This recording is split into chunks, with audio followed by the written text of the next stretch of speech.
Chapter 863. After entering the room, Qin Feng took off his shoes and laid comfortably on the large bed. Qin Feng was crippled by the divine dragon, so his body became much weaker. Beating up Big Brother Dulong and the others had drained most of his energy. Ma Chui, on the other hand, pinched the corner of her clothes and stood nervously at the door, not knowing what to do.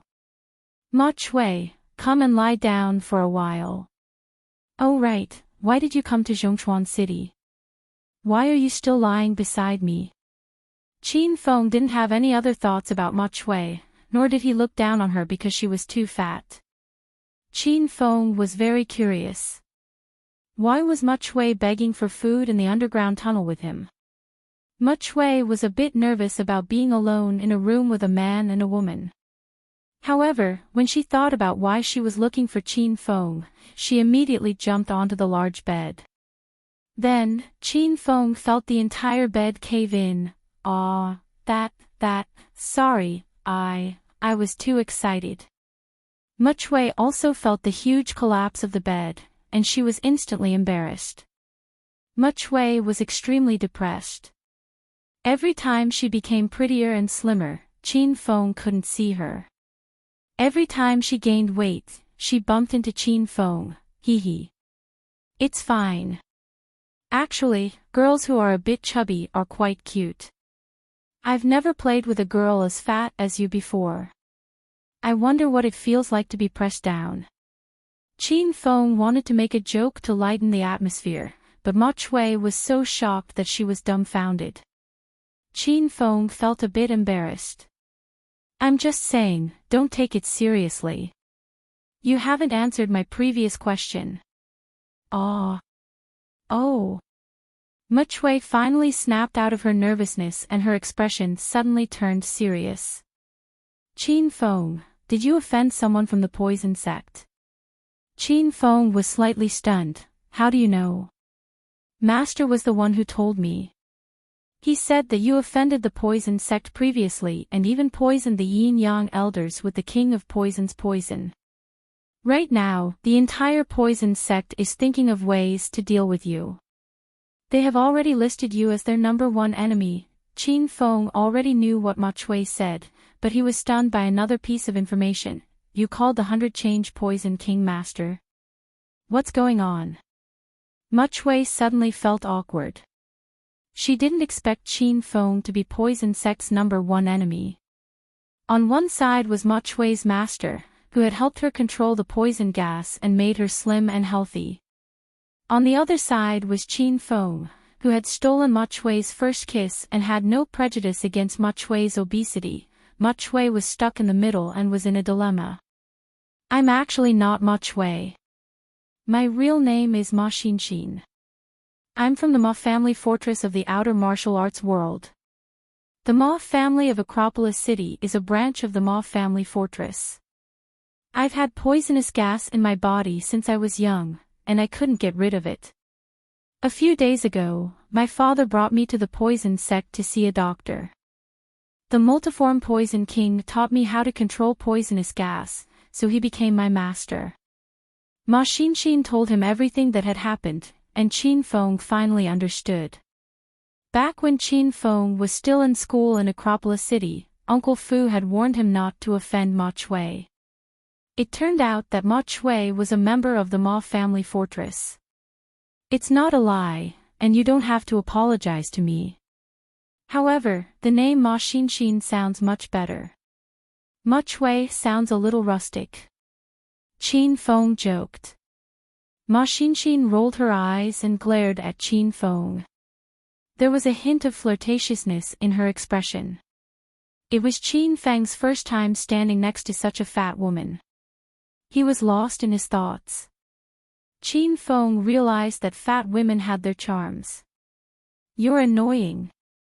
Don't use my name as a joke. I'm embarrassed. Ma Xinxin blushed, making her look even more beautiful. Then why did you come to Zhongchuan City? When I found out that Master wanted to assassinate you, I accepted the mission. The first thing I did was to go to the Qin mansion in the provincial capital to inform you. But your father and grandfather said that you might have gone to the Dragon God Shrine. I went to the Dragon God Shrine, but I was knocked out when I reached the peak. When I woke up, I was lying next to you. Ma Xinshin told Qin Feng everything that had happened, and he understood everything. This dragon god was really ruthless. Not only did he cripple Qin Feng and turn him into a beggar, he even brought a burden to Qin Feng. Qin Feng, how did you offend so many people? Moreover, each of them is more powerful than the other. You should keep a low profile in the future. Ma Xinshin suddenly grabbed Qin Feng's arm and looked at him worriedly. Qin Feng patted Ma Xinshin's head and smiled. It's okay. I'm alive and well. Don't worry. Since young, only Ma Yuanshan had patted Ma Xinshin's head. She had never done such an intimate action with another man. It made Ma Xinshin feel shy. Since you're from the poison sect, are you going to poison me? Otherwise, how are you going to explain yourself? Qin Feng suddenly looked at Ma Xinshin. Ma Xinshin shook her head like a rattledrum. I won't poison you. Otherwise, I wouldn't be telling you all this. Qin Feng's heart was filled with warmth. He didn't have much interaction with Ma Xinshin. He didn't expect this girl to betray the poison sect to help him. Qin Feng didn't know what Ma Xinshin was thinking. Then what are your plans now? Do you want your family to pick you up? Qin Feng asked. Okay, then I'll call my father now and ask him to bring us to Acropolis City. Ma Xinshin hadn't been home for a long time and missed her father. Before Ma Xinshin made the call, Qin Feng said, You can go back by yourself. I'm going to stay here for a while. Ma Xinshin suddenly put down the phone and looked at Qin Feng in confusion. Ah. You're not going back. Why are you staying here? I'll challenge the mystical dragon again in 3 months. I'm going to stay in Zhongchuan City for these 3 months. Qin Feng had been analyzing the situation since he woke up. He had already made a decision. Before challenging the mystical dragon, he would hide in the dark. The joy on Ma Xinshin's face disappeared. She pouted and said, Are you really going to stay here? Qin Feng nodded. Okay then, I'll stay here with you. Wei, you're a hedonistic young master. You don't know how to live. Ma Xinshin looked shy. Qin Feng didn't expect Ma Xinshin to stay with him. However, he didn't care. Right now, his mind was focused on increasing his strength and challenging the mystical dragon again. Qin Feng entered the system. He had 116,000 hedonist points, and he planned to use them to buy various medicinal pills to level up. Master, you don't need to buy medicinal pills to level up. You can use Ma Xinshin to level up. Little Pig's voice sounded in Qin Feng's mind. Qin Feng was slightly stunned. How do I level up with Ma Xinshin? Ma Xinshin has the body of 1,000 poison. Her body can naturally produce an endless amount of poisonous gas. Master's body is a septic tank, so you can convert the poisonous gas into spiritual qi for cultivation, Little Pig said proudly. Qin Feng's face turned cold. He was so angry that his nose became crooked. Your body is the septic tank. If Master says it's not, then it's not. However, this method of leveling up saves money and is fast. Master can give it a try. Qin Feng was very dissatisfied with Little Pig's words, but he had to admit that it was a good idea. Qin Feng thought back to the time when he was celebrating Ma Xinshin's birthday in Acropolis City. At that time, Qin Feng kissed Ma Xinshin and a large amount of poisonous gas entered his body. Why are you looking at me like that? Ma Xinshin suddenly became nervous. She discovered that Qin Feng's eyes were fixed on her like a big bad wolf looking at a little sheep. Qin Feng's gaze fell on Ma Xinshin's lips. Because of her fat, her lips were warm and soft. Qin Feng originally wanted to kiss Ma Xinshin, but as he stared, he suddenly thought of another scene. Ahem. Axian, I want to discuss something with you. Qin Feng was a bit embarrassed. Ma Xinshin instinctively moved back and looked at Qin Feng nervously. What do you want to discuss? Axian, don't you have the body of 1,000 poison? You're worried that the poisonous gas in your body can't be expelled. My body is also a bit special. If I don't breathe in some poisonous gas for 3 days, my whole body will feel uncomfortable. As soon as Qin Feng opened his mouth, he made up a lie. Ma Xinshin's heart beat even faster. What do you mean? Ma Xinshin mustered up her courage and asked. Nothing much. We can help each other. Qin Feng smiled evilly. How can we help each other? Ma Xinshin was so anxious that her tears were about to fall. Qin Feng's gaze suddenly moved down and fell on Ma Xinshin's legs. Ahem. I'll be more direct. I can help you absorb some of the poisonous gas in your body. Ma Xinshin followed Qin Feng's gaze and looked at her legs. She was so scared that she cried out, "Aww." Where do you want to absorb? Qin Feng's face turned red. He hurriedly looked at Ma Xinshin's mouth. Like last time at your birthday party, let's kiss. Ma Xinshin's heart almost jumped out of her throat. She actually didn't dislike being teased by Qin Feng. When she thought of kissing Qin Feng, she didn't have any negative emotions. However, Ma Xinshin was a conservative and clean woman. Before she did this kind of intimate action, she had to have a reason to convince herself. Ma Xinshin thought for a long time but couldn't find a reason to kiss Qin Feng. Should she become Qin Feng's girlfriend? But would Qin Feng like her, who was fat? The women around Qin Feng were more beautiful than the other. Should she let Qin Feng kiss her for free? Ma Xinshin felt that was too frivolous. It wasn't her principle. Axian, don't be nervous. I was just saying it casually. If you're not willing, then forget it. Qin Feng could see Ma Xinshin's dilemma. He didn't want to force Ma Xinshin to kiss him. Ma Xinshin suddenly felt a bit guilty. I can't, but I need a reason. Why are you kissing me? Chapter 864. Ma Xinshin was tempted, but she felt that this reason was not enough. But why do you want to challenge the divine dragon? Is it for fame? Qin Feng shook his head, and his expression became determined, because the divine dragon knows my mother's whereabouts. He will only tell me if I defeat him. Qin Feng's expression changed, and his aura changed as well. Ma Xinshin had been classmates with Qin Feng for more than a year, so she knew what kind of person Qin Feng was. The playful hedonistic young master was nowhere to be seen. Even though Qin Feng's face was so ugly that it made people want to vomit, Ma Xinshin fell in love with this Qin Feng. This kind of man with faith and courage was the most charming. Okay. I can let you kiss. No, but let me make this clear. No kissing below, only above. Qin Feng's mouth twitched. He was shocked by Ma Xinshin's naivety. Suddenly, a dark and oppressive mountain pressed down on him. Before Qin Feng could prepare himself, his small body was pressed down onto the large bed. Qin Feng felt that he was kissed by force. Ma Xinshin's body was very soft because it was made of flesh.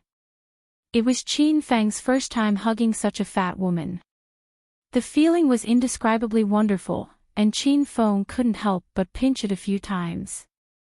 Ma Xinshin was so scared that her body trembled, but she was too embarrassed to stop Qin Feng. Ma Xinshin's lips pressed tightly against Qin Feng's.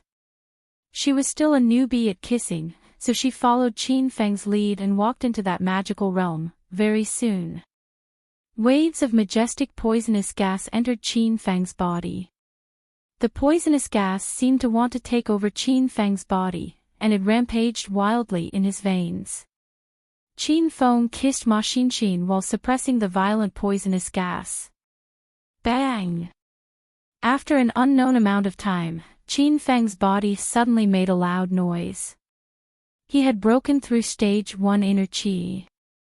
The feeling of breaking through was very strange. Qin Feng's body trembled uncontrollably. Ma Xinxin clung tightly to Qin Feng. When she felt Qin Feng's trembling, she was so embarrassed that she wanted to run away. Bang bang bang.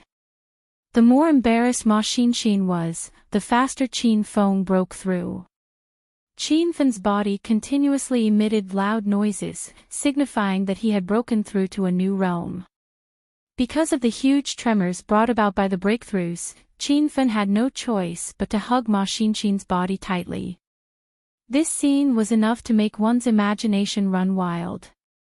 After an unknown period of time, Qin Feng suddenly felt that something was amiss. The chubby feeling in his arms was gone, and the fleshy body in his hands was gone, replaced by elastic skin. The weight on his body seemed to have lightened by more than half, and Qin Feng felt the light in front of him brighter than before. "Ah, you, who are you?" Qin Feng opened his eyes and was so shocked that he pushed the woman in his arms away. The fat Ma Xinxin was gone, and a slender, pure, and beautiful girl was suddenly in his place. "Qin Feng, why you're such a jerk? Why don't you recognize me after eating me?" Ma Xinxin almost rolled off the bed and glared at Qin Feng angrily. Ma Xinxin, who had slimmed down, was already stunningly beautiful. Now that she pouted and revealed a hint of flirtatiousness, Qin Feng was even more mesmerized. You are Xinxin. What's going on?" When it came to transformations, Qin Feng felt that he was invincible. He alone had 3 identities. However, Ma Xinxin's transformation was even fiercer. Damn, not only did she change her face, but her figure also changed. Ma Xinxin finally came to her senses and immediately looked at her body. She saw that the fat on her body was gone, and she became an invincible young beauty again. Ma Xinxin was so excited that she almost fainted. "See Qin Feng, this is my original appearance. I look like this." Ma Xinxin was so excited that she was somewhat incoherent. Qin Feng was stunned for a while before coming to his senses. "You're so beautiful. Then why do you usually make yourself so fat? Is that fat all over your body fake? Where did you hide all that meat?" Qin Feng curiously swept his gaze over Ma Xinxin's body. Finally, his gaze stopped at Ma Xinxin's full chest. Don't look around. I have real meat. I have the 10,000 poison body, so my body is usually filled with poisonous gas, causing my body to become fat. Just now, you absorbed the poisonous gas in my body, and I became thinner." Ma Xinxin felt very tired. She didn't know what kind of brain Qin Feng had. Who would put fake meat on their body? So that's how it is. Qin Feng suddenly realized. Ma Xinxin suddenly changed into a different person. She was extremely beautiful. Qin Feng's gaze fell on Ma Xinxin's face. The difference between before and after was too big. Even Qin Feng felt that it was amazing. "Don't look at me. It's not like you haven't seen me before." Ma Xinxin was embarrassed by Qin Feng's gaze. "You've seen the fat one before, but it's the first time you've seen someone who suddenly slimmed down." Qin Feng explained matter-of-factly. Then, he continued to stare at Ma Xinxin. "You're so annoying. Why, you're the Acropolis City's #1 hedonistic young master. You've seen a lot of beautiful women. What's there to look at about me?" Ma Xinxin's face was bright red, and her expression was seductive and flirtatious. Qin Feng moved his face in front of Ma Xinxin and prepared to kiss her lips again. Ma Xinshin immediately turned her face and said shyly, Today I won't let you kiss me. So, we'll talk about it later. Ma Xinshin was like a budding young girl who fell in love for the first time. She shyly and sweetly ran to the washroom. Qin Feng broke through and leveled up in a row like a rocket. He wanted to kiss Ma Xinshin because he was in a hurry to break through. However, Ma Xinshin wasn't willing, so Qin Feng couldn't force her. Qin Feng felt the aura inside his body. He had broken through to stage 3 inner qi. At this rate, Qin Feng would be able to return to his peak in less than a month. Qin Feng, do you want to go brush your teeth? Ma Xinshin had already walked out of the washroom. Her hair was wet. It looked like she went to wash her face and brush her teeth.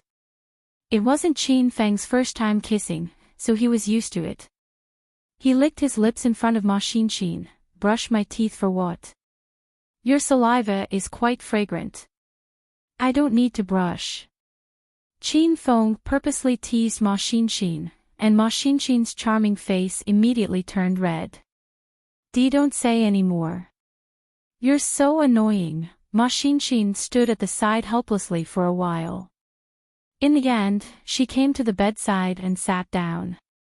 Qin Feng leaned comfortably against the headboard. His mood was indescribably good when he thought about how soon he would regain his strength. After a moment of silence, Ma Xinshin couldn't help but ask, Qin Feng, you're going to stay here for 3 months. What are your plans? Qin Feng was also thinking about this question. All his plans were to defeat the dragon god in 3 months. Qin Feng had seen the dragon god's strength. He was a true Qi stage powerhouse. Qin Feng wasn't confident that he could break through to the true Qi stage in 3 months. Moreover, the dragon god shrine had a magnetic field that interferes with the system. Qin Feng couldn't let Shimen Chui Shua and Ouyang Feng out to help. Qin Feng changed his strategy. He thought of the powerful Star Tech interface. Qin Feng planned to complete quests with all his might in these 3 months and earn 500,000 hedonist points to unlock the Star Tech interface. When that time came, he would get a few cool Star Tech products to challenge the Dragon God and beat him until he begged for mercy. Since he wanted to earn hedonist points, the I'm a Superstar quest that the system just issued was Qin Feng's first choice. I want to be a superstar. Qin Feng suddenly said. A superstar. Ma Xinshin stared at Qin Feng's ugly and wretched face in astonishment. What's wrong? Is there a problem with me being a superstar? Qin Feng flipped his long hair back and said coolly. Ma Xinshin resisted the urge to vomit. She found a mirror and looked at Qin Feng. You should look at your current appearance first. You'll definitely give up your superstar dream. It was Qin Feng's first time seeing his current appearance clearly. He didn't get a good look at the advertisement board in the underground passage. After looking at himself, Qin Feng only had one thought in his mind. He wanted to smash all the mirrors in the world. I'm serious. I want to be a superstar. I want to be an all-around superstar in China. Qin Feng was very serious because this was the system's quest. Ma Xinshin was stunned for a while before she regained her senses. She didn't know what Qin Feng had gone through in the Dragon God Shrine. Why did he have to torture himself like this? Xinshin, since you've decided to stay with me, then you can be my manager. Qin Feng had already started to plan to complete the superstar quest. Ma Xinshin suddenly regretted her decision. She wanted to go home. Qin Feng, why don't you stop being a superstar? You're the young master of the Qin family in the provincial capital. You have the identity of the Green Dragon of China. Why do you want to be a superstar? Ma Xinshin tried to persuade Qin Feng guiltily. What does my identity have to do with me being a superstar? I'm outstanding in other aspects, but I can't be outstanding in other aspects as well. Do you really think there's no perfect man in this world? That only means you don't understand me. Qin Feng said with a straight face. Then can you change your face? If you revert to Qin Feng's original appearance, I believe you'll definitely become a superstar. Ma Xinxin and Qin Feng had been classmates for a year. Qin Feng's appearance was still very handsome. Ma Xinxin thought that if Qin Feng reverted to his original appearance, there was a chance that he could become a superstar. How could Qin Feng not understand Ma Xinxin's hidden meaning? He was instantly displeased. Xinxin, your words are very hurtful. Are you saying that I'm ugly now?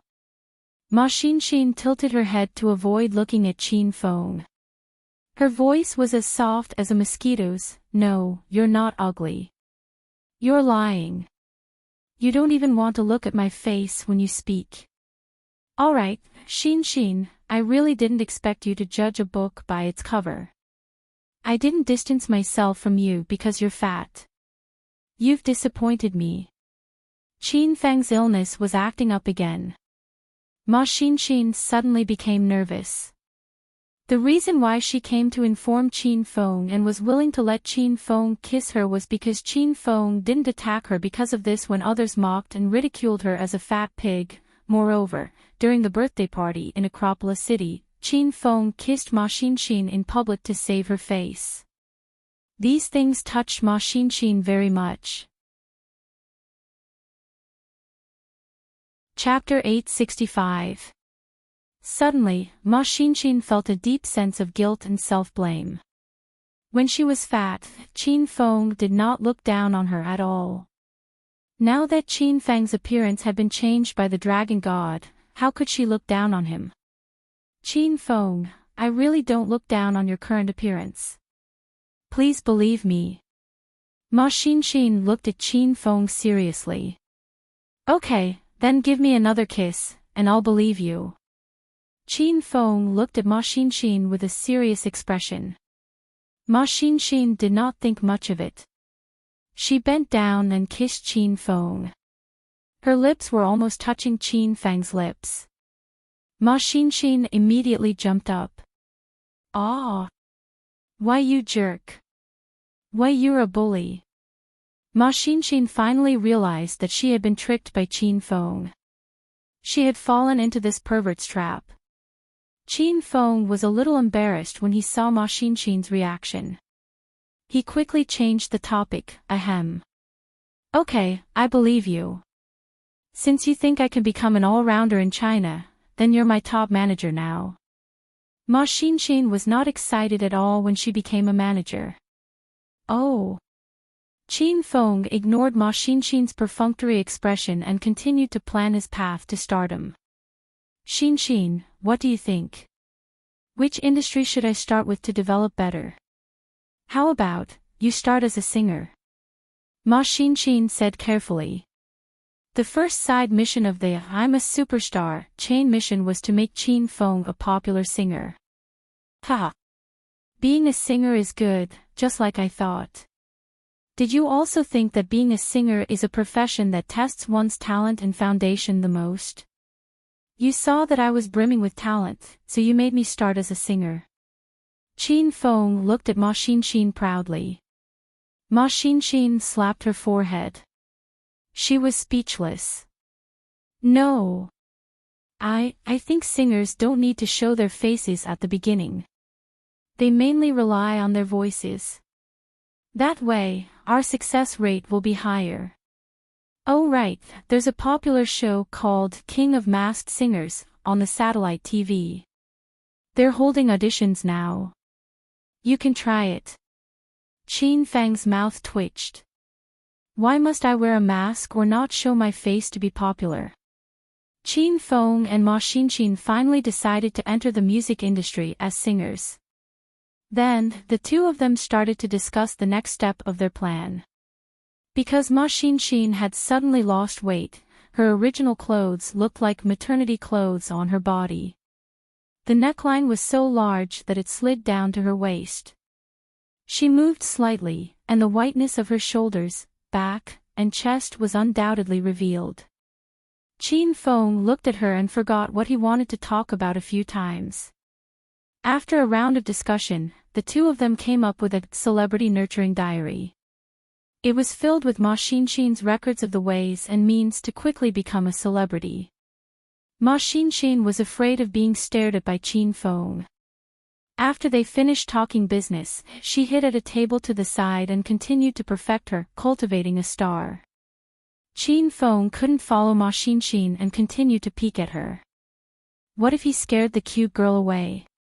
Since he was going to start out as a singer, he definitely needed a unique voice. Qin Feng sent his thoughts into the system, and found that there were all sorts of voices that he could buy. When Qin Feng had first obtained the system, he had obtained the elementary piano skill for free. Qin Feng spent 1,000 hedonist points to buy the advanced guitar skill and 2,000 hedonist points to buy 2 unique sounds. One was a hoarse voice that had gone through the vicissitudes, and the other was a clear and ethereal voice. Both of these voices were extremely infectious. Usually, with just one of them, one could make a name for himself in the music industry. Now, Qin Feng had both of them. 2 types of extreme voices. When the voice was clear and ethereal yet carried a trace of the vicissitudes of life, what kind of listening feast would it be? With the piano skill and guitar skill, Qin Feng's sense of rhythm became extremely strong. He could completely compose his own songs and sing them with the fusion of the 2 voices. However, Qin Feng was too lazy to compose songs and lyrics. Moreover, originals weren't popular in China's music industry. Cover songs were the right way to increase one's popularity and rise quickly. Ma Xinxin leaned over the table and was still earnestly perfecting the contents of the celebrity nurturing diary. Qin Feng had already started to search for cover songs on his phone. The vicissitudes of life, the voice was a combination of clear and ethereal voice. This kind of voice was suitable for light music with a hint of sadness, and Qin Feng quite liked this kind of music. Soon, he decided on Lakeside of Daming Lake. Qin Feng opened the National Anthem app and downloaded the accompaniment of Lakeside of Daming Lake. With headphones on, the lively prelude sounded, "In my arms, in your eyes where the spring wind is intoxicated, where the green grass is soft." Qin Feng opened his mouth. His ethereal and hoarse voice was a fusion of 2 extremes, instantly attracting Ma Xinxin's ears. Caw!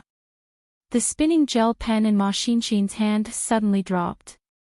She slowly turned around and stared at Qin Feng, who was sitting quietly at the head of the bed. The sunlight shone through the window and fell on Qin Feng's ugly scarred face. Qin Feng's clothes were tattered and stained with blood. His hair was stained with dust and stuck together like a chicken nest. He wasn't handsome, he wasn't clean, however, his voice was very enchanting. In an instant, Ma Xinxin was intoxicated.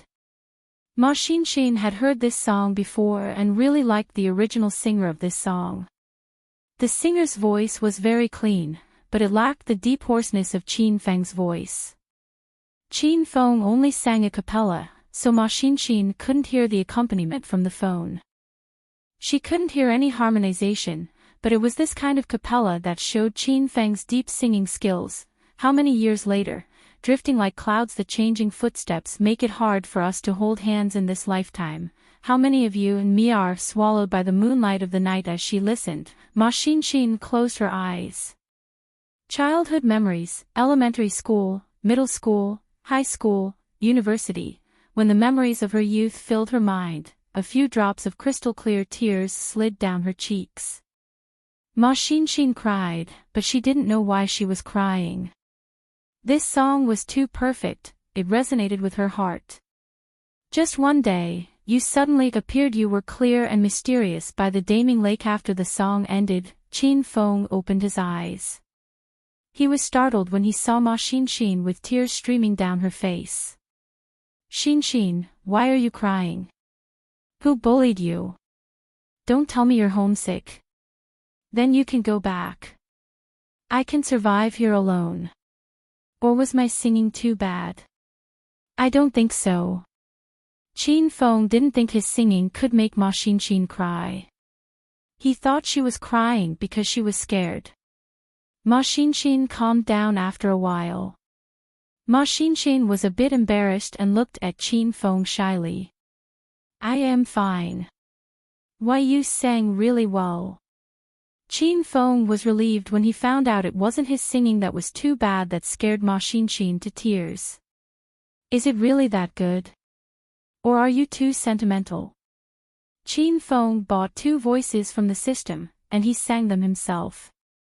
Therefore, Qin Feng didn't feel much about his singing and couldn't tell how bad it was. Ma Xinxin rolled her eyes at Qin Feng. She instantly became extremely flirtatious. You're the sentimental one. I can't even praise you. I finally know why they curse you behind your back.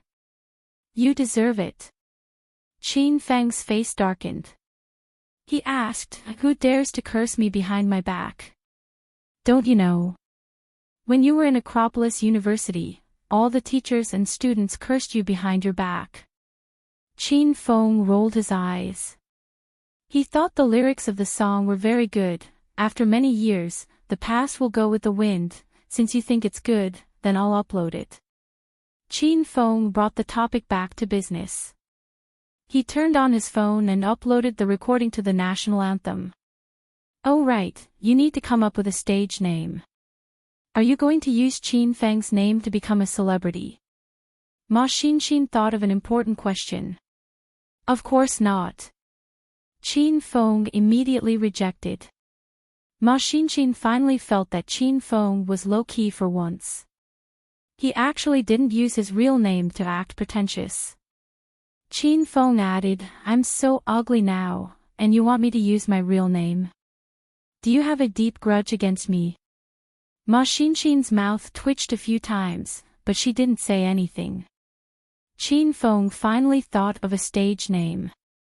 This name made Ma Xinxin speechless again. Qin Feng, why you really want to use this name? I think you should change it. This name doesn't suit you. Why doesn't it suit me? Qin Feng huffed and glared at Ma Xinxin. Zheng Shuai, the homonym is really handsome. This is my true portrayal. Seeing that Qin Feng had to use Zheng Shuai, Ma Xinxin was speechless. Anyway, Qin Feng was the one who lost face, so Ma Xinxin didn't care about him. Qin Feng sang the song Lakeside of Great Clear Lake quite well. Ma Xinxin, the beautiful manager, started to get busy. She helped Qin Feng upload the recording to various singing apps and video websites, waiting to see the results. Before uploading it, Ma Xinxin repeatedly confirmed with Qin Feng about the stage name Zheng Shuai. Qin Feng was determined to use this stage name. Ma Xinxin listened to Qin Feng singing while uploading the recording. Even after listening to it more than 10 times, Ma Xinxin still had the urge to cry when she listened again.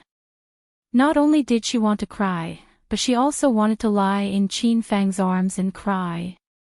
Qin Feng, I've uploaded it to all the websites that can be uploaded. Now we just have to wait for the results. Ma Xinxin was busy for a long time and finally let out a sigh of relief. She stretched lazily and casually. Her entire body exuded a faint wildness. Her breasts became more shapely as she stretched, and Qin Feng was a bit dazed. Qin Feng, I'm talking to you. Are you asleep? Where are you looking at? You're too perverted. Ma Xinxin was only halfway through her stretch when she saw Qin Feng's hungry wolf-like gaze. She was so scared that she immediately sat up straight. Oh. Okay. Thank you for your hard work, Xinxin. Come and lie on the bed. I'll massage your whole body to relax. After Qin Feng came to his senses, he immediately became serious. Ma Xinxin rolled her eyes at Qin Feng and didn't dare to take even half a step closer to the big bed. Dream on. I don't want you to massage me. Oh. So you're not tired. Then you can massage me. Qin Feng said shamelessly with a deadpan expression. Chapter 866. Qin Feng and Ma Xinxin fooled around for a while, and the atmosphere was warm and sweet. Before this, although Qin Feng and Ma Xinxin had been classmates for a year, they didn't know each other well. Qin Feng only found out today that Ma Chui's real name was Ma Xinxin and that Ma Xinxin was so beautiful after slimming down. Music and literature and LXS. In the past, Ma Chui was humiliated and ridiculed in school because she was fat. Her university life was lonely and monotonous, so she felt inferior and unsociable. After getting to know Ma Xinxin, Qin Feng saw another side of her. She was a lively, cheerful, and kind-hearted girl. After getting familiar with you, she would joke with you, and she could even accept Xiao Huang's jokes. Ma Xinxin was no different from an ordinary girl. At this age brimming with youth, she also hoped to have more friends. She wanted to be happy and sad with her friends. In the past, Ma Xinxin didn't have any real friends. Now, she became Qin Feng's good friend. In Ma Xinxin's eyes, she began to see Qin Feng in a new light. In Acropolis University, Qin Feng was a hedonistic young master, and everyone's evaluation of him was basically negative. He was lecherous, dissolute, and incompetent. However, after getting to know Qin Feng and staying in the same room with him, Ma Xinxin saw some of Qin Feng's hidden qualities. Unswerving faith and unyielding fighting spirit. And these qualities were the spirit that ordinary people couldn't possess. Of course, Ma Xinxin found that everyone's opinion of Qin Feng as lecherous was absolutely true. Qin Feng had been staring at Ma Xinxin's lips for more than half an hour. It's dirty. Why, you can't help it no matter how much you stare. I already said I won't kiss you today. Let's see how I feel tomorrow. Ma Xinxin had goosebumps all over her body from Qin Feng's scorching gaze. She started to worry. Should she get another room tonight? Hee hee. You're thinking too much. I didn't say I wanted to kiss you. I've been watching TV. Qin Feng pretended to be calm and smiled. Ma Xinxin reached out and pinched Qin Feng's thigh. She said angrily, "Can you think about my intelligence before making up lies? You didn't even turn on the TV. How can you watch it?" Qin Feng's lie was exposed, so he couldn't help but feel a bit awkward. Indeed, he was staring at Ma Xinxin's mouth. He really wanted to kiss Ma Xinxin, but he wasn't in heat. He just wanted to continue using the poisonous gas to break through. Just bear with it. The poisonous gas in my body has already been sucked dry by you. I reckon that new poisonous gas will only be produced when I sleep tonight, so you have to wait until tomorrow. Kiss me again. Ma Xinxin was a little embarrassed. She suddenly realized that from today onwards, she had to kiss Qin Feng every day. Yes. Don't be too anxious. After all, you've just learned how to kiss. This thing needs to be done step by step, and it needs to have a romantic atmosphere. It's the most wonderful to kiss when you can't help it, and when the conditions are right. If you have a greedy attitude and eagerly want to kiss me, then you'll lose the true meaning of kissing. Qin Feng spoke in all seriousness, like a master teaching a child. The corners of Ma Xinxin's mouth twitched. She had never seen a man as shameless as Qin Feng. Qin Feng kept talking about kissing, making Ma Xinxin extremely bashful. Ma Xinxin quickly changed the topic and said, "Oh right, Qin Feng, since we're going to stay in Zhongchuan City for 3 months, we need to rent a house. We can't stay in a hotel every day, right?" As a girl, Ma Xinxin only thought about living. Before she went to the poison sect, she had never spent the night outside, nor rented a house to give birth. Live. When she thought about renting a house and living together with Qin Feng for the next 3 months, Ma Xinxin was nervous and a little expectant. Qin Feng thought Ma Xinxin's suggestion was great. Since Qin Feng was in a foreign land, he had no money on him. Although he cheated brother Dulong of 5,000 yuan not long ago, he couldn't last for 3 months. Since we're free, let's go out and see if we can find a suitable house. After Qin Feng and Ma Xinxin reached an agreement, they put on their clothes and left the hotel. Ma Xinxin had no money on her, and Qin Feng only had 4,800 yuan. Since Qin Feng chose to live in seclusion in Zhongchuan City for the next 3 months, he didn't plan to contact his women and friends. This also meant that Qin Feng had cut off his source of income. Zhongchuan City's development was better than they imagined. Naturally, the housing prices were also extraordinarily high. The two of them strolled on the street for a while. The houses that caught their eye cost around 2,000 yuan per month. Moreover, they had to pay a month's deposit, so the total cost was more than 20,000 yuan. To Qin Feng, he couldn't afford it at all. After strolling for an entire afternoon, Qin Feng and Ma Xinxin's legs were about to break from walking, but they still couldn't find a suitable house. Xinxin, are you tired? Why don't we look for a house tomorrow? Qin Feng never thought that he would have to worry about finding a house one day. Ma Xinxin was really tired from walking. Her body was drenched in fragrant sweat. Moreover, Ma Xinxin had suddenly become thinner. Her clothes were fat and big, which looked very strange. If she was not careful, the whiteness in front of her chest would be exposed. Along the way, Ma Xinxin had to use her hands to hold the sides of her pants, otherwise, her pants would directly slide down to her heels. Oh. Then we'll look for a house tomorrow. Ma Xinxin pouted and looked a little disappointed. Qin Feng looked at Ma Xinxin walking behind him like a little duck.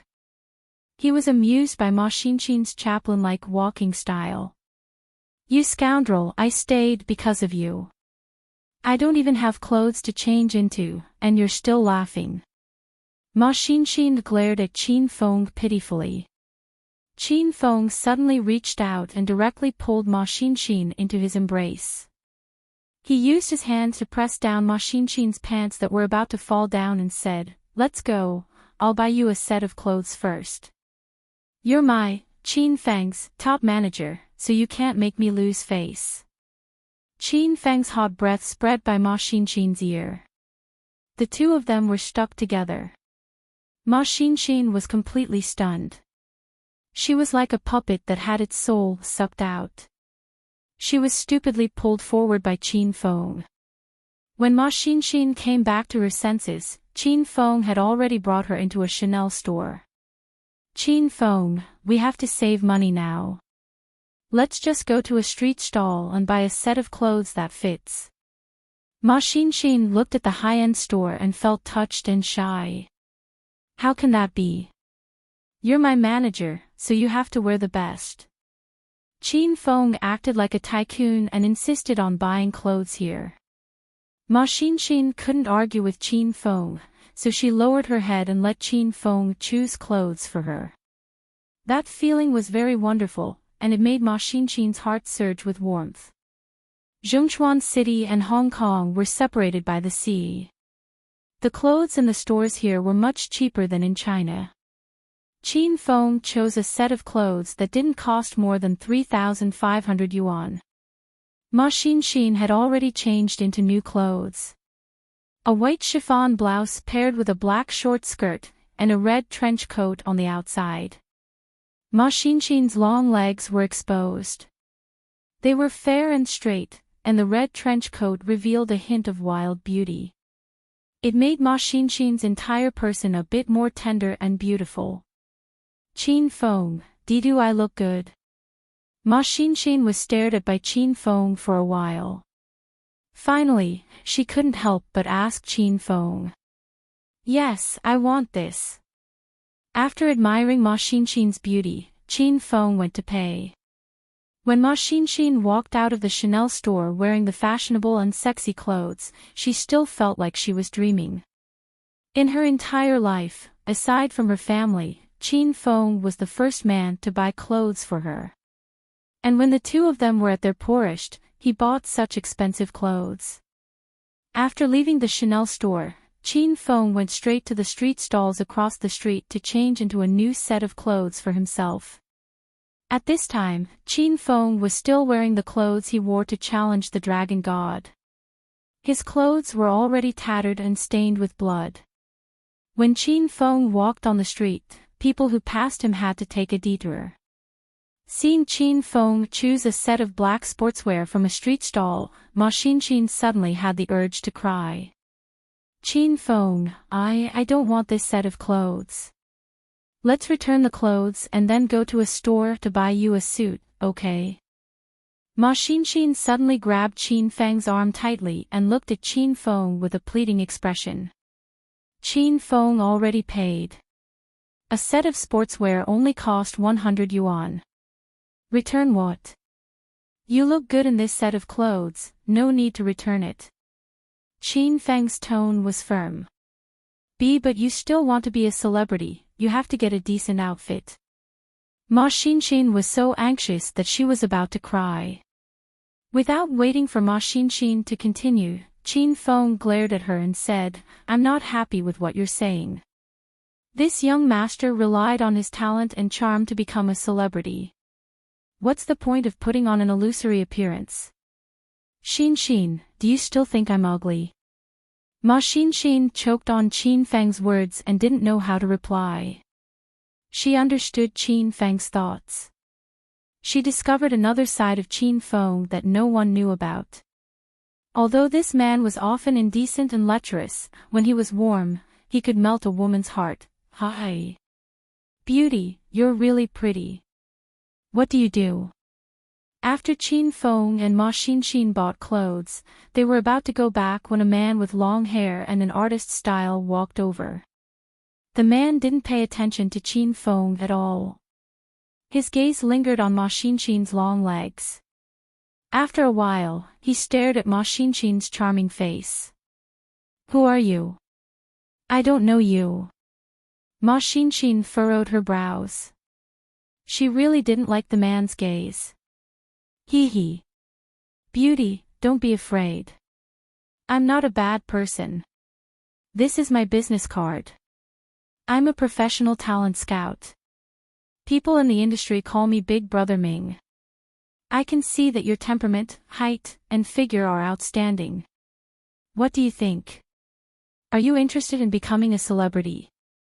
When Qin Feng was in Acropolis City, he once took Lin Bei shopping on the pedestrian street and encountered a fake talent scout. He didn't expect to meet this kind of guy who was seeking death in Zhongchuan City. However, Zhongchuan City and Hong Kong were separated by the sea. Hong Kong's entertainment industry was much more developed than China's. This kind of talent scout profession did exist. However, many people took advantage of the loophole and pretended to be a talent scout to trick beautiful women into getting a room. After that, there was no more, sorry, I'm not interested. Ma Xinxin didn't even take Big Brother Ming's business card. She pulled Qin Feng and left. Big Brother Ming hurriedly chased after them and blocked Ma Xinxin's path. He grinned and said, Beauty, are you doubting my identity as a talent scout? Don't worry, my Big Brother Ming is very famous in the industry. You should have heard of the Pretty Girls group, right? They're Rao Sherman and Zhang Kuku. I discovered them when they were shopping on the streets of Hong Kong. Look at how popular they are now. Chapter 867. If Qin Feng wasn't sure whether Big Brother Ming was a talent scout or not, then he was sure now that this brat was a fake talent scout. Chapter updates fastest. As a hedonistic young master of China, Qin Feng had played with all kinds of female celebrities. Moreover, the female celebrities he had the best relationship with were Rao Sherman and Zhang Kuku. Qin Feng knew how Rao Sherman got to where she was today. It was all because of her perseverance and musical talent. It had nothing to do with this toad-mouthed brat. I made it very clear just now. I'm not interested. Can you please stop following me and my boyfriend? Ma Xinxin was already annoyed by Big Brother Ming. She took the initiative to hold Qin Feng's arm and act like a couple. She wanted Big Brother Ming to back off in the face of difficulties. This was the first time Big Brother Ming started to size Qin Feng up. When he saw Qin Feng's face was even more wretched and ugly than his, Big Brother Ming was filled with confidence. Beautiful, is this your boyfriend? Io, what are you thinking, beautiful? You're such a beautiful flower, yet you're stuck in cow dung. Big Brother Ming didn't mean to mock Qin Feng. He said this from the bottom of his heart when he saw Qin Feng's face. Ma Xinxin was instantly unhappy. She glared at Big Brother Ming and said, "Why do you care what kind of boyfriend I find? Do you have too much free time on your hands? If you keep pestering me, I'll call the police." Ma Xinxin couldn't stand Big Brother Ming. If this wasn't Zhongchuan City, Ma Xinxin would have kicked Big Brother Ming a few times to vent her anger. Beauty, don't be angry. I didn't say those words to defend you. Beauty, think about it. You're so beautiful, tall, and sexy. If you follow me into the entertainment industry, I promise that within a year, I'll make you a star that's even more popular than the pretty girls. At that time, you'll live in a seaside mansion, drive a sports car, wear the most fashionable clothes, and carry the most luxurious bag. All the men in the world will treat you as their dream lover, and all the women in the world will get plastic surgery based on your looks. Look at your current life. You still have to buy things with that ugly man on the street. How can this match your noble temperament, beautiful? I really feel sorry for you. You have to think carefully. If you miss this opportunity, you won't get it again even if you wait another 100 years. Brother Ming spoke one thing after another. Qin Feng wondered if this guy's real job was to sell, right? Ma Xinxin was completely enraged. Why did Qin Feng come to a street stall to buy clothes? Because all the money was spent on him.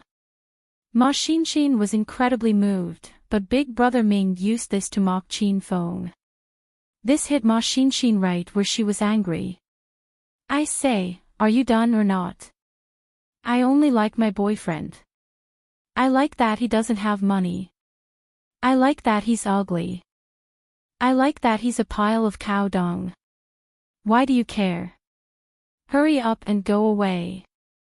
Ma Xinxin rained down a torrent of abuse on Brother Ming, but Qin Feng didn't feel good when he heard it. He felt that it was a bit strange. Ahem. You said you're a talent scout. Qin Feng hurriedly interrupted Ma Xinxin. He couldn't take it anymore. Of course, I'm a very famous talent scout in Hong Kong. People in the circle call me Big Brother Ming. Go ask around in the entertainment circle in Hong Kong. My name, Big Brother Ming, isn't just for show. Big Brother Ming was scolded by Ma Xinxin. He was so scared that he prepared to leave. Unexpectedly, Qin Feng suddenly started chatting with him. Ma Xinxin secretly tugged at Qin Feng. She didn't know why Qin Feng would talk to someone like this. This made Ma Xinxin a bit unhappy. Oh. You sound like you're very amazing. If I get you to enter the entertainment circle, it should be easy to become famous, right? Qin Feng acted as if he couldn't see Ma Xinxin's emotions. He chatted excitedly with Big Brother Ming. Big Brother Ming's heart bloomed with joy. It was said that when God closed a window, another window would be opened. Seeing how ugly Qin Feng was, Big Brother Ming thought he was very smart. In the end, God forgot to open both of this brat's windows. Ha! It's not that Big Brother Ming wants to brag, but as long as you're in the industry, which one isn't famous? For example, the pretty girl group. A few days ago, they came to Hong Kong for a concert and specially invited me to a meal. I couldn't refuse even if I wanted to. Big Brother Ming's bragging became more and more unreliable. Ma Xin wanted to vomit, but Qin Feng said with a deadpan expression, "I didn't think you were so amazing." "That's great, bring us in." Seeing that Qin Feng took the bait, Big Brother Ming crossed his arms. He looked at Qin Feng condescendingly and said, "Even though your bro is a bit ugly, he's very quick-witted. Just now, I saw that your girlfriend's qualifications weren't bad and wanted to help her become famous. In the end, she wasn't willing. How about this, you properly persuade her to come with me to the company for an interview. You can go home and wait for the good news." "Qin Feng, you..." Ma Xin fiercely pinched Qin Feng's arm and glared at him with a huff. Qin Feng waved his hand and interrupted Ma Xin. He smiled at Big Brother Ming and said, "Bro, are you mistaken? My girlfriend doesn't want to be a celebrity." Big Brother Ming's expression froze. He yelled with a bit of anger, "Fuck. Are you playing with me, brat? You chatted with me for half a day if she doesn't want to be a celebrity. Is your bro's time free? My girlfriend doesn't want to be a celebrity, but I'm preparing to enter the entertainment industry. I want to become an all-rounder in China. Music, movies, TV shows, variety shows, hosting. I want to be popular in everything. Think about it, when will you arrange for me to go to your company for an interview?" Qin Feng looked at Big Brother Ming with a deadpan expression. Big Brother Ming was immediately dumbfounded. "You're so fucking ugly. It would be good if you didn't come out to scare people in the day. You still want to be a celebrity. Why don't you go to heaven?" Ma Xin finally understood Qin Feng's intentions. She laughed so hard that she doubled over. Big Brother Ming knew he was fooled. He immediately lost face. He pointed at Qin Feng and yelled, "You fucking dare to fool your elder.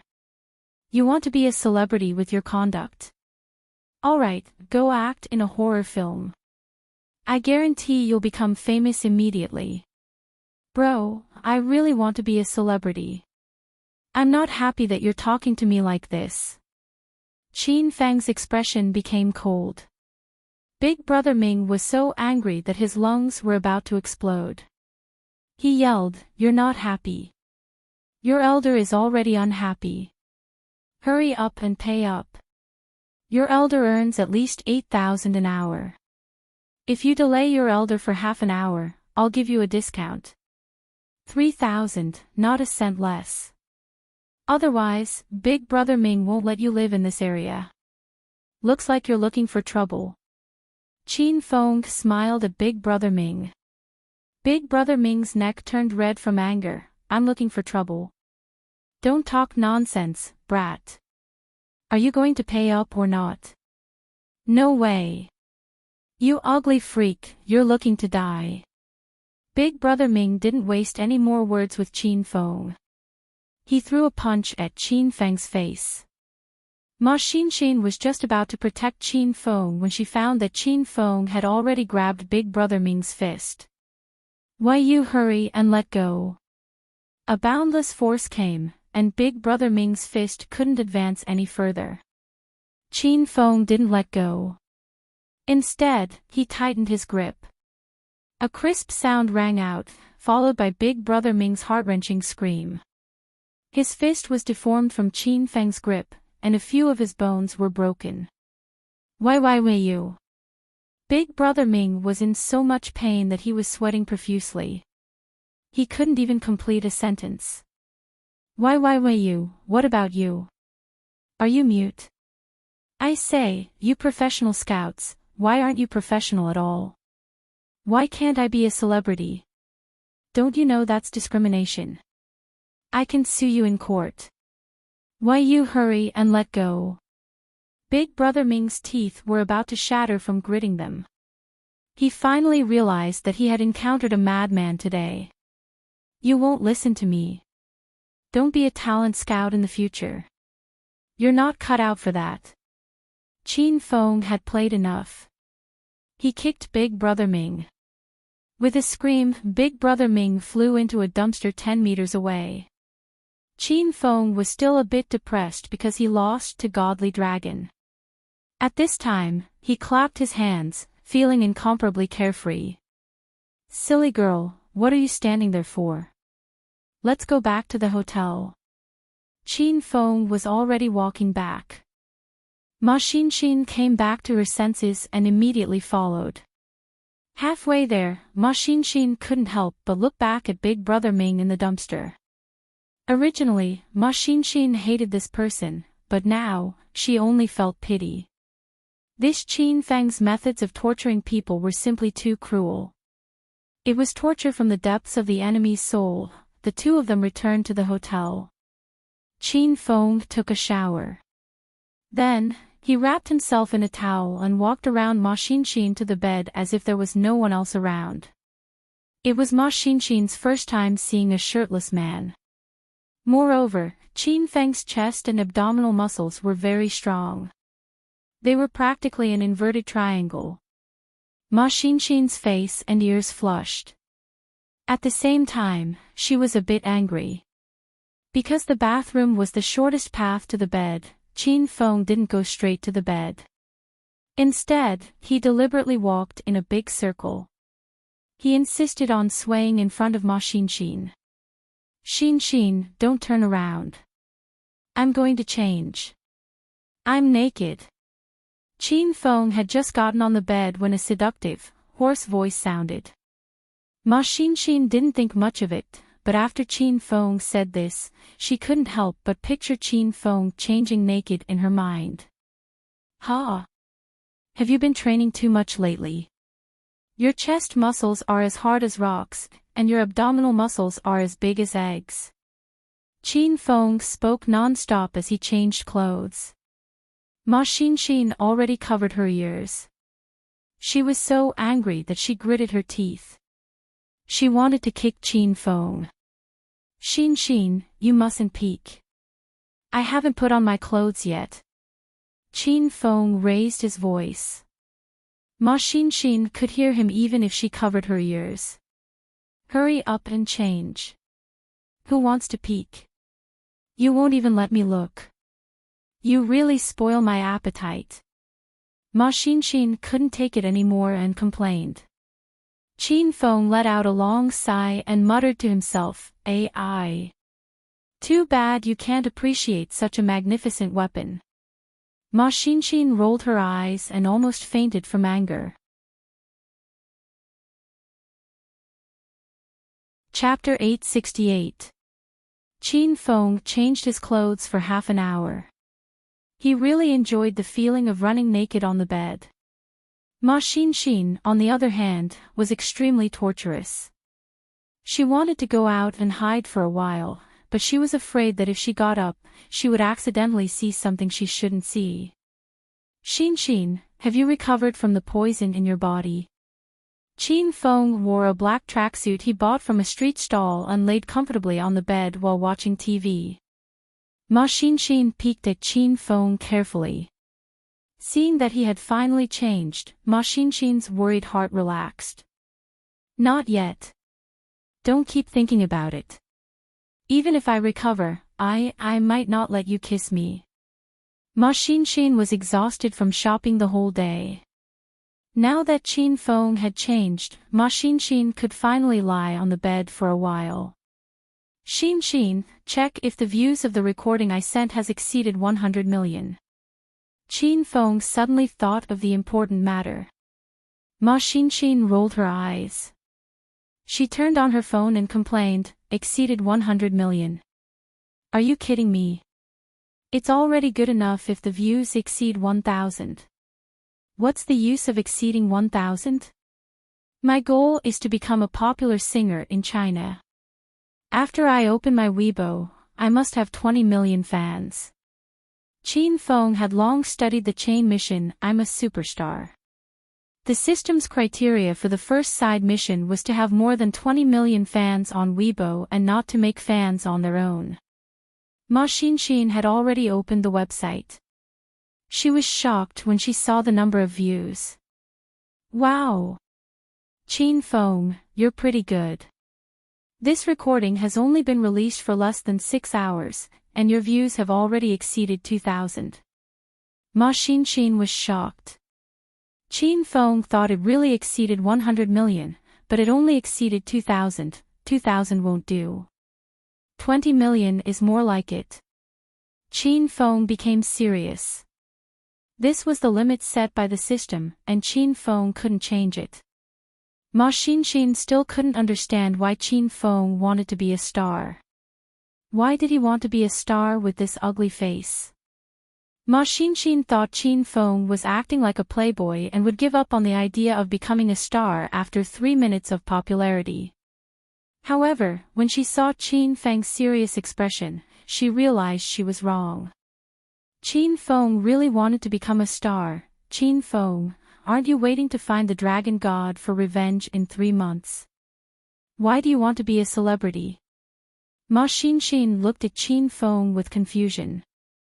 It was hard for Qin Feng to explain. He couldn't say that it was a quest issued by the system. I'm serious about becoming a celebrity. This isn't a joke. Help me think of a way to quickly increase my fame. Qin Feng looked at Ma Xin seriously. Ma Xin no longer doubted Qin Feng. After thinking for a while, Ma Xin said, I just looked at the comments under your song. Almost all of them are praising you. There's nothing wrong with your singing. The biggest problem now is that you haven't done enough publicity. Qin Feng nodded. He felt that Ma Xin was right. After all, Qin Feng debuted as a newcomer. No matter how well he sang, if there wasn't enough publicity, his fame could only rise bit by bit. It was almost impossible for him to become famous overnight. What other good ideas do you have? Qin Feng asked.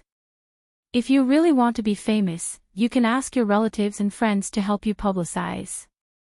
With the influence of the Qin family and your friends in Huaxia, it should be very easy. Qin Feng shook his head and said seriously, I don't want them to help unless it's absolutely necessary. Ma Xin's eyes began to shine. She discovered that at this moment, Qin Feng had that kind of strong faith again. This kind of spirit made Ma Xin very fascinated. Qin Feng's identity was obviously very powerful, and his interpersonal relationships were very strong. However, Qin Feng relied on his own hard work to become a celebrity. This kind of spirit and fighting strength was worth learning from. It's okay. I'll stay with you and watch you become famous. I believe that you will become famous. Ma Xin's expression was firm, and she looked at Qin Feng tenderly. Qin Feng nodded and said, yes. I also believe that I will become famous.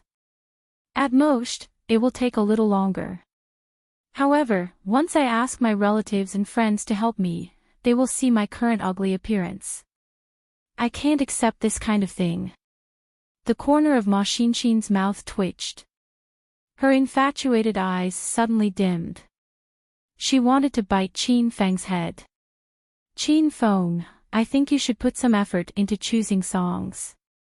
Although the song you sang before, By the Lake of Daming Lake, was very nice, this song isn't very popular. You should choose a few covers of the most popular songs at the moment.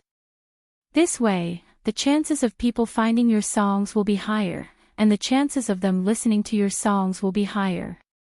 Ma Xin gave some good suggestions, and Qin Feng felt that this was really the case. Who's the most popular singer right now? Qin Feng asked. The Pretty Girl group is very popular right now, but can you sing their songs? Ma Xin pouted and looked at Qin Feng. When the Pretty Girl group was mentioned, Qin Feng immediately thought of Rao Sherman. When he thought of Rao Sherman, he thought of her famous song, Because of You. This song was very popular, and Qin Feng was also very familiar with it. When Rao Sherman went to Acropolis City, the two of them even worked together in the Qin Manor's villa. At that time, Su Ruoro was stunned. She even felt that Qin Fang's piano music was better than Rao Sherman's song. Later, when Lu Xiaojia's school held an end-of-term party, Qin Feng and Lu Xiaojia also worked together on this song. Then I'll record a song now and post it online to see how it goes, Qin Feng sang as soon as he said he would. Before Ma Xinxin could react, Qin Feng's ethereal and slightly hoarse voice sounded. Because of you, I won't give up on my dream. Because of you, there's light in front of me. We met in the summer 8 years ago. In the blink of an eye, time flies. I'm walking on the road of my dream, and it's all because of you. And you, where are you? The tune was sorrowful, and the lyrics tugged at one's heartstrings. Coupled with Qin Feng's unique dual voice, he vividly sang this song to another peak. When Qin Feng opened his mouth, Ma Xinxin was mesmerized. She once again recalled the past, and tears once again flowed down her cheeks. Xinxin, did I sing well? Qin Feng had already finished singing the song, but he realized that Ma Xinxin was moved to tears by him again. Qin Feng extended his hand to help Ma Xinxin dry her tears. Ma Xinxin's heart raced, but she didn't reject Qin Feng's good intentions. When Qin Feng's fingers rubbed Ma Xinxin's soft face, sparks flickered in Ma Xinxin's heart. Qin Feng, after this song is released, the number of views will definitely increase by several times. Ma Xinxin was Qin Feng's first listener. She wasn't comforting Qin Feng. Ma Xinxin sincerely felt that Qin Feng sang very well. It was very good. She believed that other people would also be moved by Qin Feng's song. Qin Feng and Rao Sherman sang this song completely differently. As a man and a woman, they sang this song in 2 different styles and reached 2 different peaks. Qin Feng's voice was purchased from the system. He also had elementary piano skills and advanced guitar skills, so he wasn't surprised that he could sing such a beautiful song. He was much calmer than Ma Xinxin. That's fine. Hurry up and upload the "Because of You" you recorded online. We'll break 100 million views when we wake up. Qin Feng impatiently urged Ma Xinxin. Ma Xinxin had already recovered from her reverie. She pinched Qin Feng's thigh and said, "Qin Feng, hurry up and wake up. Stop daydreaming. Although this song is more popular than the previous one, it's impossible for it to break 100 million views. I'll be satisfied if it's over 10,000. Xinxin, how can you say such discouraging words? Are you my ace manager or not? Don't tell me you're having an affair with old song next door." Qin Feng complained. Ma Xinxin glared at Qin Feng with a huff. Hey! Don't frame a good person. Which old song did I have an affair with? I only had an affair with you. Tui. Even when Rao Sherman sang this song, she only had tens of millions of views. That was accumulated over several years. You're a newcomer, yet you want to break 100 million views in one night. Why don't you ascend to the heavens? Ma Xinxin blurted out and immediately shyly corrected herself. My strength is crippled now. I really can't ascend to the heavens. Xinxin, do you want to ascend to the heavens? I have a way to help you ascend. Qin Feng's thoughts jumped so fast that Ma Xinxin couldn't keep up. Weren't they just talking about music? How did they suddenly jump to the heavens? Ma Xinxin quickly regained her senses. Her youthful and charming face instantly flushed red. She finally understood the meaning behind Qin Feng's words. Why, you're shameless. Hurry up and give me money. Ma Xinxin extended her slender, lily-white hand toward Qin Feng. Qin Feng was puzzled. What money? I only have 1,000 yuan left in my pocket. We have to spend it sparingly. Give me 300 yuan. I'll get another room. Ma Xinshin considered getting another room in the afternoon because Qin Feng was too perverted. If she slept with him for one night, how could she still be herself? Xinshin, why are you so disobedient? We're at a critical juncture now. We have to save money. If you can sleep in one room, why do you need another room? Qin Feng reprimanded Ma Xinshin with a straight face. Ma Xinshin felt wronged and didn't know how to refute. Then you sleep on the sofa, and I'll sleep on the bed. Ma Xinshin hesitated for a while. This was her bottom line.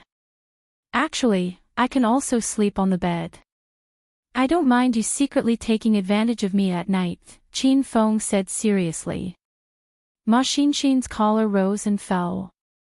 She placed her hands on her hips and yelled at Qin Feng, I mind. Qin Feng's swindling, coercion, and enticement failed in the end. Although Ma Xinshin had a good impression of Qin Feng, the two of them hadn't reached that stage yet. As an extremely conservative woman, Ma Xinshin wouldn't sleep on the same bed as Qin Feng even if she was beaten to death. Qin Feng hugged a blanket and nestled on the sofa.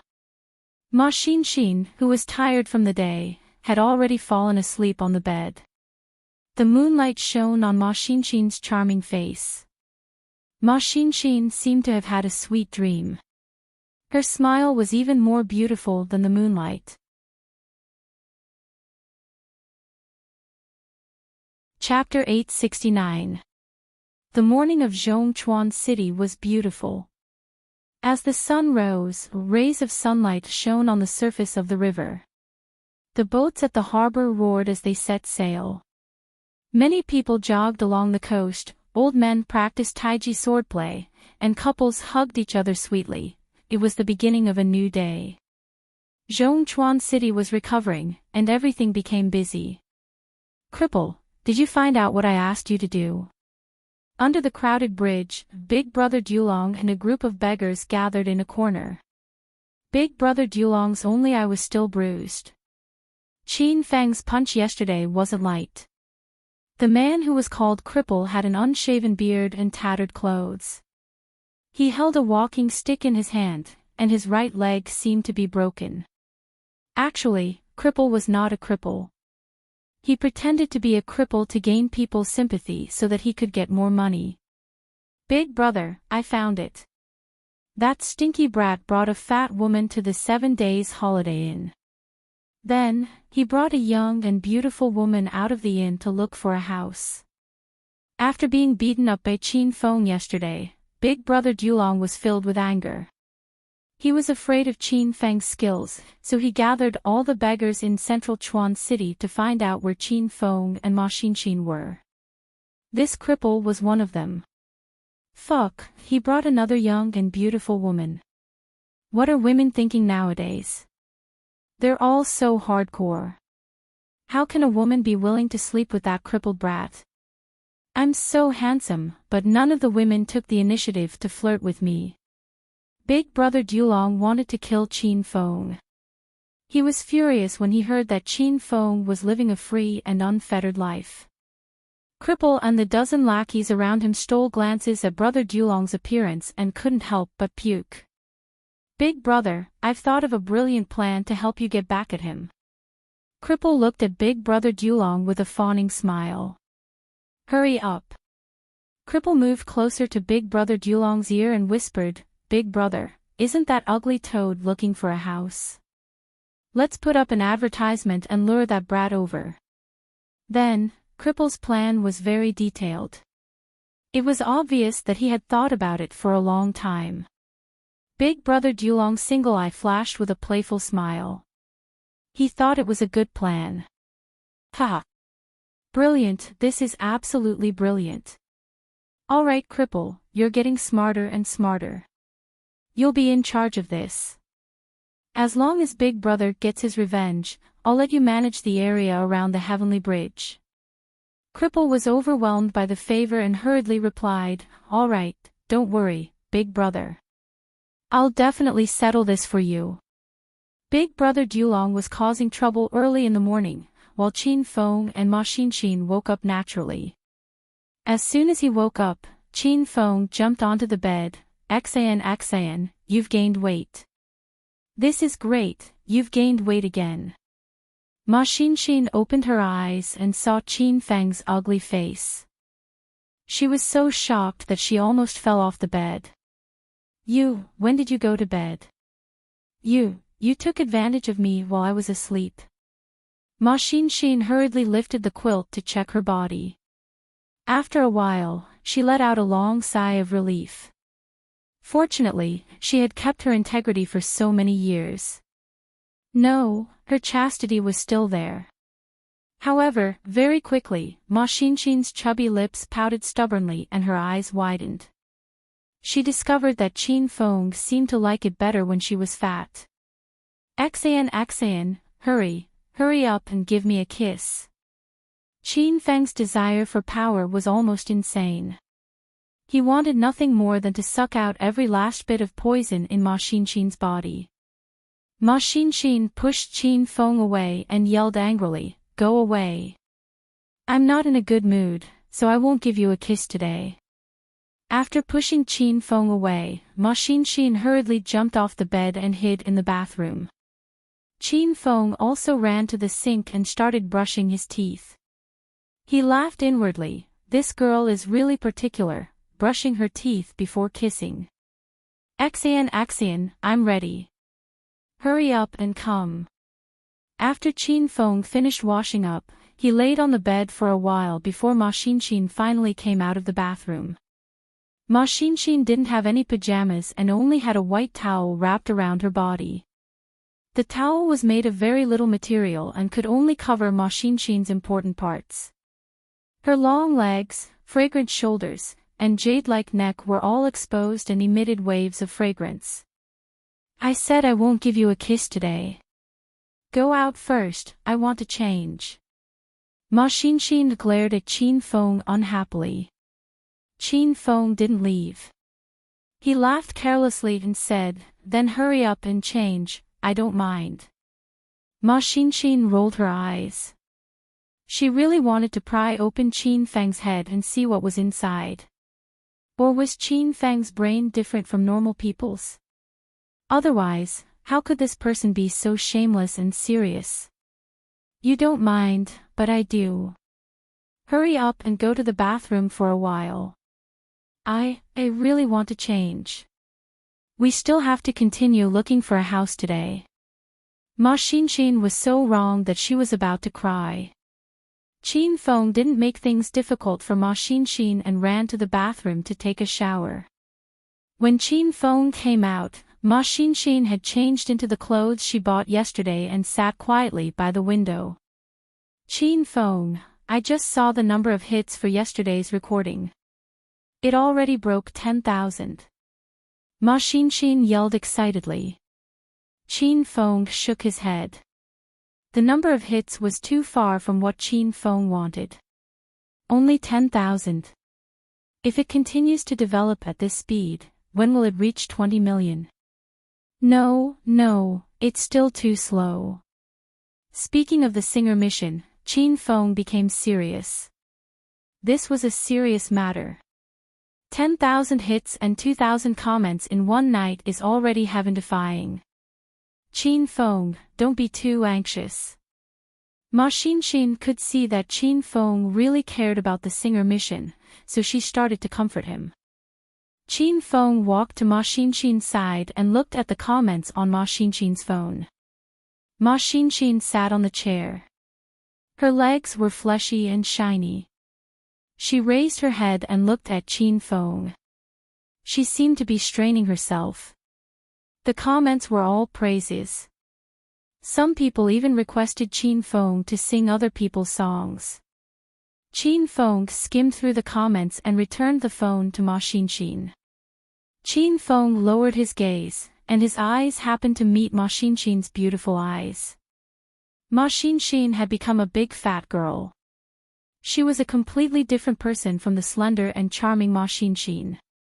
Qin Feng's expression was gentle, revealing a trace of affection. Ma Xinxin closed her legs and grabbed the hem of her clothes. She was so nervous that her fats were trembling. The scene seemed to freeze. The atmosphere became ambiguous in an instant. The sun shone down from the French window. Ma Xinxin's breath was filled with Qin Fang's manly scent. Her breathing became heavier, her chest rose and fell, and a layer of sweat seeped out of her forehead. Qin Feng slowly bent down and protected Ma Xinxin's bucket-like waist with one hand. Their lips touched.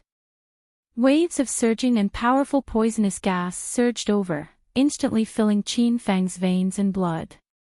Qin Feng hurriedly used his inner qi to suppress the poisonous gas and convert it bit by bit for cultivation. This process wasn't fast, and their lips were stuck together. This was Ma Xinxin's third kiss with Qin Feng, but the instant their lips touched, Ma Xinxin's mind went blank. It was as if someone had taken her soul away. Bang bang. After kissing for an unknown amount of time, two loud sounds came from Qin Fang's body. Ma Xinxin jumped in fright. Qin Feng, are you okay? Looking at Ma Xinxin, who had become slim and sexy again, Qin Feng wanted to kiss her for a while longer. However, Ma Xinxin hurriedly retreated and said nervously, "And no more kissing. Let's go look for a house." Qin Feng felt the condition of his body. In just one morning, Qin Feng had leveled up twice and was now a stage 5 inner chi expert. This kind of leveling up speed was faster than riding a rocket. Moreover, the way he leveled up was full of erotic ambiguity. Qin Feng felt extremely good.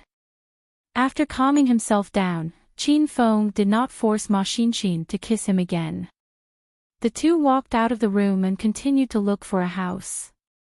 Qin Feng, come quickly. There's a pretty good house here. As soon as the two left the hotel, Ma Xinxin saw a satisfactory advertisement on a rental billboard nearby. Qin Feng glanced at it. It was indeed not bad. The house was nearby and belonged to the urban area. It had 3 bedrooms and 2 living rooms, and it only cost 1,000 yuan a month.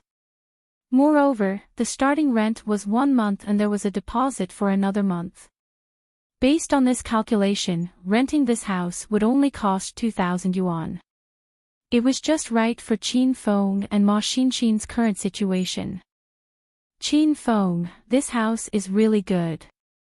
3 bedrooms and 2 living rooms for 1,000 yuan a month. Let's go and have a look. Ma Xinxin excitedly hugged Qin Feng's arm. She felt like Qin Feng's girlfriend and they were going to live together. The two quickly found the house on the advertisement. It was a high-class residential area. After they found Block 3, Qin Feng and Ma Xinxin took the elevator to the 11th floor and arrived at the door of Unit 1102. Ma Xinxin pressed the doorbell, and the door quickly opened. A burly man poked his head out and looked at Qin Feng and Ma Xinxin. He yelled, "What are you doing here?" "Big brother, we're here to rent a house." "Are you renting this house?" The burly man looked like a fiend, and Ma Xinxin was frightened. "Yes, it's for rent. Come in and have a look." The burly man was stunned for a moment. He scanned Qin Feng carefully again and then stepped aside. Qin Feng and Ma Xinxin walked into the house. As soon as they entered, 2 daggers were pressed against Qin Feng and Ma Xinxin's waists. "Stinking brat, you're finally here. You dared to offend our big brother Dulong. I'll make you bleed today. Big brother Dulong, you're here, and you even brought a pretty girl with you. This girl is so fucking pretty, I can't hold it in any longer." The burly man closed the door and locked it from the inside. A large group of people walked out of the house. The leader was Big Brother Dulong, who was beaten up by Qin Feng at the tunnel entrance yesterday. Qin Feng felt that something was wrong as soon as he entered the house. When the burly man locked the door, Qin Feng had already calmed down. He was in complete control of the situation in the house, and his expression didn't change in the slightest. Ma Xinxin, on the other hand, was stunned. She didn't think that she would be kidnapped. Ma Xinshin finally understood. No wonder the rent was so cheap and the location was so good. After all this time, it was a trap set by these bad guys. Chapter 870. Qin Feng and Ma Xinshin were surrounded by a dozen strong men. These strong men were twirling daggers in their hands and looking at Qin Feng frivolously. Well done, cripple. From now on, you can help your big brother manage the territory under the overpass. Brother Lone Dragon glanced at Qin Feng, then turned his head to talk to Cripple. He didn't put Qin Feng in his eyes at all. Cripple was so excited that his legs trembled. Okay, thank you, big brother. I won't let you down. After they finished talking about the territory, Brother Dulong looked at Qin Feng again. His eyes were full of mockery and disdain, as if Qin Feng was a little sheep that fell into a wolf's den. You ugly toad, you didn't think this day would come, right? How dare you hit me? Why don't you go out and find out who's in charge of the underground in Zhongchuan City? You're just an outsider. How dare you behave so atrociously in my territory? I'll teach you a lesson today. Brother Dulong blabbered on, and Qin Feng was annoyed by it. Ma Xinshin recovered from her shock.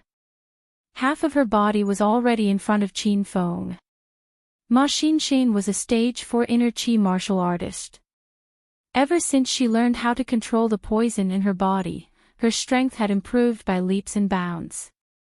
Ma Xinshin was still able to deal with these hooligans. One-eyed dragon, stop talking nonsense.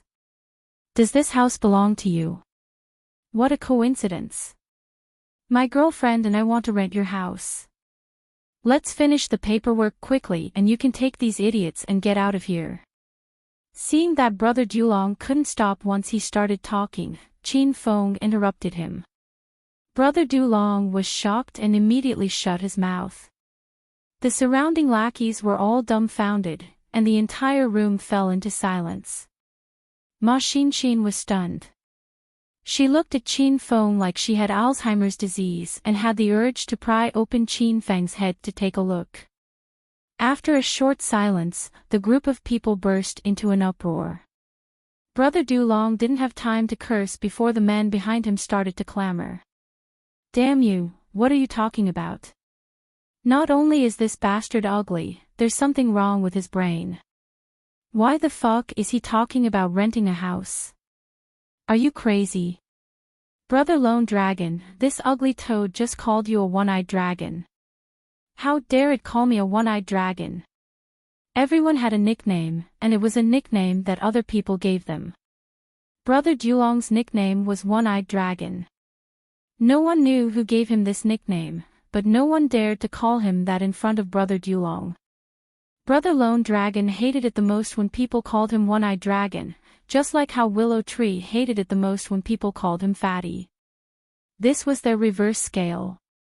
Brother Dulong's face turned red as he slapped the face of the younger brother who was yelling beside him, knocking him unconscious.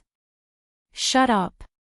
If you keep shouting, I'll stab you to death. The underling who was beaten immediately came back to his senses.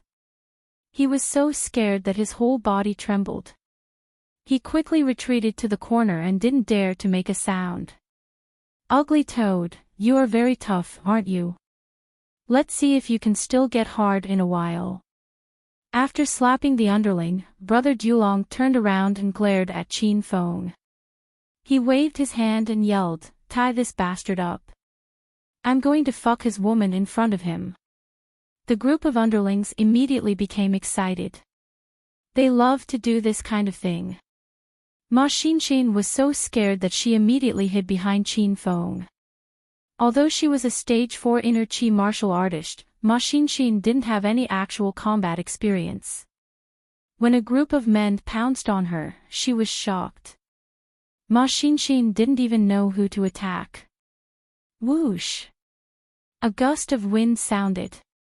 In the noisy environment, even its light sound couldn't be heard.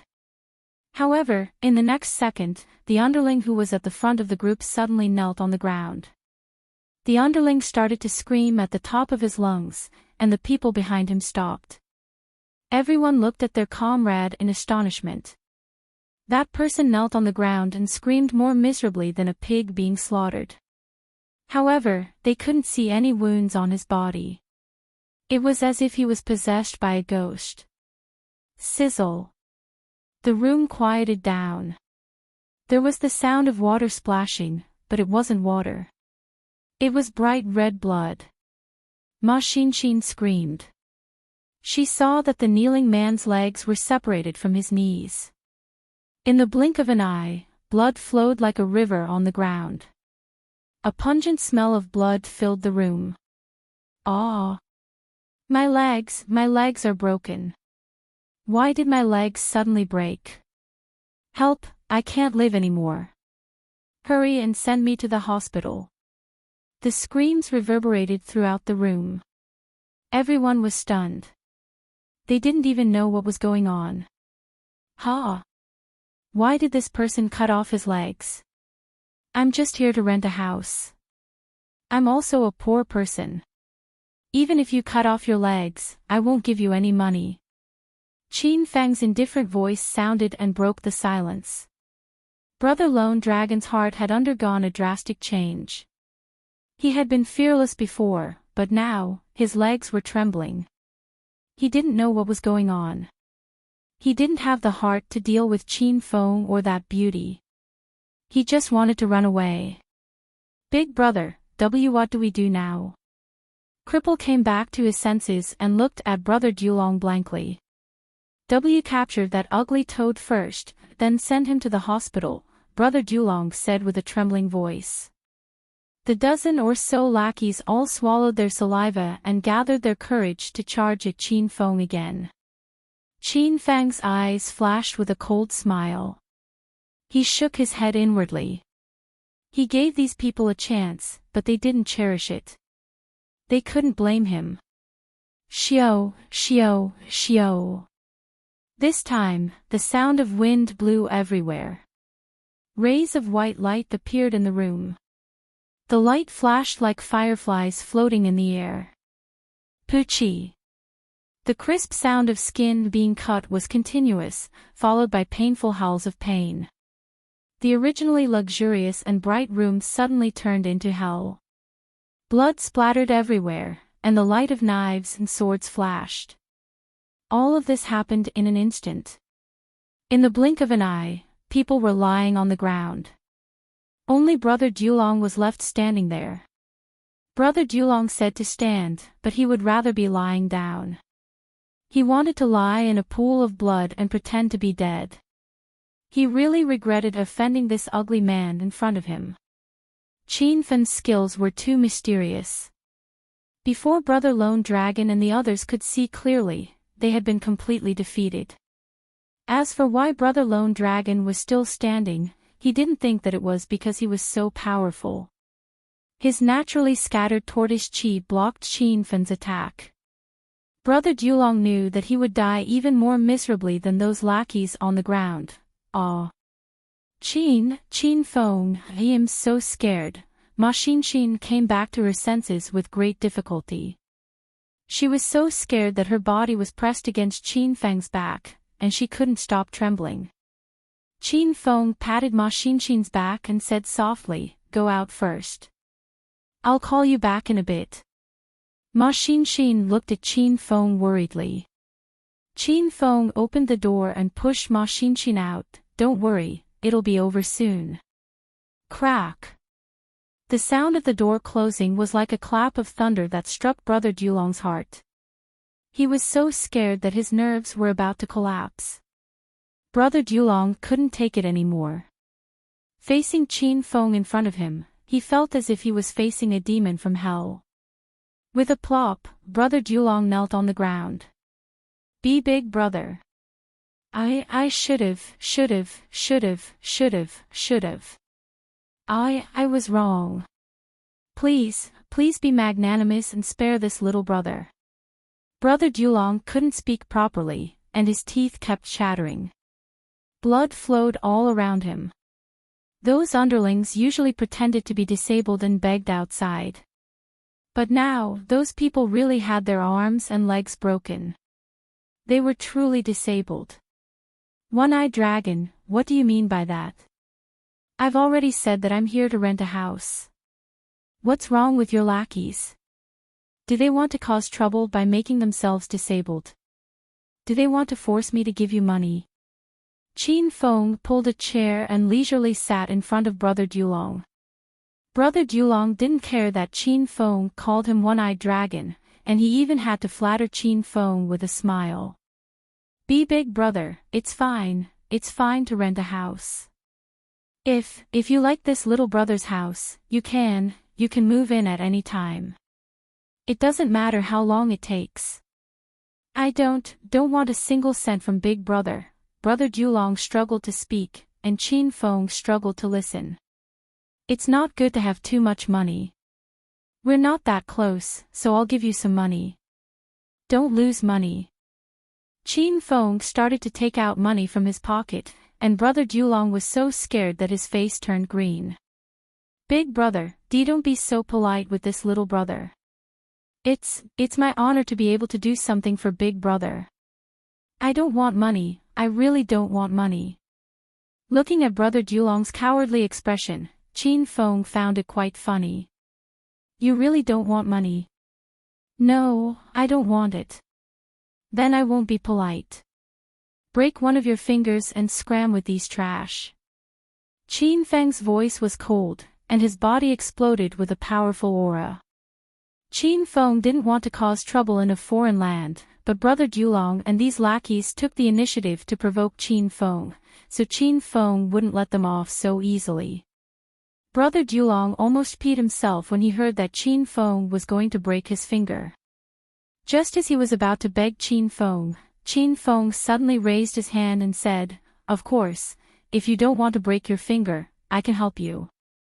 But my technique is a bit off, and if I accidentally break your head, don't blame me." Brother Dulong's eyes widened, and he almost fainted. He didn't hesitate anymore. Compared to those lackeys who had broken their arms and legs, what was a broken finger? Ah! A scream rang out. Brother Dulong had already cut his finger with a dagger. He didn't have time to bandage and treat the wound. He quickly got up and was about to leave. Be big brother, I still have things to do. I'll leave first. Take this group of trash away and clean up, Qin Feng said indifferently. Brother Dulong had just run to the door when he hurriedly ran back and yelled at the people on the ground, "Get the fuck out of here. Hurry up." Ma Xinxin had been standing at the door in a daze. When she saw the door open, she wanted to rush in to see Qin Feng's situation. However, she saw the lackeys crawling out, and Ma Xinxin was scared to tears. "Xinxin, go stay in the room. You can come out after you're done outside." Ma Xinxin didn't even have the strength to walk. Qin Feng went up and carried her. He carried Ma Xinxin to the bed in the inner room.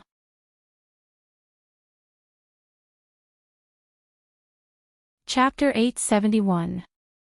Qin Feng stayed in the living room for a while and choked on the smell of blood. Then, he went into the room. Ma Xinxin was still in a daze, so Qin Feng patted her back and comforted her the entire time. After an unknown amount of time, there was no more movement outside. Qin Feng walked out of the room and found that Big Brother Dulong and the others had run away. However, the room was clean and tidy, just like when Qin Feng and Ma Xinxin first came. "Qin Feng, let's go." Ma Xinxin also ran out of the room and looked at Qin Feng worriedly. "No need to go, we'll stay here from now on. That Cyclops gave us a free place to stay, it would be a waste not to stay." Since Qin Feng said he wanted to stay here, Ma Xinxin couldn't refute. Seeing that Ma Xinxin was still in a daze, Qin Feng changed the topic to the celebrity mission and started to distract Ma Xinxin. Qin Feng and Ma Xinxin looked at the situation on the various websites. Big Brother Dulong and the group of handicapped people had already escaped to the entrance of the district. A few passers-by saw this bloody scene and ran away in fright. Big Brother, I lost too much blood, I feel like I'm going to faint. Big Brother, hurry and call an ambulance for us. We don't want to die. This group of lackeys were all cowardly. They cried and screamed to the heavens and annoyed Big Brother Dulong to death. Big Brother Dulong hurriedly called an ambulance. His severed finger had to be reattached within 24 hours, or else it wouldn't be reattached. When the ambulance arrived, the medical staff were scared silly. Big Brother Dulong and the others climbed into the car and shouted for the driver to hurry to the hospital. Because there were too many injured, the car couldn't fit them all. In the end, 2 nurses and a doctor were chased out of the car. The 3 of them were extremely depressed. Big Brother Dulong and the others' injuries looked heavy, but in reality, they weren't fatal. When they arrived at the hospital, the doctor stopped everyone's bleeding and bandaged their wounds. Their lives were saved. Big Brother, isn't that brat too strange? I still haven't come back to my senses. I lost an arm, what will I do in the future? Big Brother, we must take revenge. You idiot, you still want to take revenge. If I can keep my life this time, I'll count on Amitba. Anyway, I'll never provoke that ugly toad again. He's a fucking monster. Brother Dulong and his gang were all gangsters. They booked 2 rooms. The patients in the rooms didn't dare stay with them. They either left the hospital voluntarily or applied to be transferred to another room. Brother Lone Dragon's injury was the lightest. His broken finger had already been reconnected. Even now, he still felt some lingering fear. However, he couldn't swallow this anger. He, Big Brother Lone Dragon, had never been bullied in Zhongchuan City for so long. Big Brother, I've thought of a good way to kill that ugly toad. Cripple wasn't actually a cripple.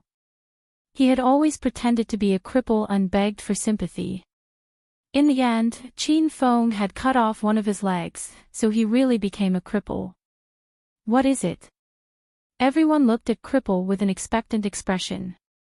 Cripple hated Qin Feng to the core. He gritted his teeth and said, Big Brother, that brat's skills are strange. It's unrealistic for us to find trouble with him. However, we can let the police take care of him. No matter how strong that ugly toad is, I don't believe he's stronger than a gun. Everyone understood Cripple's plan after he finished speaking. Big Brother Lone Dragon started to clap his hands. This plan was really good. Okay, I'll call the police now. That ugly toad injured so many of us. We must put him in jail and execute him. Since Big Brother Lone Dragon was in the underworld of Zhongchuan City, he naturally knew some friends in the police station. He walked out of the room and prepared to find a secluded place to call the police. Qin Feng, the number of views for your song, Because of You, has doubled again. It's already over 20,000 views, and there are over 3,000 comments. Ma Xin was already focused on becoming a singer. She was extremely excited when she saw the number of views increasing. Only 20,000. It's still too far away. We can't go on like this. Qin Feng glanced at Ma Xinxin's phone. This number clearly wasn't what he wanted. Ma Xinxin sighed and said, Sigh. It's not that easy to get 20 million views. Oh, by the way, many people in the comments said they want to see your face. Do you want to record a video? It'll probably be a little popular. Record a video. Will people be charmed by me after they see my face? What if they come and block my door? Qin Feng looked out the window with a serious expression. Ma Xinxin rolled her eyes. She was too lazy to respond to Qin Feng. Xin, I have an idea. Maybe I can freeload a lot of people. Qin Feng's eyes suddenly lit up. Hurry up and say it. Ma Xinshin sat up straight and stared at Qin Feng. I'll sing Because of You again. This time, I'll play the guitar as the accompaniment. Then, I'll send the video to the pretty girls' Weibo and let their fans become my fans. Ma Xinshin understood Qin Feng's intention. He wanted to use the pretty girls' Weibo to make a name for himself. That's a good idea. You sang Because of You to another level. I believe Rao Sherman will admire you when she hears your voice. If she mentions your video on Weibo, you'll be famous in an instant. Ma Xinshin was excited. Qin Feng's idea was really ruthless. After the two reached an agreement, Qin Feng didn't hesitate and directly went out to buy a normal guitar. Actually, Qin Feng could buy it from the system, but he was afraid that would make Ma Xinshin suspicious. After buying the guitar, Qin Feng sat under the floor-to-ceiling window. The sunlight fell on Qin Feng's body. Qin Feng wore black sportswear, which added a youthful air to the campus. Are you ready? Qin Feng looked at Ma Xinshin and asked. Ma Xinshin held her phone and was responsible for recording a video for Qin Feng. She looked at Qin Feng's face and said somewhat guiltily, Why don't I wear a mask? It'll be more mysterious, go to hell. Hurry up and record. Qin Feng was very angry. Was his current appearance really that ugly? Qin Feng thought for a while and realized that he forgot what he looked like now because Qin Feng hadn't dared to look in the mirror for 2 days. Everything was ready. Qin Feng and Ma Xinshin became serious. Under the sunlight, Qin Feng sat on the chair with one foot on the ground and the other leg bent to support the guitar. Ding ding ding. A sweep signified the beginning of the performance. A simple sweep of the bowstring directly captured Ma Xinshin's heart. Because of you, I won't give up on my dream. Because of you, there's light in front of me. We met in the summer 8 years ago. Time flies in the blink of an eye. I'm walking on the road of my dream, all because of you. And you, where are you? This was Qin Feng's 4th time singing this song, and he sang better and better. Qin Feng had advanced guitar skills. This time, with the accompaniment of the guitar, the song became more vivid as if it had a soul and became a complete life. Ma Xinshin cried again. Qin Feng realized that this woman really liked to cry. After a long time, Ma Xinshin finally awoke from the melancholy melody and memories of the past.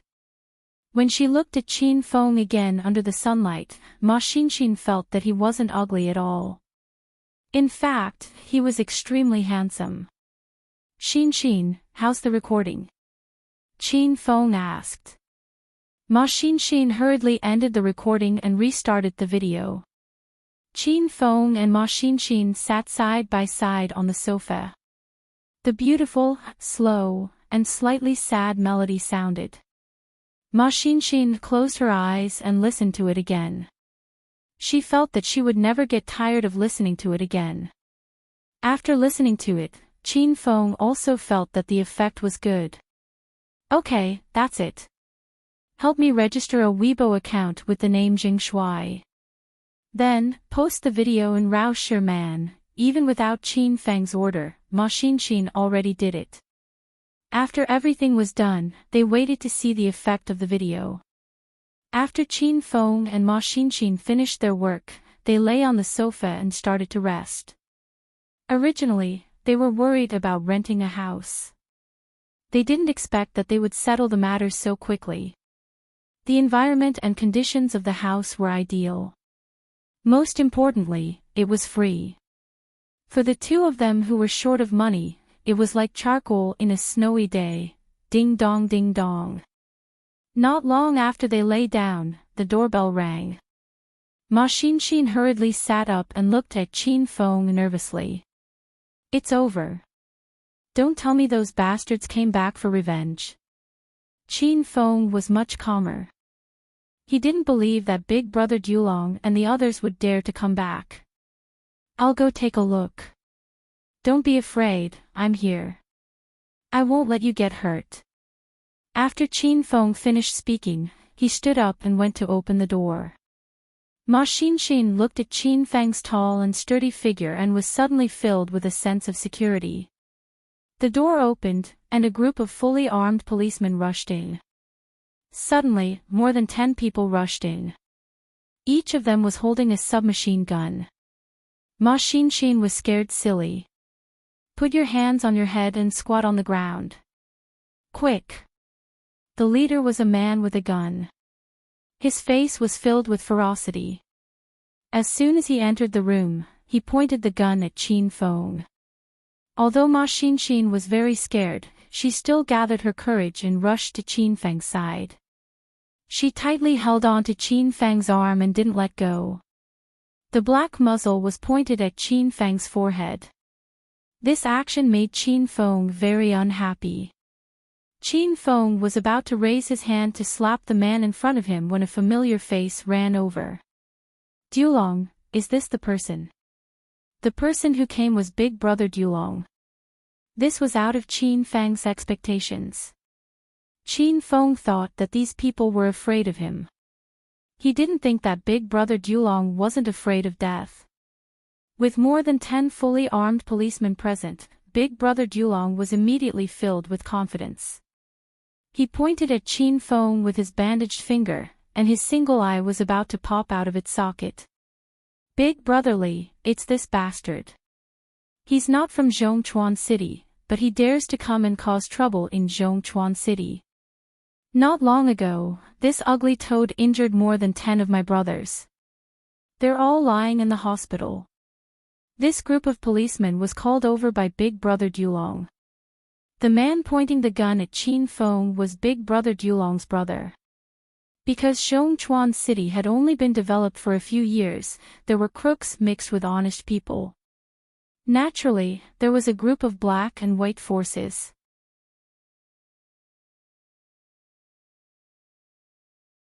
Chapter 872. After confirming Qin Feng's identity, Brotherly didn't waste any words. He raised his hand and was about to beat Qin Feng up. At this moment, the crisp sound of high heels could be heard. Brotherly and the group of policemen immediately became serious. Chief Li, the suspect is under our control. It was a woman. Once the woman entered the room, the people surrounding Qin Feng and Ma Xinxin parted to form a path. Big Brother Dulong retreated far away, not daring to approach the woman. Qin Feng's gaze fell on the newcomer. The woman was dressed in a police uniform. She was neat and tidy, and her hair was tied up behind her head. She wore a police cap, but it still couldn't hide her sexy figure and beautiful appearance. Very quickly, Qin Feng realized that he knew this girl. Wasn't this Hong Kong's beauty pageant champion for 3 consecutive years and Hong Kong's senior inspector, Leah? You too, go search the house. Don't miss a single corner. Leah had already walked in front of Qin Feng. She only glanced at Qin Feng indifferently, and then began to instruct her subordinates. A few police officers ran off to check the room while the remaining people surrounded Qin Feng and Ma Xinxin to prevent them from escaping. Leah's gaze fell on Qin Feng, and after carefully sizing him up, she said coldly, "Someone called the police, saying that you trespassed on private property, and even used violence. Now the two of you follow me back to the police station." Just as Leah finished speaking, Brotherly personally came up to take Qin Feng away. Ma Xinxin immediately blocked in front of Qin Feng, looked at Leah and said, "Beautiful sister, why you guys misunderstood, we didn't take the initiative to look for trouble, it was that one-eyed dragon who tricked us here and wanted to kidnap us. I was defending ourselves." Ma Xinxin felt that Leah looked rather righteous, and was the one with the highest official position, so he started to plead with Leah. A complicated expression flashed across Leah's beautiful eyes. She did not really understand the situation of this case, and originally, Brotherly was in charge of this matter. However, Leah had just been transferred from Hong Kong to Zhongchuan City, so she personally rushed over to understand more about the situation here. If you have anything to say, go back to the police station and talk. I, Leah, will not wrongly accuse a good person, nor will I let any bad person go. After hesitating for a moment, Leah still said with a cold face. Brotherly and Brother Lone Dragon secretly looked at each other, cold sweat dripping down their foreheads. Originally, the two of them colluded with each other and wanted to deal with Qin Feng, but no one expected Leah to suddenly run over. If Leah really investigated this matter, it would be really troublesome. Director Lee, this brat doesn't look like a good person. I'll investigate this case, don't trouble Director Lee. Brother Lee grinned as he looked at Leah. Without waiting for Leah to speak, Qin Feng, who had been silent the entire time, laughed. Chief Lee, I don't plan to go back with you guys, I'm still busy. Qin Feng either didn't speak, or every time he did, he shocked everyone. The room suddenly became quiet, and the atmosphere was about to freeze. Big Brother Lee and Big Brother Lone Dragon were stunned. Then, they were secretly delighted. Both of them were worried that they couldn't deal with Qin Feng. What did you say? Leah thought that she had heard wrongly and glared at Qin Feng with a cold gaze. Ma Xinxin hurriedly pulled on Qin Feng's arm. She was almost angered to death by Qin Feng's unconventional style. I don't have time to go to the police station. Tell your subordinates to go back. I don't have any tea for you to drink here. Qin Feng's expression did not change, and his smile became even wider.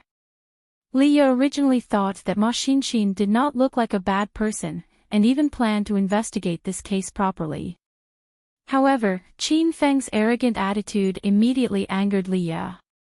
She had been a police officer for so many years, but she had never seen such an arrogant suspect like Qin Feng. Do you think you won't go just because you say so? Who do you think you are? Bring him back. Leah waved her hand, and Brother Lee immediately came forward to capture him, gloating.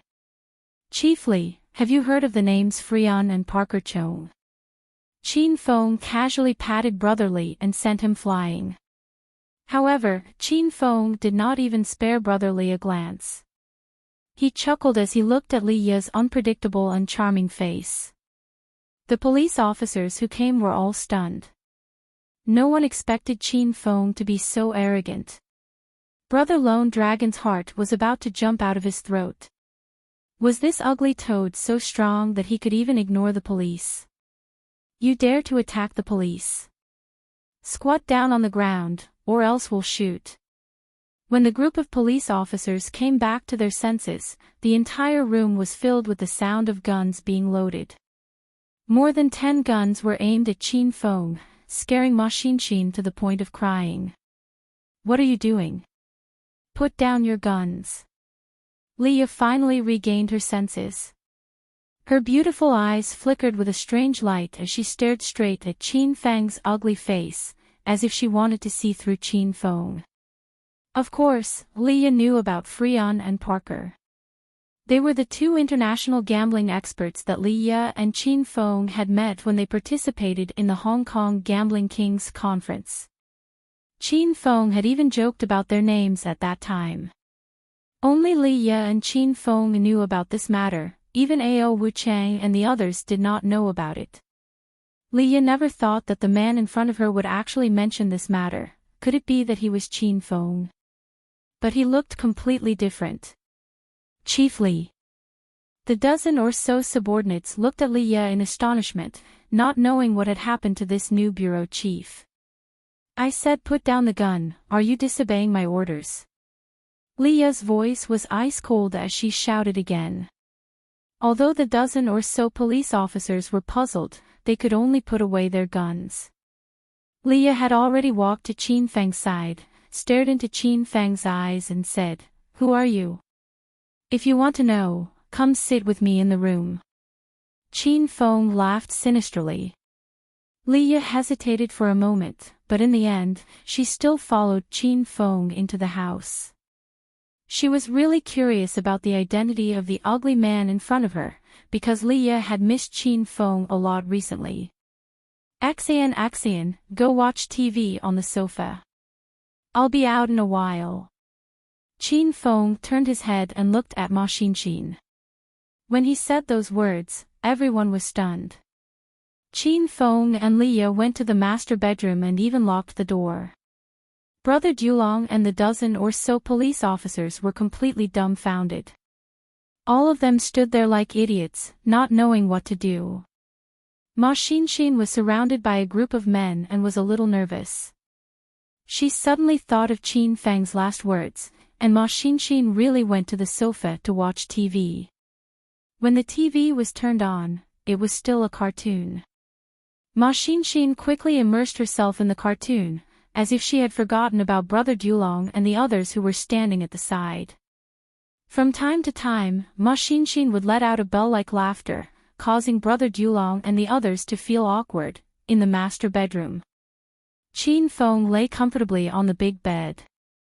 Leah crossed her arms and stood vigilantly at the door. Speak, who exactly are you? Xiaoya, old lovers are especially passionate when they meet. Why do you have such a scowling face? Come, get on the bed and talk to me about life. Qin Feng was not serious at all. Leah forcefully suppressed the anger in her heart and said coldly, who exactly are you? If you don't tell me, I'll shoot you. Qin Feng realized that when a woman became a police officer, her temper became more and more explosive. Lu Bingbing would easily shoot you, and this Leah was also developing in that direction. Qin Feng sat up straight, and his expression became serious. Xiaoya, I'm Qin Feng. Leah's body trembled. She had already thought that the ugly man in front of her was Qin Feng, but the moment Qin Feng admitted it, Leah still couldn't believe it. You're really Qin Feng. Your face. Qin Feng didn't want to talk about his current face, so he immediately interrupted Leah and said, I'm just changing my appearance. Did you forget that not long ago, I came to Hong Kong to work with you to break the Wei family and Yamaguchi Gumi's money laundering mission? There's also group leader Yen, brother Ao Wu Chang, and senior Blue Dragon Ji Yi. We're old partners. In order to make Leah believe his identity, Qin Feng told her some of the things that happened before. Leah's expression changed again and again. Her cold expression had already disappeared, and her beautiful eyes flickered with a hint of surprise.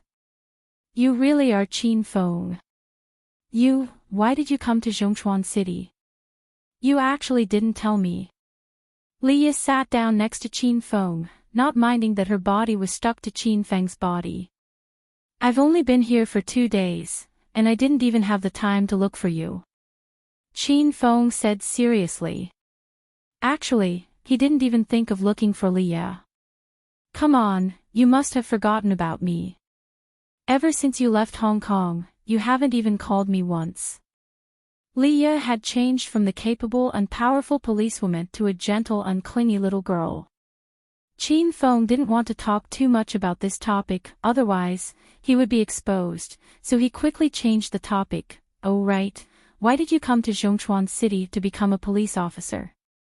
Aren't you Hong Kong's senior inspector? It's all because of the money laundering mission last time. I made a great contribution, so the higher-ups promoted me and transferred me to Zhongchuan City to be the bureau chief. I've only been here for less than a month. Qin Feng chatted with Leah for a while, and also understood Leah's recent life. Leah kept staring at Qin Feng's face, and could no longer hold it in. Qin Feng, can you change back to your previous appearance? You're so ugly now. I don't want to change. I like it this way. Otherwise, if I'm too handsome, it'll be too troublesome. Qin Feng curled his lips, feeling a little unhappy in his heart. Leah really admired Qin Feng. She had never seen such a freak like Qin Feng. Leah had seen Qin Feng's and Qiao Feng's appearances before, and she felt that Qin Feng himself was quite handsome. Qiao Feng's appearance was too ordinary, but how could his current appearance be described as ugly? Of course, that was because Leah had never seen Green Wolf's appearance before. That was not the appearance of a human at all. You're really sick, you have to make yourself so ugly. Leah could not help but complain. Immediately, a crisp sound came from Leah's buttocks. She was slapped by Qin Feng. If I don't hit you for 3 days, you'll be able to talk to me properly. Qin Feng suddenly became strong, causing Leah to grit her teeth in grievance, but she did not dare to get angry at Qin Feng, because she knew that the more she resisted, the more she would suffer. Humph! You scoundrel, I want my subordinates to capture you. Leah stood up and was about to leave when Qin Feng pulled her into his embrace. Oh right, since you're the bureau chief here, then help me capture that one-eyed dragon, and that subordinate of yours surnamed Li. It's obvious that he's a bad person who's in cahoots with One-Eyed Dragon. These people are simply ruining the atmosphere of the police station. Qin Feng got down to business.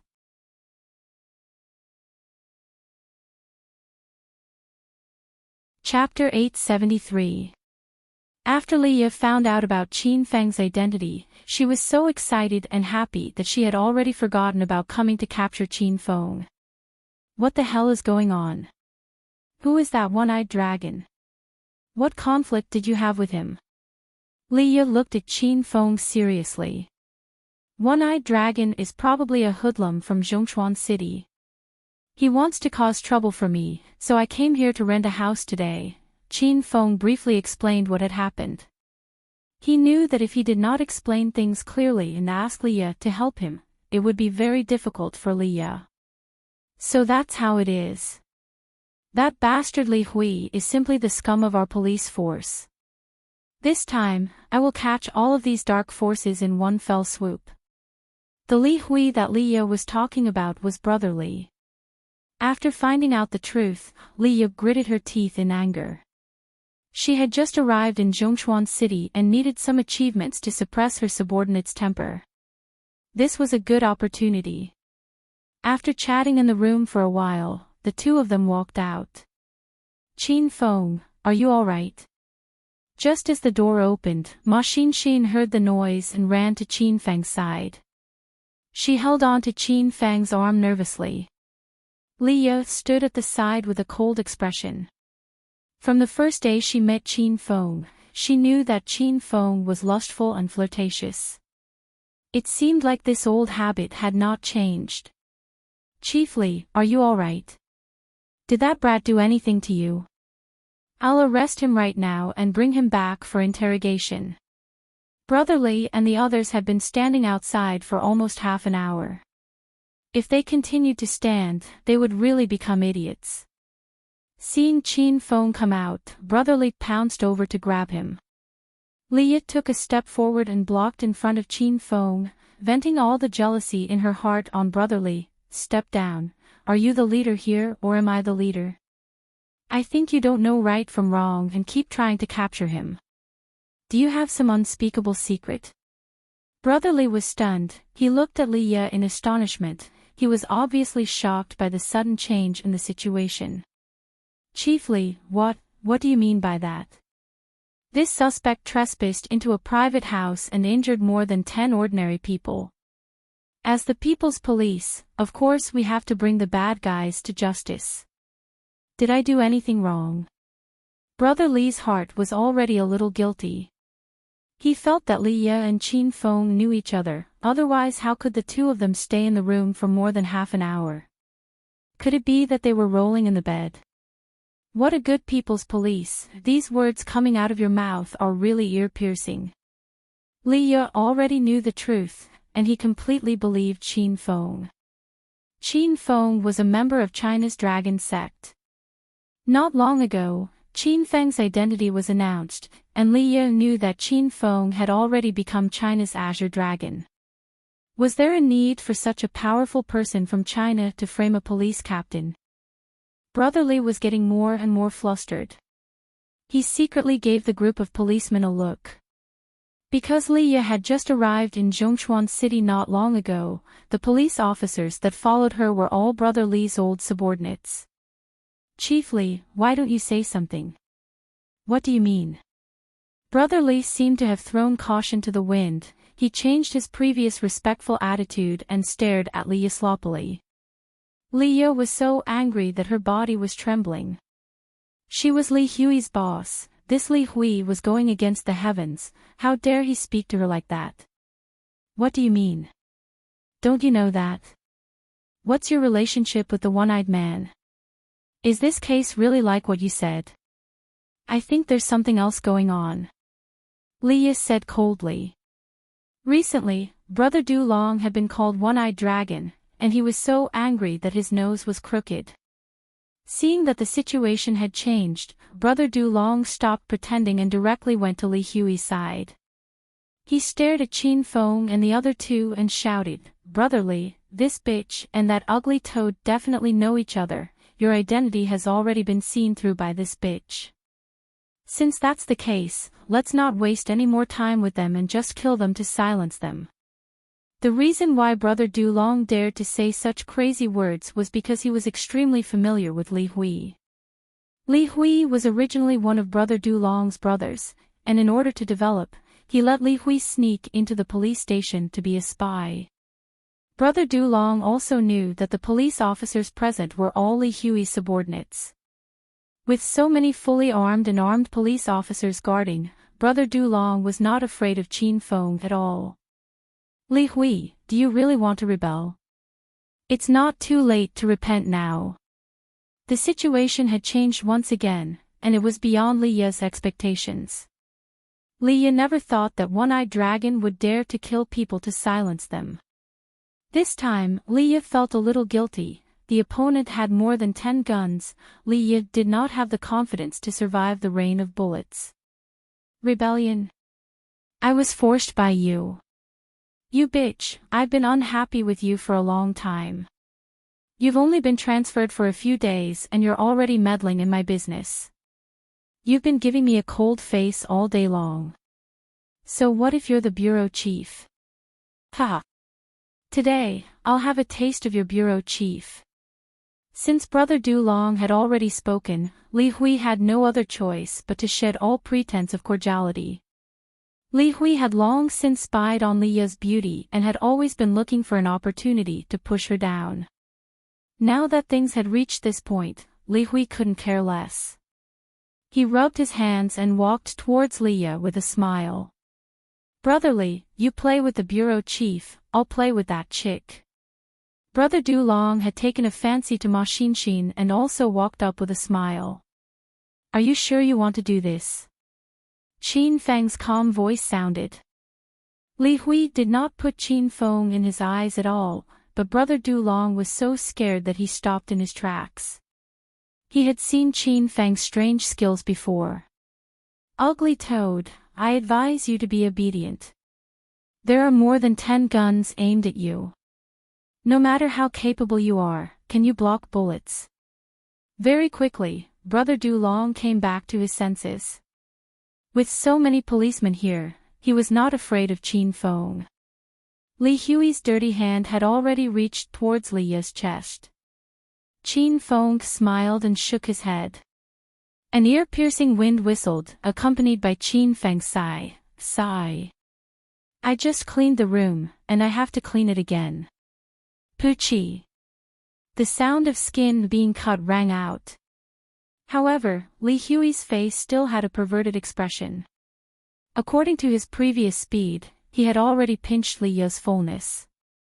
That was what Li Hui had been dreaming of for the past half a month. Li Hui wanted to close his eyes to feel the soft and bouncy feeling, but he couldn't feel anything. He tried to pinch it harder, and suddenly realized that his hand had lost all feeling. Chi chi chi. After the wound had been cut open for a while, blood began to spurt out. A piercing pain surged into his heart, but Li Hui forgot to scream. His eyes almost popped out of their sockets as he stared at the disappearing right hand. He was completely dumbfounded. Hand, old man's hand. Li Hui started to scream, and the entire room fell into silence. Brother Du Long's face was as pale as paper. He had just experienced hellish torture, and now this scene was happening again. Even if Brother Du Long had 10 guts, he would still be scared to death. Hurry, hurry and open fire, kill that ugly toad, shio shio shio. Without waiting for Brother Dulong to finish speaking, and before the policemen came back to their senses, the entire room was filled with the sound of wind whistling, like a rhythmic song. However, it was a bloody song of death. Every note was accompanied by a spray of blood. The 10 or so policemen didn't even have time to raise their guns before their wrists were all cut off. It was as if they were trying to commit suicide. The guns fell to the ground and were stained by the dazzling blood. The situation had changed once again, and it had come too fiercely and fiercely. Other than Qin Feng, no one had come back to their senses. Li Hui was still rolling and screaming in a pool of blood. The 10 or so policemen weren't seriously injured, and only had a cut on their wrists. Brother Dulong was completely fine, but he was more afraid than anyone else. He knew that he was finished this time. One-eyed dragon, I already said I would give you rent, but you didn't want it. Now you brought people to cause trouble. You're not honest. Qin Feng smiled at Brother Dulong. Brother Dulong was so scared that he knelt on the ground again. Big brother, I was wrong. I will never. Before he finished speaking, a white light flashed, and Brother Dulong's eye exploded. He screamed like a pig being butchered. Li Ye and Ma Xinshin were both frightened by this scene. The two women hugged each other tightly, looking for comfort. They understood Qin Feng quite well. Qin Feng was usually mischievous and frivolous. He rarely got angry and made a move, but if Qin Feng really made a move, the consequences would be unimaginably terrifying. One-eyed dragon had now become an eyeless dragon. In the future, no one would call him One-eyed Dragon. Would he be happy about this? Li Hui had lost an arm, and after witnessing Qin Feng's strange skills, he was completely discouraged. He didn't even have the guts to resist. Although the dozen or so policemen still had the chance to sneak attack Qin Feng, none of them had the guts to do so. The entire room was silent. Everyone looked at Qin Feng fearfully.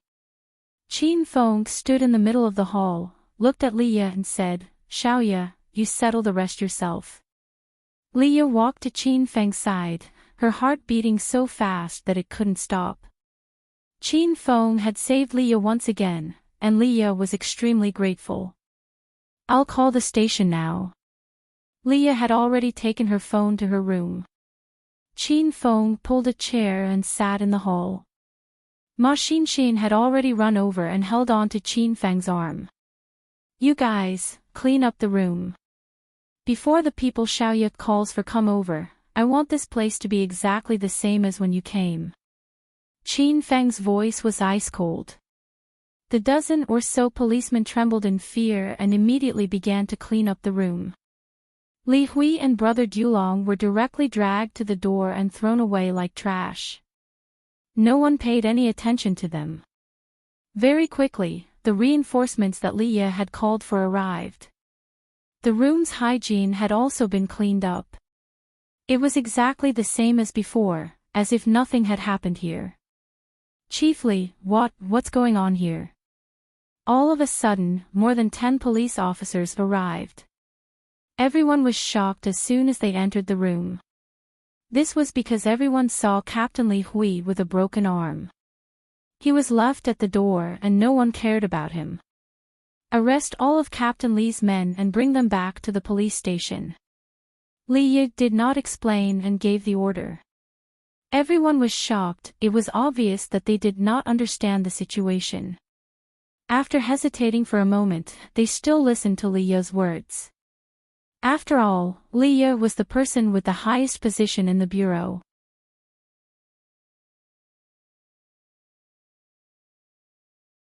Chapter 874. Then, she said goodbye to Qin Feng and rushed back to the police station. When she thought that Qin Feng was going to stay in Zhongchuan City for a while, she felt an inexplicable joy in her heart. She was bored alone in Zhongchuan City, and now, she finally had someone she knew. The group left in a grandiose manner. Even after a while, Ma Xinshin was still in a daze. Ma Xinshin was a stage 4 inner chi martial artist, and she knew that martial artists were much stronger than ordinary people. She also knew that Qin Feng was the Azure Dragon of China's 9 dragons. However, Ma Xinshin was still shocked by Qin Feng's strength. Moreover, Qin Feng was only a stage 5 inner chi martial artist after he was crippled by the divine dragon. Could a stage 5 inner chi martial artist take someone's life easily? This was Ma Xinshin's first time witnessing such a thing. Xinshin, don't just stand there. Help me check if there's any movement from Rao Sherman. Qin Feng knew that Ma Xinshin was scared out of her wits, so he tried to distract her with the matter of the singer. Ma Xinshin lowered her head in a daze. She took out her phone and logged into her newly created Weibo account. She almost peed her pants when she opened the Weibo account. Wow! Qin Feng, this is bad. The video that we uploaded earlier is going crazy. Qin Feng quickly jumped to Ma Xinshin's side and bent down to look at his phone. Their faces were almost touching, and Qin Feng's hand was wrapped around Ma Xinshin's waist. However, Ma Xinshin didn't care about these ambiguous actions. She was shocked by the popularity of the video. It had only been 3 hours since the video was uploaded. The number of views exceeded 100,000. There were more than 10,000 comments. There were more than 5,000 shares. Who's this guy? He's so good at singing. Why haven't I heard of his name before? He should be a newcomer. Even his Weibo account is newly registered. Sure enough, there are experts among the people. I think this song, Because of You, is even better than Rao Sherman's. It's a pity that this man is too ugly. So what if he's ugly? Talent is the true beauty. Ahem. But I have to say, he's really ugly. This man is so confident. He even named himself Xing Shui with such an ugly face. Is he trying to say he's handsome? Out of the 10,000 or so comments, more than half of them were discussing Qin Feng's appearance. Qin Feng was so angry that his nose became crooked. Ma Xinshin bent over in laughter when she saw these comments. She felt like she was watching a joke. Ma Xinshin had already advised Qin Feng not to show his face and not to use the name Jing Shui. In the end, Qin Feng didn't listen. Now he was hurt. Aside from the comments praising and discussing Qin Feng's looks, a large portion of the comments were from both sides cursing each other. The battle team was divided into 2 groups.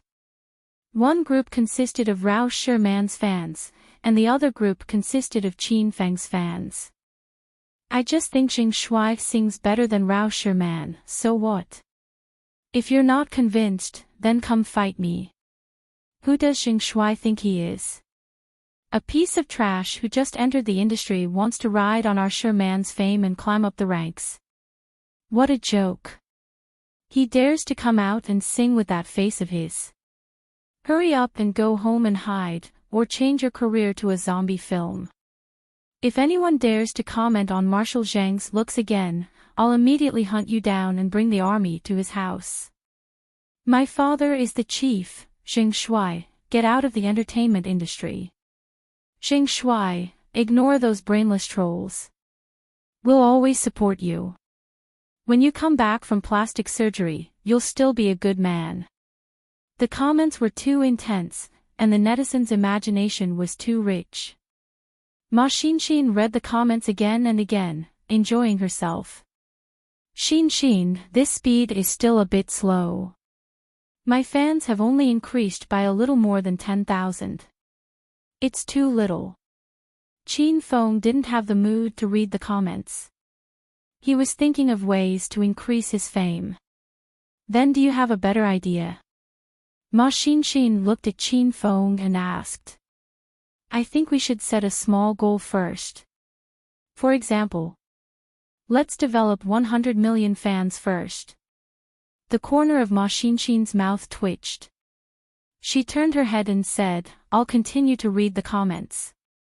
For the entire afternoon, the two of them curled up on the living room sofa and browsed Weibo.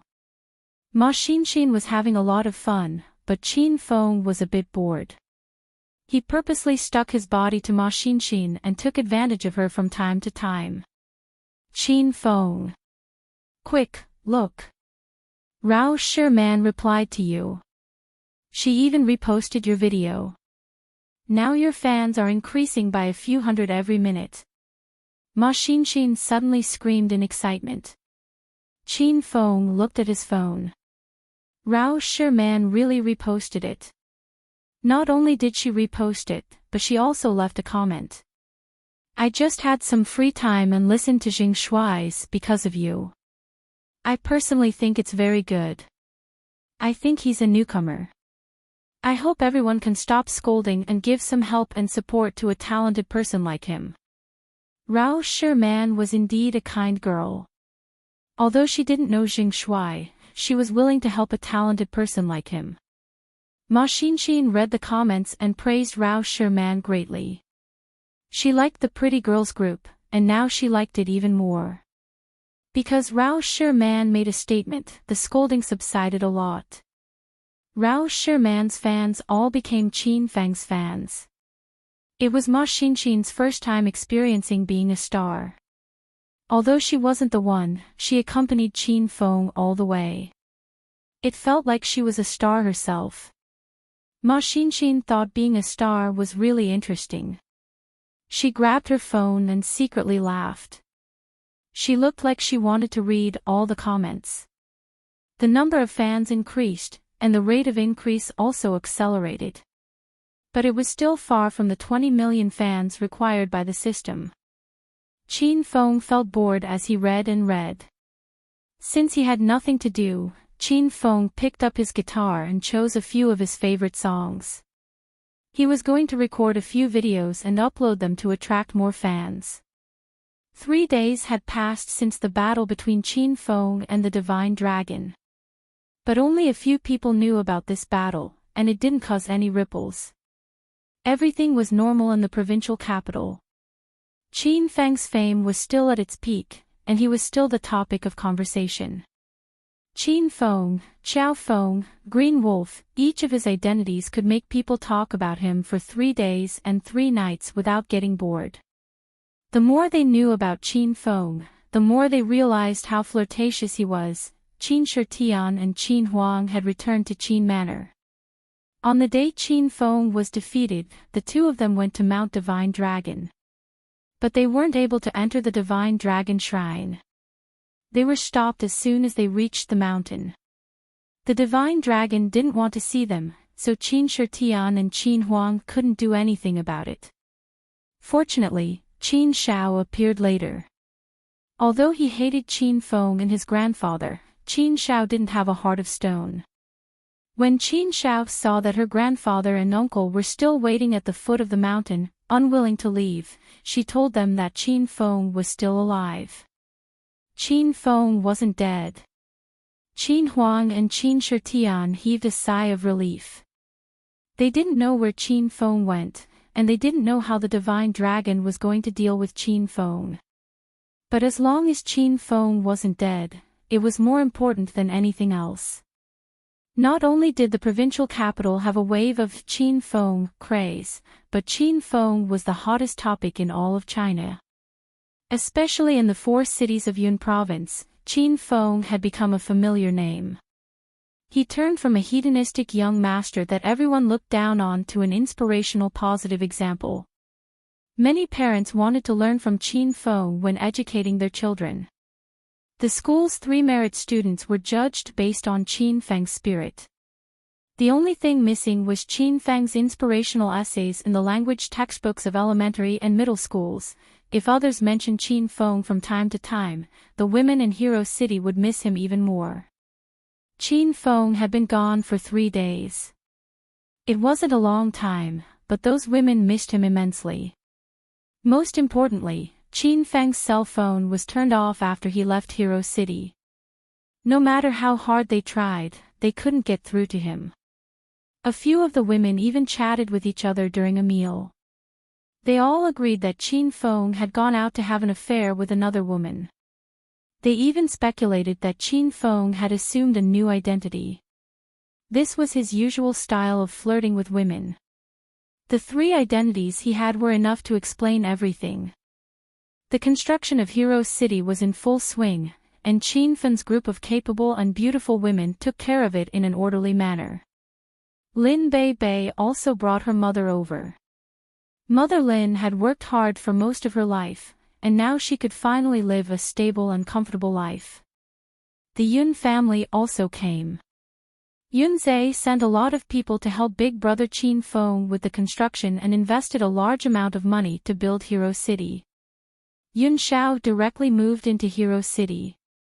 She was already engaged to Qin Feng, and Yun Xiao decided that Hero City would be her home from now on, because it was Qin Feng's home. The people from Saint Medic also came to Hero City. Their representative was, of course, Ren Xiaoyao. Ren Xiaoyao was forced to come here by her family. Ever since Qin Feng visited the Ren family a few days ago, the Ren family had decided that Qin Feng would be their son-in-law. They even threatened Ren Xiaoyao that she could only marry Qin Feng. Otherwise, she would die alone. Qin Feng had left, but everything was developing, and it was developing in a good direction. Qin Feng had already helped the women become martial artists. He even gave them a martial arts secret manual. When the women had nothing to do, they would cultivate together. They had all entered Stage 2 Inner Qi. Lu Wenjing and Zhao Lingxian had even entered Stage 3 Inner Qi. Inside the Divine Dragon Temple. The Divine Dragon stood at the peak of a mountain and looked down at Jindu City. Qin Xiao suddenly walked in, Master. The Divine Dragon didn't look at Qin Xiao. His voice seemed to come from far away. How is Qin Feng now? According to the informant in Zhongshuan City, Qin Feng hasn't done anything. He rented a house and stays in there every day. However, the woman who came to find Qin Feng has become thinner. A hint of doubt flashed in the Divine Dragon's deep black eyes. Thinner? What do you mean? I don't know. That woman was originally very fat, but she became thinner recently. At first, the informant thought that Qin Feng found a new woman. However, according to these days of observation, it wasn't another woman. It was the woman who came to Mount Divine Dragon to find Qin Feng 3 days ago. The Divine Dragon only cared about Qin Feng. As for whether Ma Xinxin was thinner or not, it had nothing to do with him. A hint of dissatisfaction flashed in the Divine Dragon's eyes. He lowered his voice and said, "Tell them to find useful information." "Don't worry about that woman." Qin Xiao was so scared that his body trembled. He hurriedly replied, "Okay, I'll give the order now."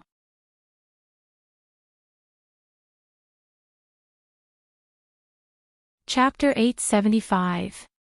When Ma Xinxin woke up, she realized that Qin Feng was famous. Ah. Qin Feng, look, your Weibo fans have broken through the 100,000 mark. Ma Xinxin became fatter after a nap. Qin Feng fell in love with this woman's physique. It was as if she was born for Qin Feng. How did I become famous? Did my Weibo fans exceed 100 million? Qin Feng hastily jumped from the sofa to the bed. More than 100 million. Why do you keep thinking about the impossible every day? Your number of fans has exceeded 100,000. It has increased to 100,000 in one night. This is already a miracle. 100,000. Qin Feng shook his head, expressing his dissatisfaction. Ma Xinxin rolled her eyes at Qin Feng. She was completely speechless. As a newcomer, gaining 100,000 fans on the 3rd day of his debut was more than enough to make an average person lose sleep. Ma Xinxin ignored Qin Feng and continued reading the comments. To Ma Xinxin, this was a very interesting thing because most of the comments were about Qin Feng's ugliness. Ma Xinxin was very happy when she read the comments. Goddess Sherman is right. Everyone should support Jing Shuai. With his looks, he still has the courage to live, and he dares to challenge the impossible to become a singer. We should learn from him. Apart from other things, Jing Shuai's voice is very charming. Sigh. Why does Jing Shuai have to show his face in a video? It's better if he records songs quietly. Maybe I'll fall in love with him. Good job, Jing Shuai. You're China's big brother Li Ji. Ma Xinxin covered her mouth and giggled from time to time. Her fat jiggled and her breasts bounced. Ah! Qin Feng, come here. Someone wants to discuss a business partnership with you. Ma Xinxin became excited again as she read the comments. What partnership? No deal if the appearance fee is less than 5 million. Qin Feng might not be famous, but he was very courageous. Soon, Ma Xinxin's excitement dissipated, and the corners of her mouth curled up. She was laughing so hard that she couldn't breathe. Ha! Qin Feng, there's a plastic surgery hospital. They want you to be their spokesperson. Die. Also, this person is from a charity organization.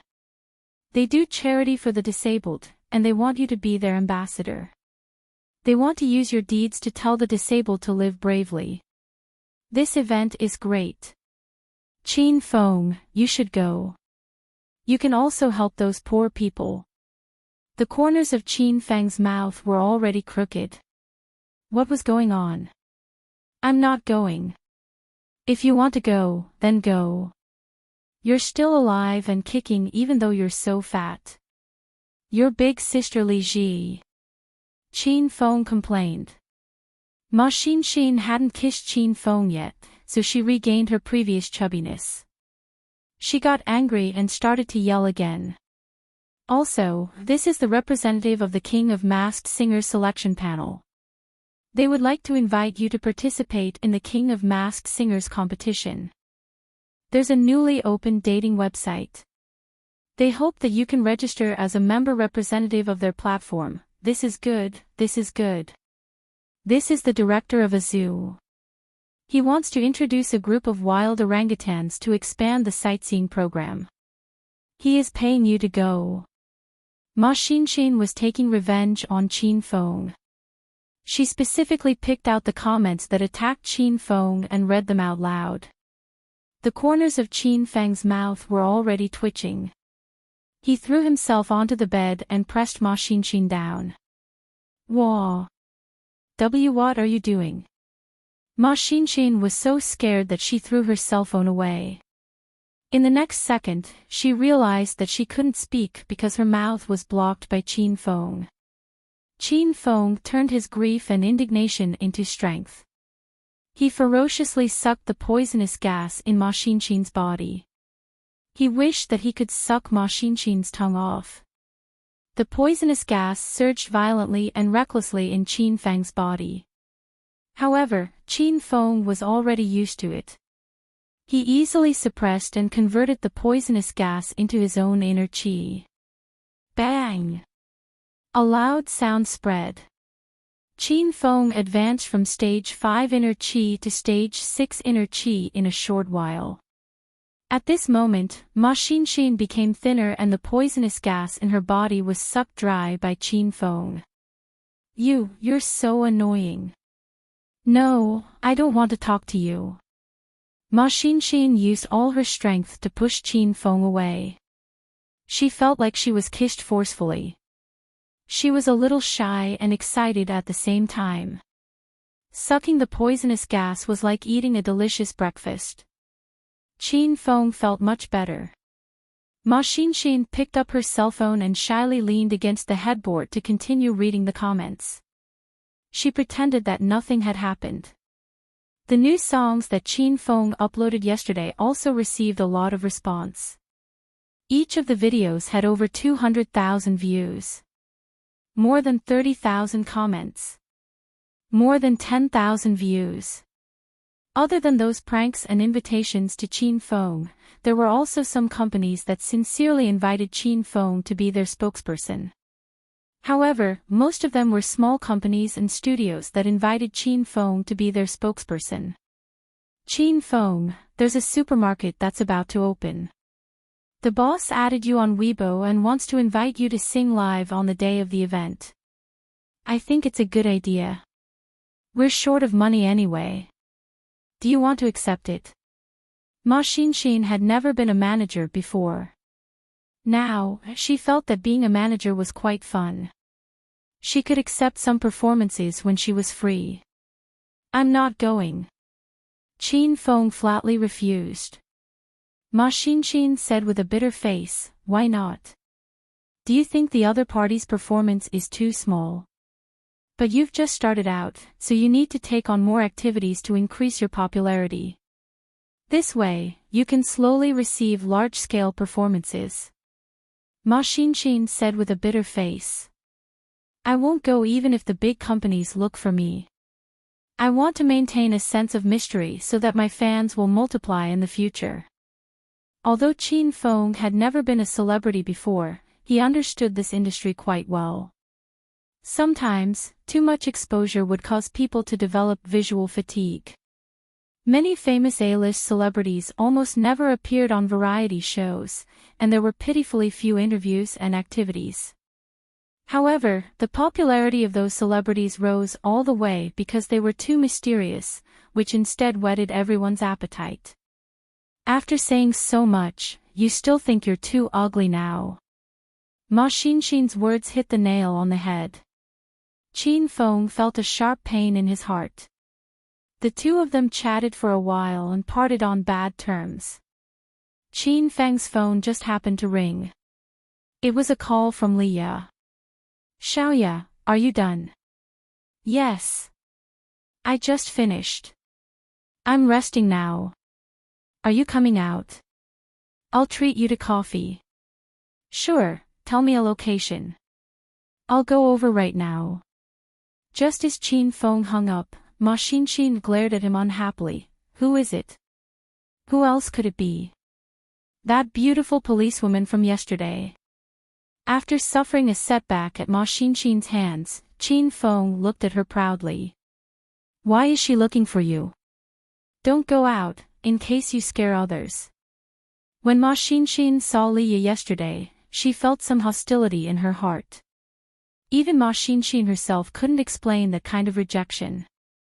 How can I reject someone who asked me out to see a movie? And it's a private room movie. Do what you want. Chin Fong had already put on his coat.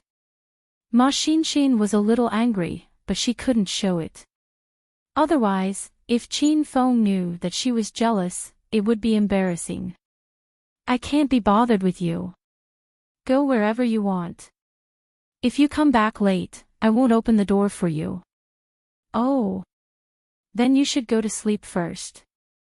I might not even come back tonight. Chin Fong glanced at Ma Xinshin and ran out. Ma Xinshin grabbed the pillow beside the bed and threw it at the door. She was so angry that she was about to explode. Leah asked Chin Fong to go to the Happy Coffee shop. Chin Fong immediately stopped a taxi and rushed over. Chin Fong, over here. Just as he entered the room, Leah stood up and waved at Chin Fong. Many of the other customers inside stared at Leah, unable to take their eyes off her. Chin Fong walked to the opposite side of Leah and sat down. Leah chose to sit by the French window, where she could see the scenery outside and the warm sunlight. Because Leah was tall and beautiful, she attracted a lot of male gazes when she came in. A few of them were even prepared to talk to Leah, but in the end, they saw Chin Fong coming over. Seeing Chin Feng's appearance, everyone was depressed. What kind of taste did beauties have these days? Have you been waiting for a long time? There was already a cup of coffee in front of Chin Fong. Qin Feng did not stand on ceremony and took a sip. Leah changed into a white dress with a low neckline, revealing some of the whiteness in front of her chest. She looked sexy and enchanting. It hasn't been long. Where's that girlfriend? That's not my girlfriend, it's my manager. How could Qin Feng not guess what Leah was thinking? She was testing him. Manager? Then it's a friend. Leah's words were shocking. Qin Feng almost spat out a mouthful of black coffee on Leah's face. We are very simple. Friends. When Qin Feng said this, he felt a little guilty. Leah laughed coldly, but did not pursue the matter. She could be considered a tactful woman. You're really romantic, there are beauties accompanying you wherever you go. Oh right, what are you planning to do in Zhongchuan City? Another secret mission from the Dragon Gate. Leah's red lips took a sip of coffee, leaving an alluring lip mark on the cup. I guess so. I want to stay here for a while and prepare to become a celebrity. Cough cough. Leah accidentally choked, and immediately patted her chest, become a star. Are you kidding? Qin Feng's gaze fell on Leah's trembling chest, and after looking at it a few times, he said, No, I'm serious, I want to be an all-rounder, a first-rate celebrity. Qin Feng's face was serious, even Leah could not tell if he was joking or serious. So you specially made an ugly face to rely on your talent to become a celebrity. Leah found it hard to understand Qin Feng's actions. To put it bluntly, are you fucking sick? You even found out about this. You really are my confidant. I really think so. Qin Feng was a little excited. Leah didn't even dare to drink her coffee, afraid that she would spit it out. After a while, Leah finally accepted the fact that Qin Feng wanted to be a celebrity. Then what talent do you have? To be a celebrity, you either have to rely on your face or your talent. Right now, you can only choose the latter. Qin Feng had originally planned to rely on the latter to become famous, but when Leah said it, Qin Feng was a little unhappy. Qin Feng felt that relying on his talent to become famous was a challenge, so he chose it this way. However, Leah meant that Qin Feng had no choice but to choose it this way.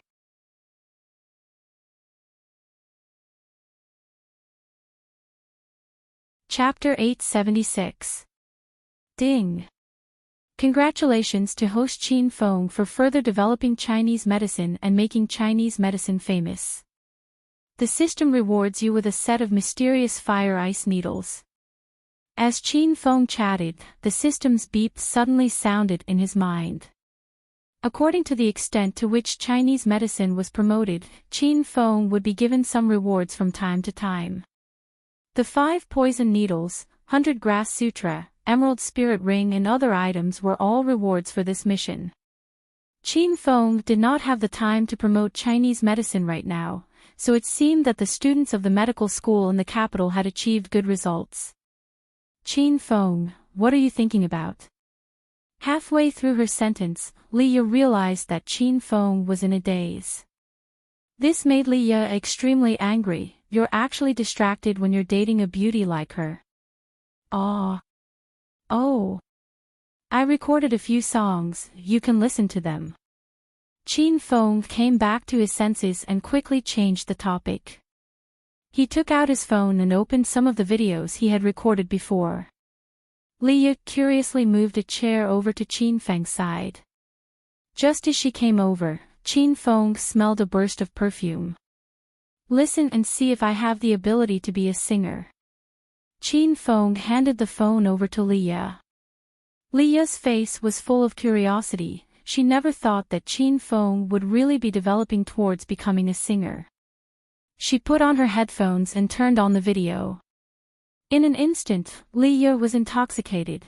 Her beautiful eyes flickered, and she gradually became confused, as if her memories had floated back to the past, and she was looking back at the course of her life. Qin Feng did not disturb Leah, and quietly sat at the side, admiring Leah's exquisite facial features and fair long legs. Time seemed to have stopped. Leah listened to one song after another, and in one breath, she finished listening to all 5 songs that Chin Feng had recorded. How is it? It's not bad. Without needing Leah to say anything, Chin Feng knew that it was definitely not bad. Otherwise, she wouldn't have listened for so long. This is all sung by you. Don't tell me you lip-synced first, and then used software to synthesize your voice. This doesn't sound like your voice.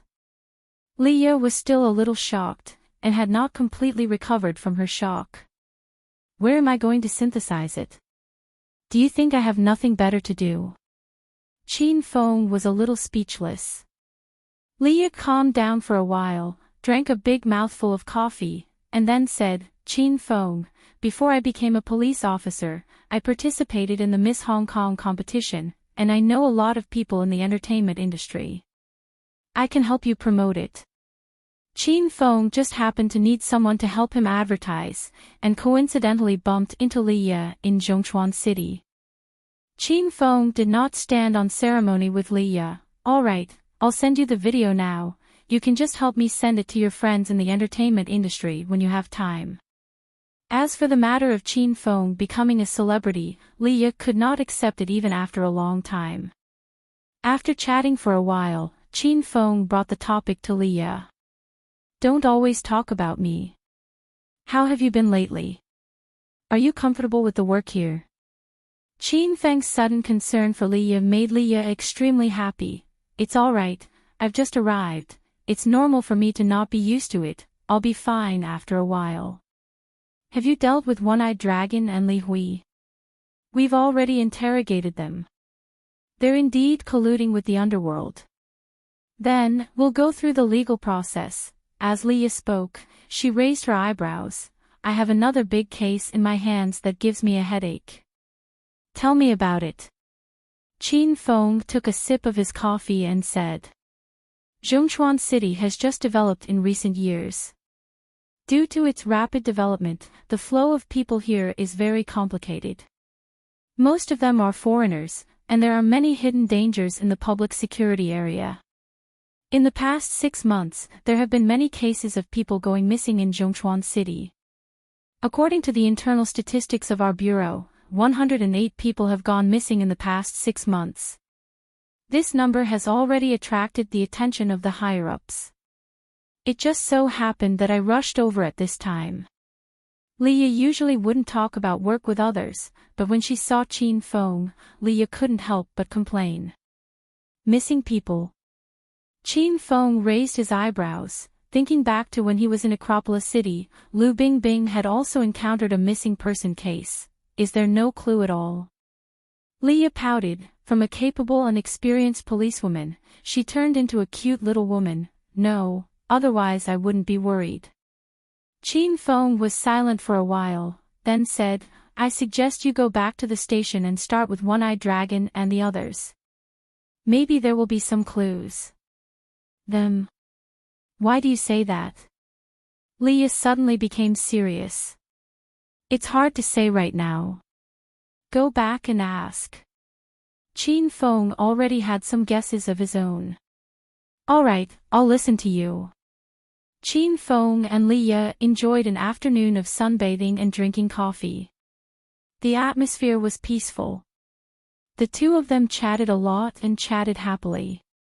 Seeing that the sun was starting to set, the two of them left the coffee shop. Oh right, you're not a martial artist. It's very dangerous to be a police officer. Chin Feng thought about the mixed environment of Zhongchuan City and was a little worried for Leah. Chin Feng, I was just about to ask you something today. You're so powerful, can you teach me how to cultivate? Leah became excited. Of course Chin Feng could let Leah cultivate, as long as he fed her a blood chi pill. However, Chin Feng did not plan to do so. He had just obtained a set of mysterious fire ice needles. This was an acupuncture technique manual.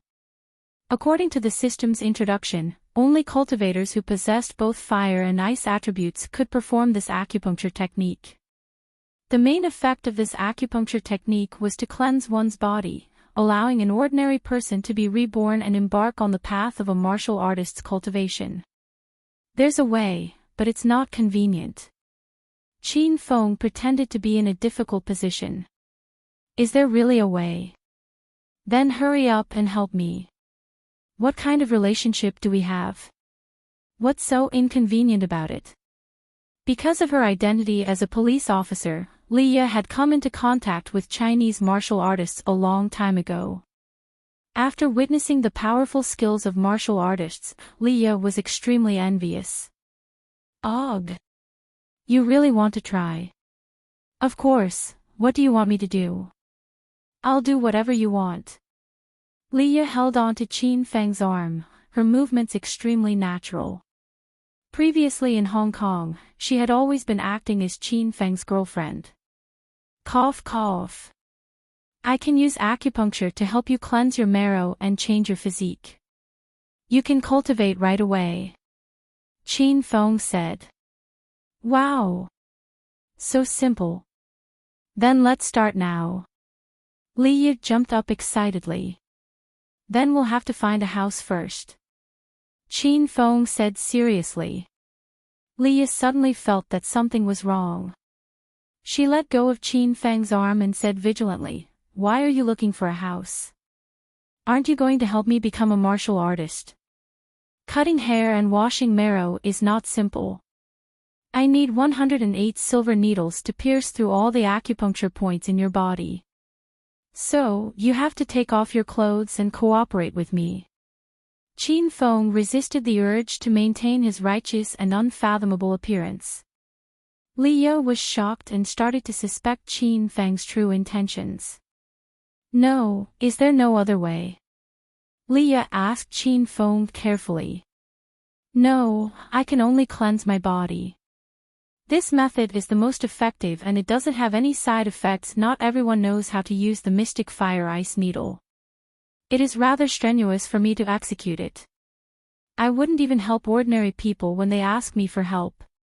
If you are not willing, then I will return first. Qin Feng pretended to be angry, glanced at Leah, then turned and left. Leah stood at the entrance of the coffee shop in a daze, looking at Qin Feng's back figure that was getting smaller and smaller. She immediately chased after him. Hey! Why are you so stingy? At most, I'll let you stab me. Leah caught up to Qin Feng and immediately grabbed his arm, mainly because she was afraid that he would run away. Qin Feng suppressed the joy in his heart and said expressionlessly, "How can I not be angry? What kind of relationship do we have? We are comrades who have gone through life and death together in Hong Kong.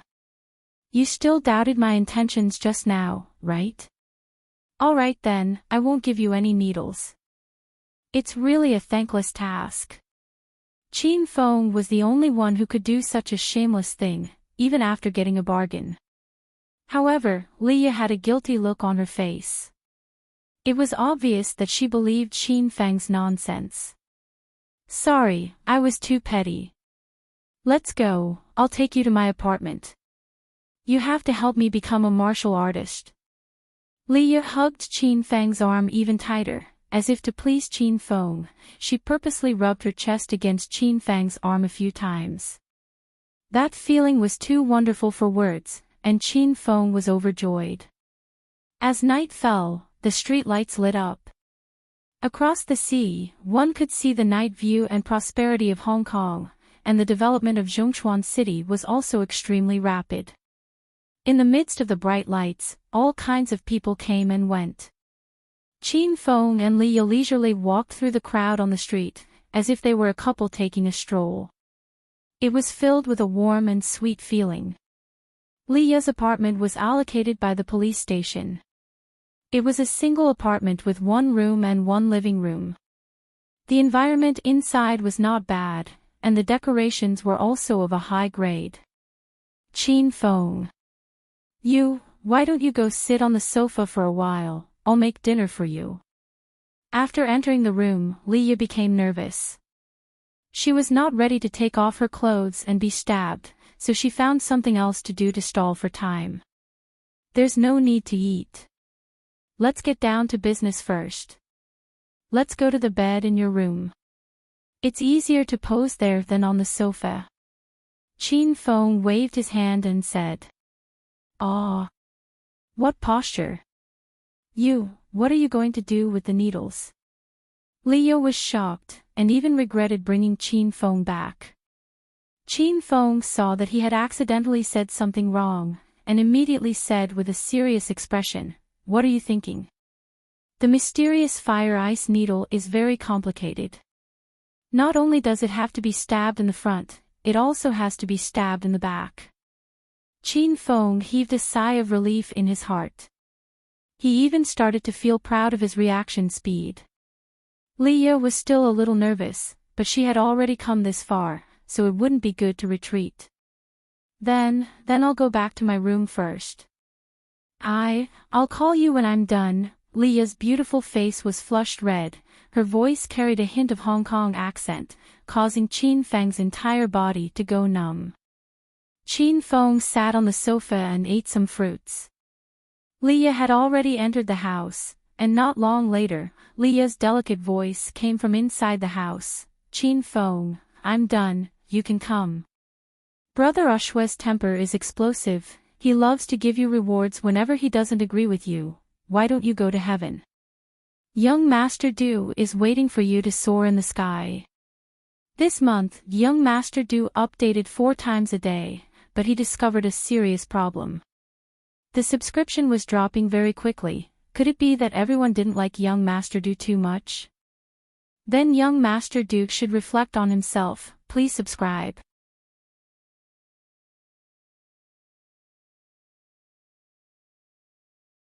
Chapter 877. Just as Chin Feng walked into Leah's boudoir, he was surrounded by the fragrance of flowers. The room was clean and tidy, and there was a double bed. The bed sheet was a bright red color that made people restless, and Leah was sitting on it. Leah's body was covered with a pure white wool blanket. From the looks of her bare arms, she had indeed taken off her clothes, but there were still black shoulder straps on her shoulders. It seemed like she had not taken them off completely enough. "Take off your underwear too." Chin Feng stood beside the bed with an indifferent expression. Leah had been hesitating whether to take off her underwear or not. She didn't think that Chin Feng would ask her to take it off as soon as he entered the room. Must I take it off? You still want to tie your chest?" Leah was scared out of her wits. How abnormal was this Chin Feng? "Don't ask so much. Hurry up and take it off. I'm helping you become a martial artist. This is a very sacred thing. What are you thinking about?" Chin Feng was a little impatient. Leah was too embarrassed to ask any further. She could only bury her head under the blanket and start to take off her underwear. Chin Feng sat on the edge of the bed. On the surface, he maintained a calm expression, but his heart was about to jump out of his throat. A rustling sound came from behind him, tickling Chin Feng's heart. Very quickly, Leah threw a set of black inner body beside the bed. Chin Feng couldn't help but take a few more glances. I'm done." Leah's shy face was boiling hot, her entire body felt like it was about to ignite. Chin Feng was already on the bed. With a wave of his hand, a cloth bag appeared in front of him. Inside the bag were silver needles of different lengths. Seeing that Chin Feng was well prepared and had a professional posture, Leah's nervousness finally calmed down a little. She started to feel guilty in her heart again. It seemed that Chin Feng really did not think too much about it, but he thought wrongly. "Pull the blanket away and lie down." Chin Feng didn't look at Leah. He was afraid that he wouldn't be able to control himself if he did. In order to become a martial artist, Leah had thrown caution to the wind. She clenched her teeth, threw away the wool blanket, and lay on her back in front of Chin Feng. Hiss! Instantly, Chin Feng took a deep breath, and his eyes widened. Leah's figure was perfect, the arc was astonishing. Her skin was snow-white and delicate, and there were circles of red on it. Her calves were as thick as her thighs, slender and straight, and her lower abdomen was flat without any excess fat. Leah had already closed her eyes, she was too embarrassed to open them. If she met Qin Feng's gaze, how embarrassing would that be? Qin Feng looked at Leah's main body a few more times, then picked up a row of silver needles. Whoosh! With a wave of his hand, 6 silver needles fell down and pierced into Leah's delicate skin. The moment his palm came into contact with her skin, Qin Feng felt it was very wonderful. Leah felt it was even more wonderful and couldn't help but cry out. Her coquettishly grumbling with a Hong Kong accent was too alluring.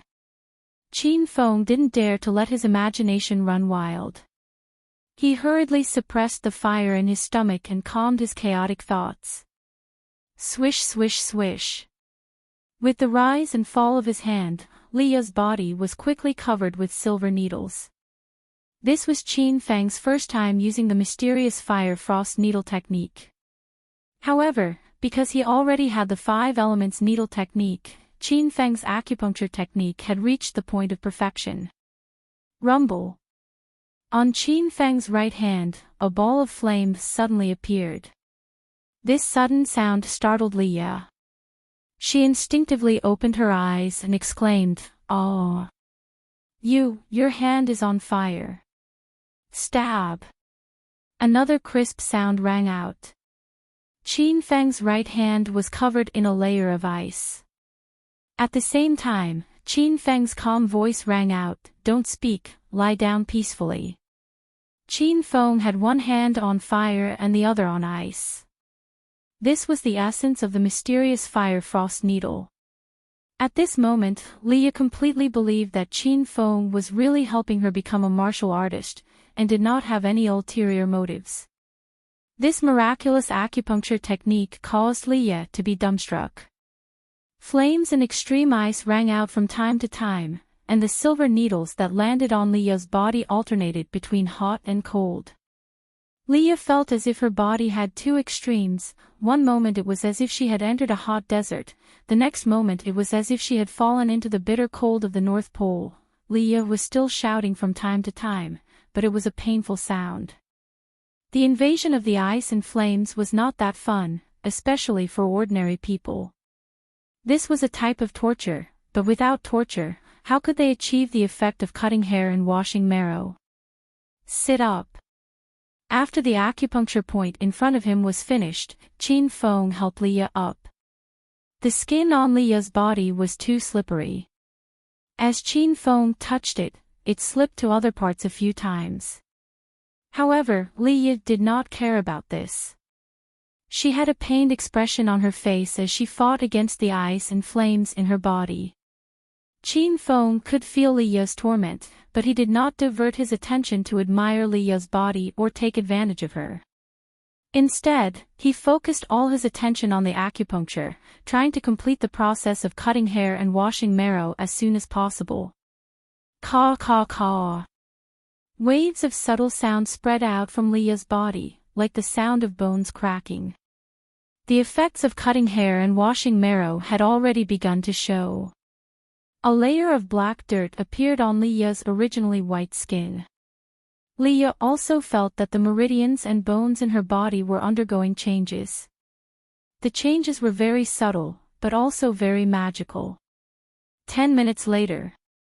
The acupuncture points on Leah's back had also been pierced by Qin Feng.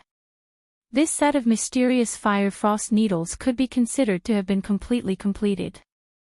This was the first time Qin Feng had used such a heaven-defying acupuncture technique. Even though he was currently at the 6th level, he was actually so tired that he was drenched in sweat. "Qin Feng, are you all right?" Qin Feng laid beside Leah, panting heavily. Leah nervously bent over to check on Qin Feng, but Qin Feng stopped her. "Don't move around, sit for another 10 minutes and I'll pull out the needles for you." Leah immediately sat up straight, not daring to move an inch.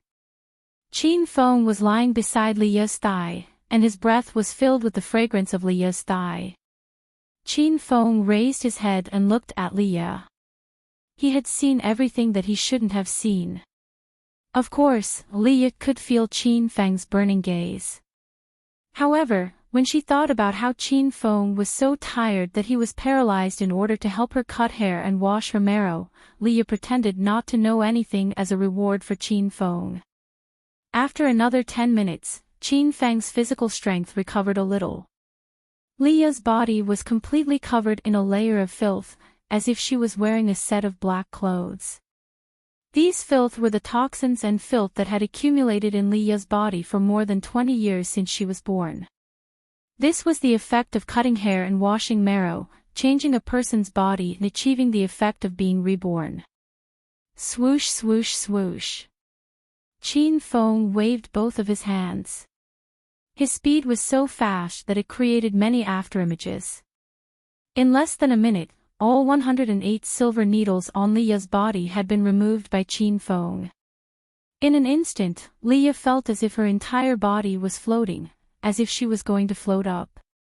"Hurry up and take a bath," Qin Feng said as he looked at Leah. Leah immediately regained her senses. Just as she was about to get off the bed and go to the bathroom, she realized that she could not move. I don't think I can move. Leah's expression was a little nervous. Could it be that there was a mistake with the acupuncture?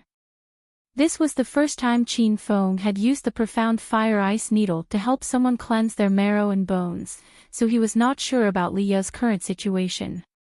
"Master, the effects of the mystic fire freezing needles are very powerful. They can change a normal person's body into a body suitable for cultivation. The person who was injected with the needles will need to rest for 3 hours to return to normal. It's normal for the body to be stiff and unable to move." Little Pig's voice rang out. Looking at Leah, who was covered in dirt and sitting on the bed, Qin Feng said truthfully, "Xiaoya, you have to sit on the bed for 3 hours before you can move, and then you can cultivate." Leah's expression was shocked. But my body is covered in dirt, the bed sheets are going to get dirty, and these things are sticky, it's so uncomfortable." Qin Feng could not bear to watch any longer. How could the originally white and clean Leah endure being surrounded by dirt for 3 hours? Qin Feng bent down and carried Leah to the bathroom. What are you doing?" Leah wanted to move, but she couldn't. She sat in the bathtub with a nervous expression. "I'll help you bathe, don't think too much." Qin Feng's voice was unquestionable. Before Leah could refuse, Qin Feng had already started to turn on the water, and then help Leah wash her body. Although Leah could not move, her body's senses were still there. She felt her body being touched by a man, and her entire body was about to burn. The bathroom was filled with an ambiguous atmosphere. Qin Feng was also extremely excited, but he kept suppressing the fire in his belly. How could he lay his hands on a woman he couldn't touch? Qin Feng was obviously unable to do it. After bathing, Leah returned to her previous fair and white skin. At this time, Leah's skin was tender and white, it was as delicate and soft as a newborn baby's, and could even reflect a trace of sparkling and translucent light. Qin Feng was dumbstruck. After regaining his senses, he immediately carried Leah back to the bed. Leah was still sitting, and her waist was a little sore from sitting. Qin Feng placed Leah down, smoothed her hands and feet, and let her lie on the bed. After doing everything, Qin Feng leaned against Leah's bed and looked up and down. Leah's face darkened, she was extremely depressed. Help me cover myself with the wool blanket. What if I catch a cold?" Leah pouted and complained. Qin Feng took the woolen blanket from the side of the bed and moved his body close to Leah's, covering himself and Leah together. The corner of Leah's mouth twitched. If she could move now, she would definitely kick Qin Feng off the bed. You're pissing me off. How did I anger you?" Qin Feng's face was blank, as if he was pretending to be real. I told you to cover me, why did you come in? I'm also afraid of catching a cold. Qin Feng said seriously. Leah gritted her teeth, she was so angry that she couldn't even speak. She couldn't move now, and Qin Feng was still shamelessly refusing to leave. Leah was at her wit's end. Qin Feng realized that the profound fire ice needle consumed too much energy. Even with his current level of inner 6, he could barely use this set of needle techniques. After lying on the bed for a while, Qin Feng fell asleep. He tilted his head and directly laid on Leah's chest. Leah's face turned red from embarrassment. She wanted to wake Qin Feng up, but seeing Qin Feng's tired expression, Leah couldn't bear to do so. After an unknown period of time, Leah also fell asleep. As she fell asleep, the two of them hugged each other.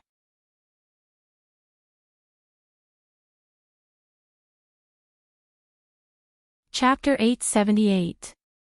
When she woke up early in the morning, Leah was shocked. Qin Feng was sleeping soundly, but he was woken up by Leah's scream. After calming down, Leah remembered what had happened last night.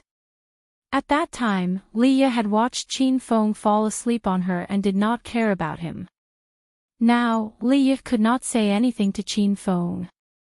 The effect of the mysterious fire ice needle was not bad. After Leah woke up, her body could already move. She felt that there was an additional qi in her dantian, and she could control this qi on her own. Leah successfully stepped into the ranks of martial artists. Before Qin Feng left, he gave her a martial arts secret manual and some pills. However, Leah had just stepped into the first level of inner qi, so Qin Feng suggested that she cultivate for a few more days before considering eating pills to break through. Time flew by like the clouds. In the blink of an eye, Qin Feng had been in Zhongchuan City for more than a week. In the next few days, Qin Feng stayed in the house to record videos and upload them. With Rao Sherman's help and Leah's publicity, Qin Feng's fame had increased by more than 10 times. Qin Feng, another entertainment company wants to sign you. Are you going? Ma Xinxin had been extremely busy these days. She was browsing Weibo, reading comments, posting videos, and selectively replying to some content. She was simply about to be nurtured into a qualified manager by Qin Feng. No. Qin Feng's voice came from the bathroom. He was taking a shower. These days, Qin Feng's Weibo fans had already broken through the 1 million mark. The total number of comments on all the videos had been checked over 100,000. Qin Feng's Weibo had gone crazy. More and more companies were looking for Qin Feng to cooperate with. This time, it was a serious entertainment company. The companies were of different sizes and backgrounds. This time, Qin Feng was really popular. However, Qin Feng still maintained a low profile. He was determined not to sign a contract, show his face, or participate in any interviews or activities. Qin Feng, this entertainment company is very famous in the mainland. The Beautiful Girl Group is currently signed under their company's name. This is the 3rd time they've asked you out. Do you want to think about it again? Don't you want to break through 20 million fans? If you sign a contract with this company and let them publicize it, you might really be able to meet your expectations. Qin Feng walked out of the bathroom with a towel wrapped around his body and was drying his hair with it. What company? Qin Feng asked casually. Starlive Media, the headquarters is in the capital. Now the person in charge of the branch in Zhongchuan City is asking you. Why don't we go and have a look? You have nothing better to do anyway. Ma Xinxin had heard of Starlight Media, which was a company opened by Yang Kan, the son of the Yang family, one of the 4 big families in the capital. It was still very famous in the entertainment circle. Starlight Media. That sounds familiar. Who's the head of the capital? Qin Feng raised his eyebrows. One of the four young masters, Yang Can. No wonder it sounded so familiar. When Rao Sherman and Zhang Kuku went to provincial capital university for a concert, Yang Can and Lu Shu had the idea of seducing the two women. At that time, Yang Can mentioned the Starlight Media Company. So it's my little brother's company. Then how can I go? I'll lose face. Qin Feng flatly refused and continued to dry his hair. The corner of Ma Xinxin's mouth twitched. She didn't know that Qin Feng had subdued the capital's four young masters, so she thought Qin Feng was bragging again. Seeing Qin Feng's resolute attitude, Ma Xinxin was at her wits' end. In just a few days, Qin Feng had rejected no less than 20 entertainment companies' invitations. Ma Xinxin could only do as Qin Feng said. She replied to the person in charge of Starlight Media in Zhongshuan City and politely refused the other party's invitation. At the same time, on the main floor of Starlight Media Company in Zhongshuan City, Zhao Bin slammed the table and stood up. Zhao Bin was the person in charge of the Starlight Media Company's branch in Zhongshuan City. Because Zhongshuan City had just begun to develop, this branch was only invested in it half a year ago. Now the branch needed to sign a large number of star artists. Zhao Bin took a fancy to Jing Shuai, who was recently a hot topic on Weibo. He invited Jing Shuai 3 times in a row, but he didn't expect to be rejected 3 times. Zhao Bin was very angry. He was transferred from the capital's Starlight Media Company. Previously, when he was in the capital's head office, even the A-list stars didn't dare to give Zhao Bin a face easily. Now, a newcomer who had just become famous dared to throw Zhao Bin's face. Fei Fei, come to my company. Zhao Bin's face was ferocious. He picked up the internal phone on the table and made a call.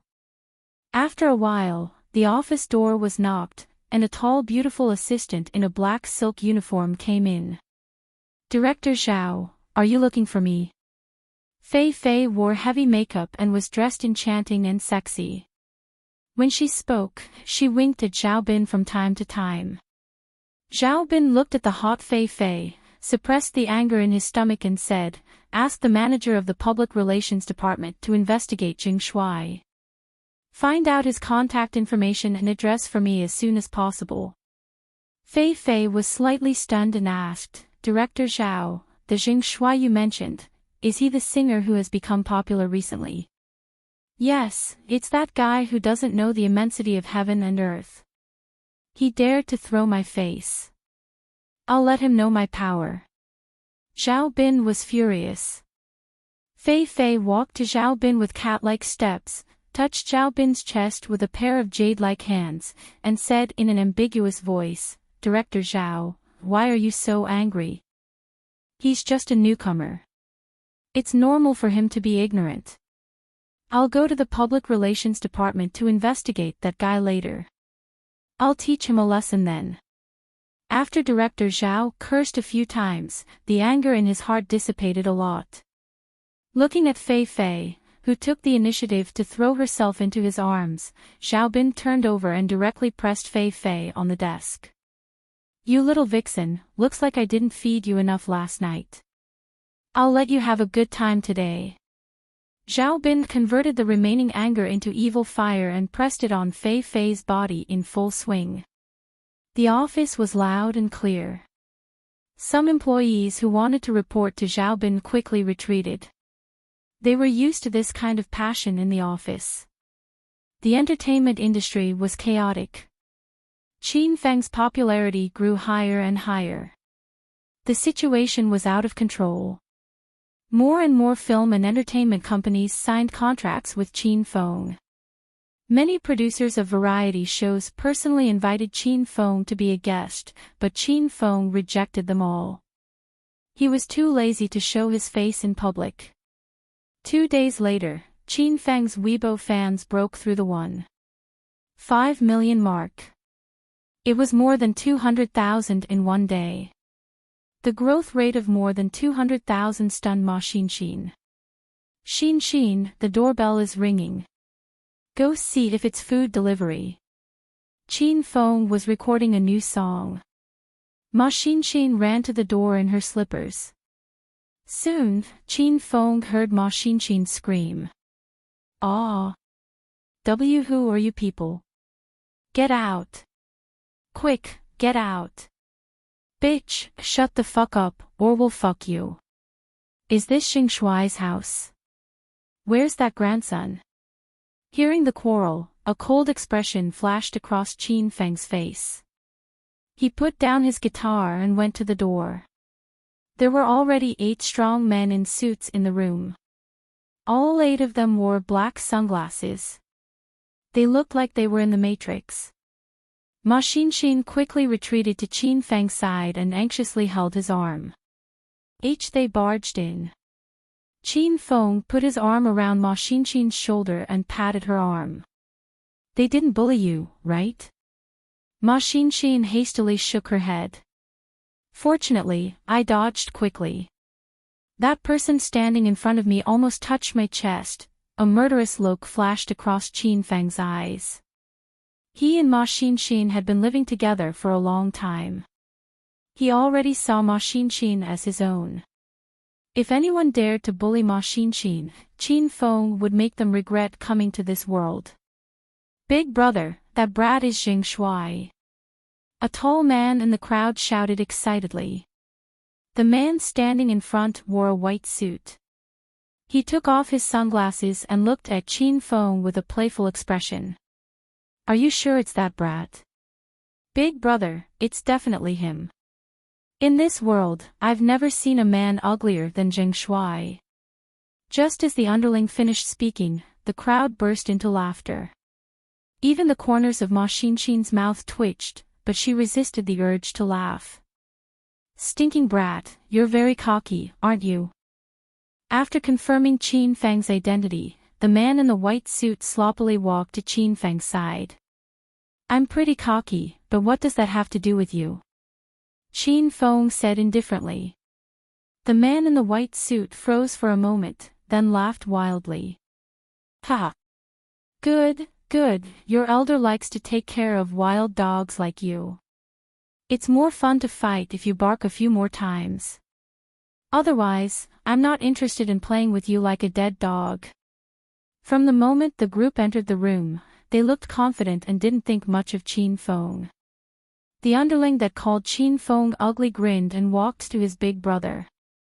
He looked hungrily at Ma Xin and said, "Big brother, that girl is really pretty. Should we have some fun first?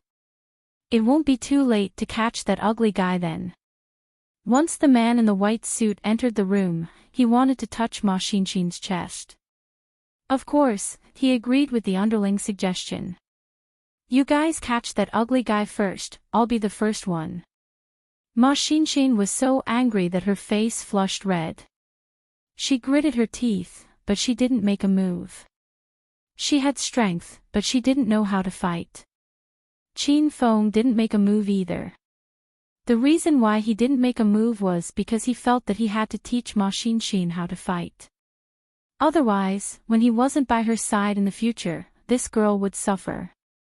The underling already pounced with a cold smile and wanted to catch Qin Feng. Qin Feng pulled Ma Xin back and said, Xin, I'll leave these bastards to you. Use your feet to kick them."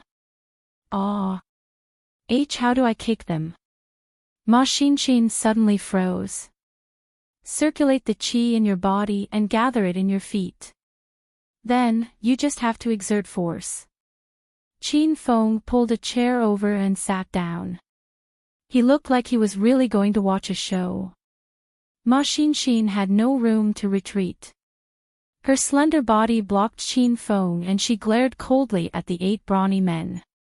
Ma Xin had long since disliked these people. Hee. "Big brother, this ugly guy is smart enough. He knows he can't beat us, so he let this girl go. He's too fucking shameless."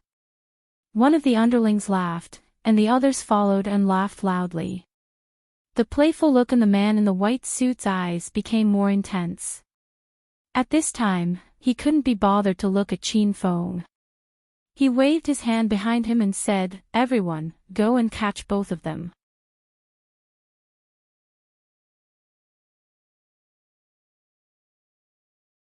Chapter 879. Ma Xinxin panicked as the 7 brawny men pounced on her. She didn't know who to kick. Axan, kick whoever is closest to you. Qin Feng's calm voice drifted over, causing Ma Axan to calm down slightly. At this moment, a wretched man with an unkempt beard arrived in front of Ma Xinxin. He reached out his dirty hands to hug Ma Xinxin. Ma Xinxin was so disgusted that she almost vomited. She didn't care about the consequences. She circulated the poisonous gas in her body and kicked him. Bang! A loud explosion sounded. A cloud of black mist lingered under Ma Xinxin's feet. The man was sent flying. He crashed into the security door and sank into the wall of the corridor. It was just a simple kick, but it stunned everyone. Even Qin Feng's mouth was wide open. Qin Feng knew Ma Xinxin was a stage 4 inner chi martial artist, but her kick just now had the strength of a stage 6 inner chi expert. The cloud of black mist under Ma Xinxin's feet was similar to the black mist released by the ghost face mountain man. However, there was no evil in the black mist, so Qin Feng couldn't figure it out. The other 6 brawny men were stunned, but Ma Xinxin didn't stop. Ma Xinxin wanted these people to stand still. She sent out a few flying kicks and all 6 of them fell to the ground. Her fighting speed and strength were comparable to Qin Feng, who was now a stage 6 inner chi expert. After sending 7 people flying, Ma Xinxin finally regained her senses. She was stunned by the scene in front of her. Qin Feng, these people were all defeated by me. Qin Feng got up and walked to Ma Xinxin's side. He hugged her and said, "You sent them flying. This is your strength. In the future, you must protect yourself like this when you're in danger." Ma Xinxin was overjoyed. It turned out that beating people up was more enjoyable than watching Qin Feng beat people up. She tightened her body in Qin Feng's embrace and felt a warm feeling in her heart. The man in the white suit was the only one left standing in the room. He was drenched in cold sweat, and the white shirt under his suit was completely soaked. "Who sent you?" Qin Feng's voice was cold. The man in the white suit was so scared that he trembled all over. He had never thought that the beautiful woman in front of him would be so powerful. She had completely subverted the man in the white suit's worldview. The man in the suit didn't dare to hide it anymore. He said cautiously, "Big brother, sister-in-law, please spare my life. I have no hatred with you. It's Mr. Zhao of Starlight Media who paid me to teach you a lesson. I know I was wrong. Big brother, sister-in-law, please spare me this time." Starlight Media. There was a flash of doubt on Ma Xinxin's face. She had refused the signing invitation of the person in charge of Starlight Media a few days ago. Did the person in charge come to retaliate against Qin Feng? Wasn't this man too petty? "Is what you said true?" Qin Feng asked as he looked into the man's eyes. "Every word is true. If I dare to lie to big brother and sister-in-law, I will be struck by lightning." The man in the white suit swore an oath. With Qin Feng's current skills, he was very good at reading people. Qin Feng could tell that the man in the white suit was telling the truth. Ma Xinxin was so angry that her face was cold. She couldn't wait to kill Starlight Media and beat up Mr. Zhao. Since she had just tasted the pleasure of beating people, Ma Xinxin found that she was addicted to fighting. "Well, I can let you go, but you have to go back and find Mr. Zhao. You will give me back what he asked you to do to me," Qin Feng said. Okay, I know. I will take people to avenge Big Brother now." The man in the white suit immediately turned to run. Just as he was halfway there, Qin Feng's icy voice sounded, "Don't be in such a hurry to leave. You messed up my house, broke my door, and broke 2 tiles. Are you going to leave just like that?" The man in the white suit quickly ran back. He had been in the underworld for so long, and he was still very sensible. "Big brother, this is all the cash I have. I don't know if it's enough." Qin Feng took a stack of red bills and roughly glanced at them. There were about 2,000 bills, which made Qin Feng very unhappy. Big brother, don't worry. My little brother still has." Seeing Qin Feng's face turn cold, the man in the white suit was so scared that he quickly searched the wallets of his little brothers. There were a total of 8 people, and they had collected more than 10,000 yuan. Qin Feng and Ma Xinxin were short of money now. They had spent all the money before. This more than 10,000 yuan came at the right time. "All right, get out of here. After that, I will inquire about the situation of Mr. Zhao of Starlight Media. If you don't go to find trouble with him, Zhongshuan City is not big. Unless you don't want to stay here anymore, I will find you out one by one." Then, this is the end, boom. As soon as Qin Feng's voice fell, a flame suddenly ignited over the room. The man in the white suit felt that the temperature around him suddenly rose several degrees. The flame was raging and floating in the air, it would not move. He was so scared that he almost peed his pants. "Big brother, I will definitely find that guy surnamed Zhao. I will go now." A group of people came in a mighty manner and left in a sorry state. Ma Xinxin breathed a sigh of relief. Looking at the door that was split in half, she said with a bitter face, "Qin Feng, our door is gone." Qin Feng threw the 10,000 yuan he had just swindled to Ma Xinxin and said, "It's okay. Call a master and find another one." Qin Feng and Ma Xinxin had been poor recently. Seeing so much money, Ma Xinxin's eyes went straight. She grabbed the money in her hand and hid it somewhere. "Ha! Don't take all the money away. Leave some for me." Qin Feng went to wash his hands and found that all the money was gone. Ma Xinxin rolled her big black eyes and said, No money for you. What do you want money for? I'll take care of your food and drink. If you take the money, who knows where you'll go. Last time Qin Feng helped Liya with acupuncture, he slept at Liya's house. Because he did not return all night, Ma Xinxin still remembered it. She had to keep a close eye on Qin Feng and could not always let him go out and mess around. Ma Xinxin suddenly became a little miser. Qin Feng was speechless. The man in the white suit and the others had already arrived at Starlight Media's company. In the company's main floor, Xiaobin had just gotten up from Fei Fei and was putting on his clothes. By the way, Fei Fei, how's the matter I asked you to do? After enjoying himself, Xiaobin thought of business. Fei Fei pulled up her pants and walked to Xiaobin's side. She sat on Xiaobin's lap and said, Director Zhao, don't worry. I contacted a group of gangsters early in the morning to cause trouble for Jingshui. It's about time to come back. Xiaobin had been suppressing his anger these days. He was actually rejected by a newcomer. Hearing that everything had been arranged, Xiaobin felt refreshed. Good job. When that brat is brought over, I'll slap him a few more times and let him know who I am. Bang!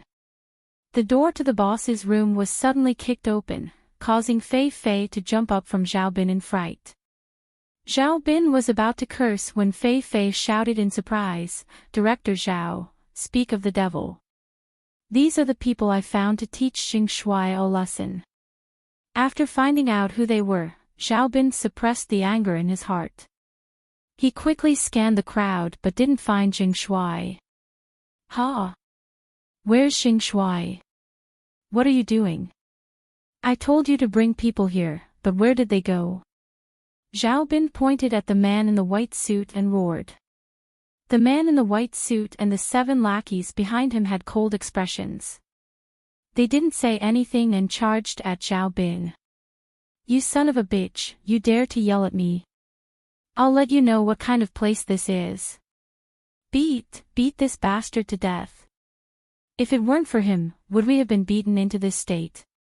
8 people had already surrounded Xiao Bin. Before Xiao Bin could even react, he was kicked to the ground.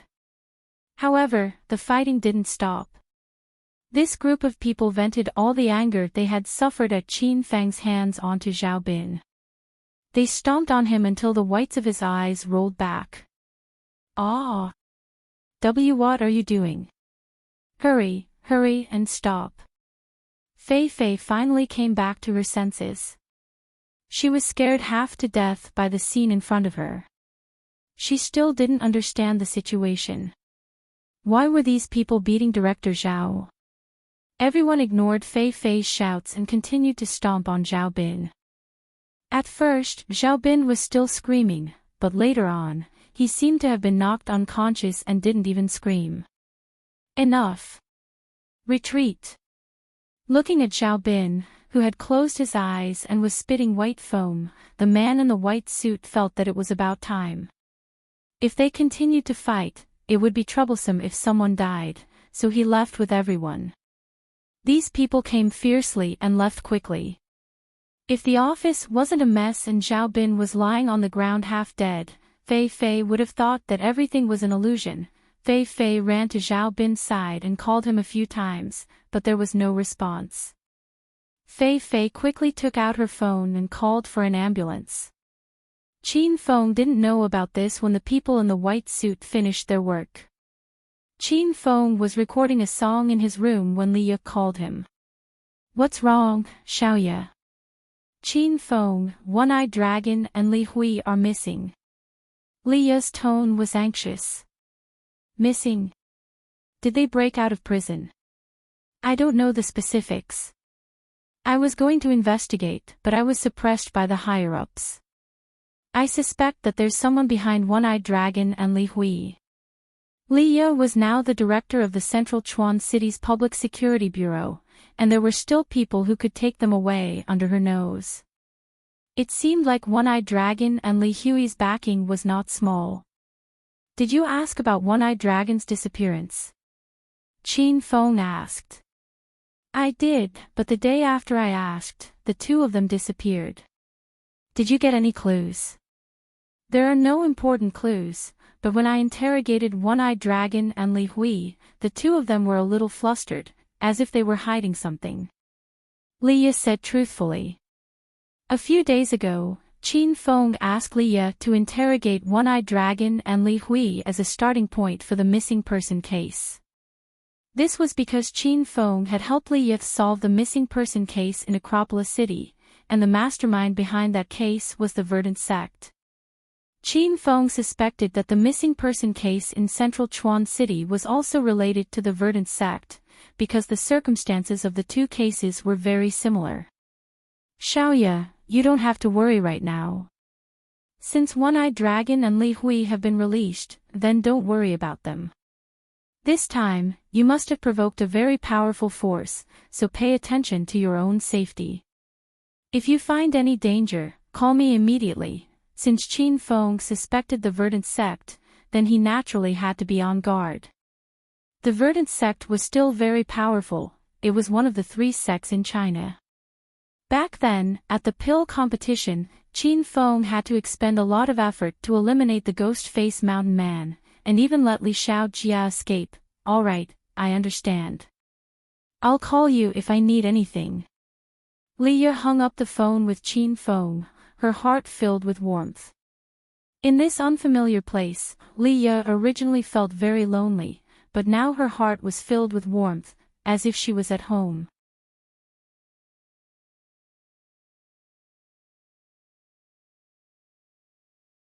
Chapter 880. Night fell. Under a bridge in Zhongchuan City, 2 figures were sneaking around. "Motherfucker, Li Ye, you bitch, remember this. Sooner or later, I will return to the police station and replace you as the chief."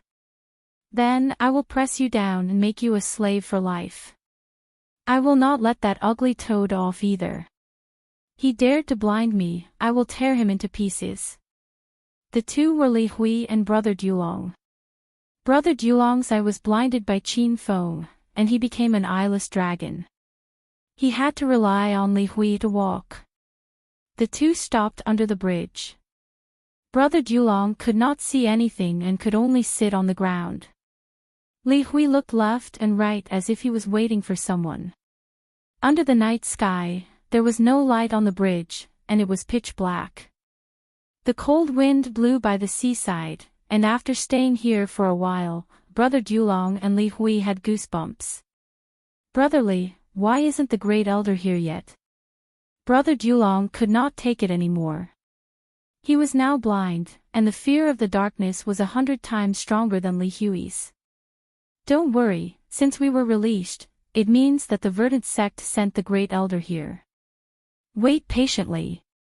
Li Hui was also afraid, but he could only force himself to remain calm. Suddenly, a gust of cold wind blew over, causing Li Hui to lose his footing. He retreated to the bottom of the bridge to stabilize himself. Brother Dulong was so scared that he started to scream. His courage was even smaller than a girl's. The cold wind receded, and a man wrapped in black robes stood on the bridge, as if he came out from the ground. Li Hui forced himself to remain calm, but his voice was still trembling. Is it Elder Li? The man in black raised his head, revealing a young face. If Qin Feng was here, he would be able to recognize this young man. It was Li Xiaojia who was dissected 3 times by Qin Feng. I am the new elder of the Verdant sect, Li Xiaojia. The sect has set their eyes on the development of Zhongchuan City, so they sent me to guard this place. You guys just need to listen to my orders, understand? Li Xiaojia's voice was ice cold, as if it came from hell. Brother Dulong trembled in fear. Li Hui quickly replied, understood, understood. We will follow Elder Li wholeheartedly. Big Brother Lone Dragon and Li Hui had colluded in the underworld and controlled the underground forces of Zhongchuan City. Big Brother Lone Dragon would usually let his subordinates dress up as beggars and go around begging. He would also collect protection fees in some important territories. With the development of Brother Dulong and Li Hui, the Verdant sect looked for them. The Verdant sect had their eyes on Zhongchuan City because it was a newly developed city with all sorts of people mixed in. It was a good place to kidnap people for experiments. Brother Dulong and Li Hui had been working with the Verdant sect for the past 6 months. Every month, they would kidnap some outsiders for the Verdant sect, and the Verdant sect would reward them with a large sum of money and jewels. The Verdant sect had taken the two's capture seriously. They had sent Li Xiaojia here to prevent similar incidents from happening again. Li Hui and Brother Dulong had heard of how terrifying China's Verdant sect was. In front of Li Xiaojia, they didn't dare to be careless. Tell me, who captured you? Li Xiaojia asked. He was satisfied with Li Hui and Brother Dulong's performance. It's the new director of Zhongchuan City's Public Security Bureau, Leah, and a very ugly man, Li Hui quickly replied. Brother Dulong became angry when he heard Qin Feng's name. He added, Elderly, that ugly man is very powerful. He injured a dozen of my brothers. Later, Brother Li brought a dozen police officers to capture him, but they were also beaten up by him. A trace of contempt flashed across Li Xiaojia's eyes. In his opinion, Zhongchuan City was just a new city. How powerful could there be? Li Hui and Brother Dulong were only powerful in the eyes of ordinary people like them. Alright, I'm here to build a branch of the Verdant sect. After I'm done with the construction, I'll avenge you. Follow me for the next few days and cooperate with me on my mission. Li Xiaojia didn't put Li Ye and Qin Feng in his eyes. Elderly, the one-eyed dragon and I pledge our lives to serve you.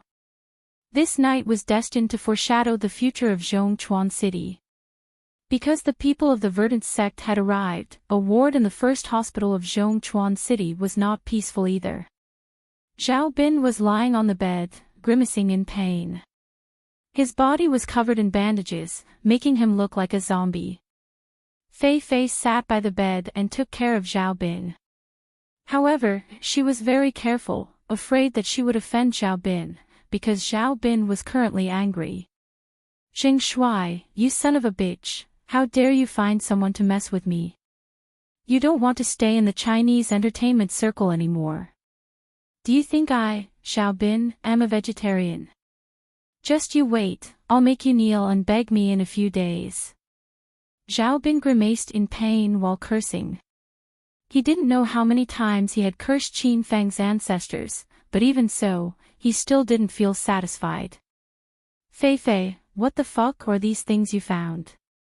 How dare you beat me up? How can you do things?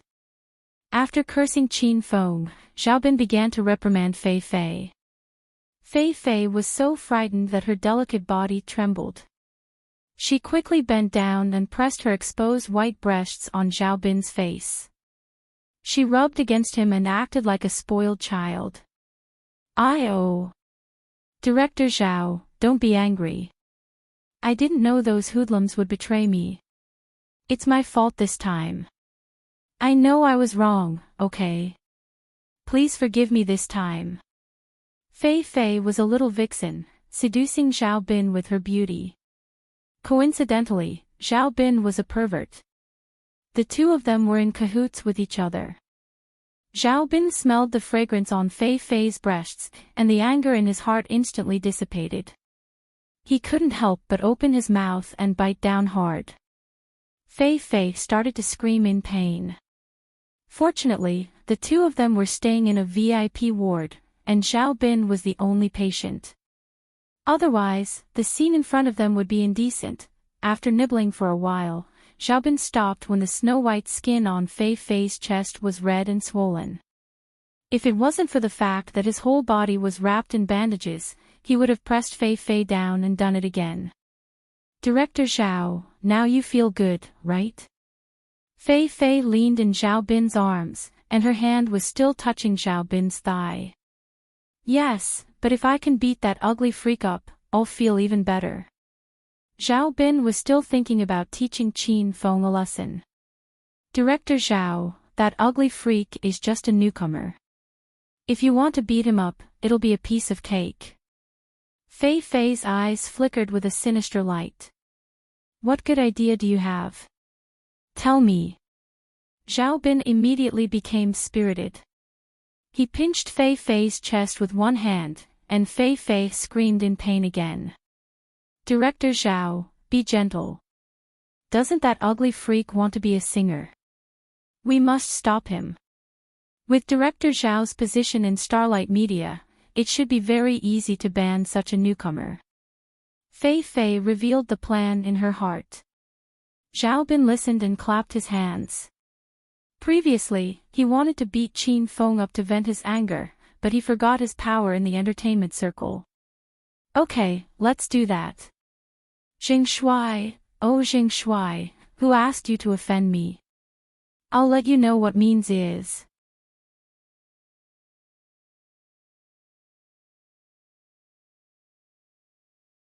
Chapter 881.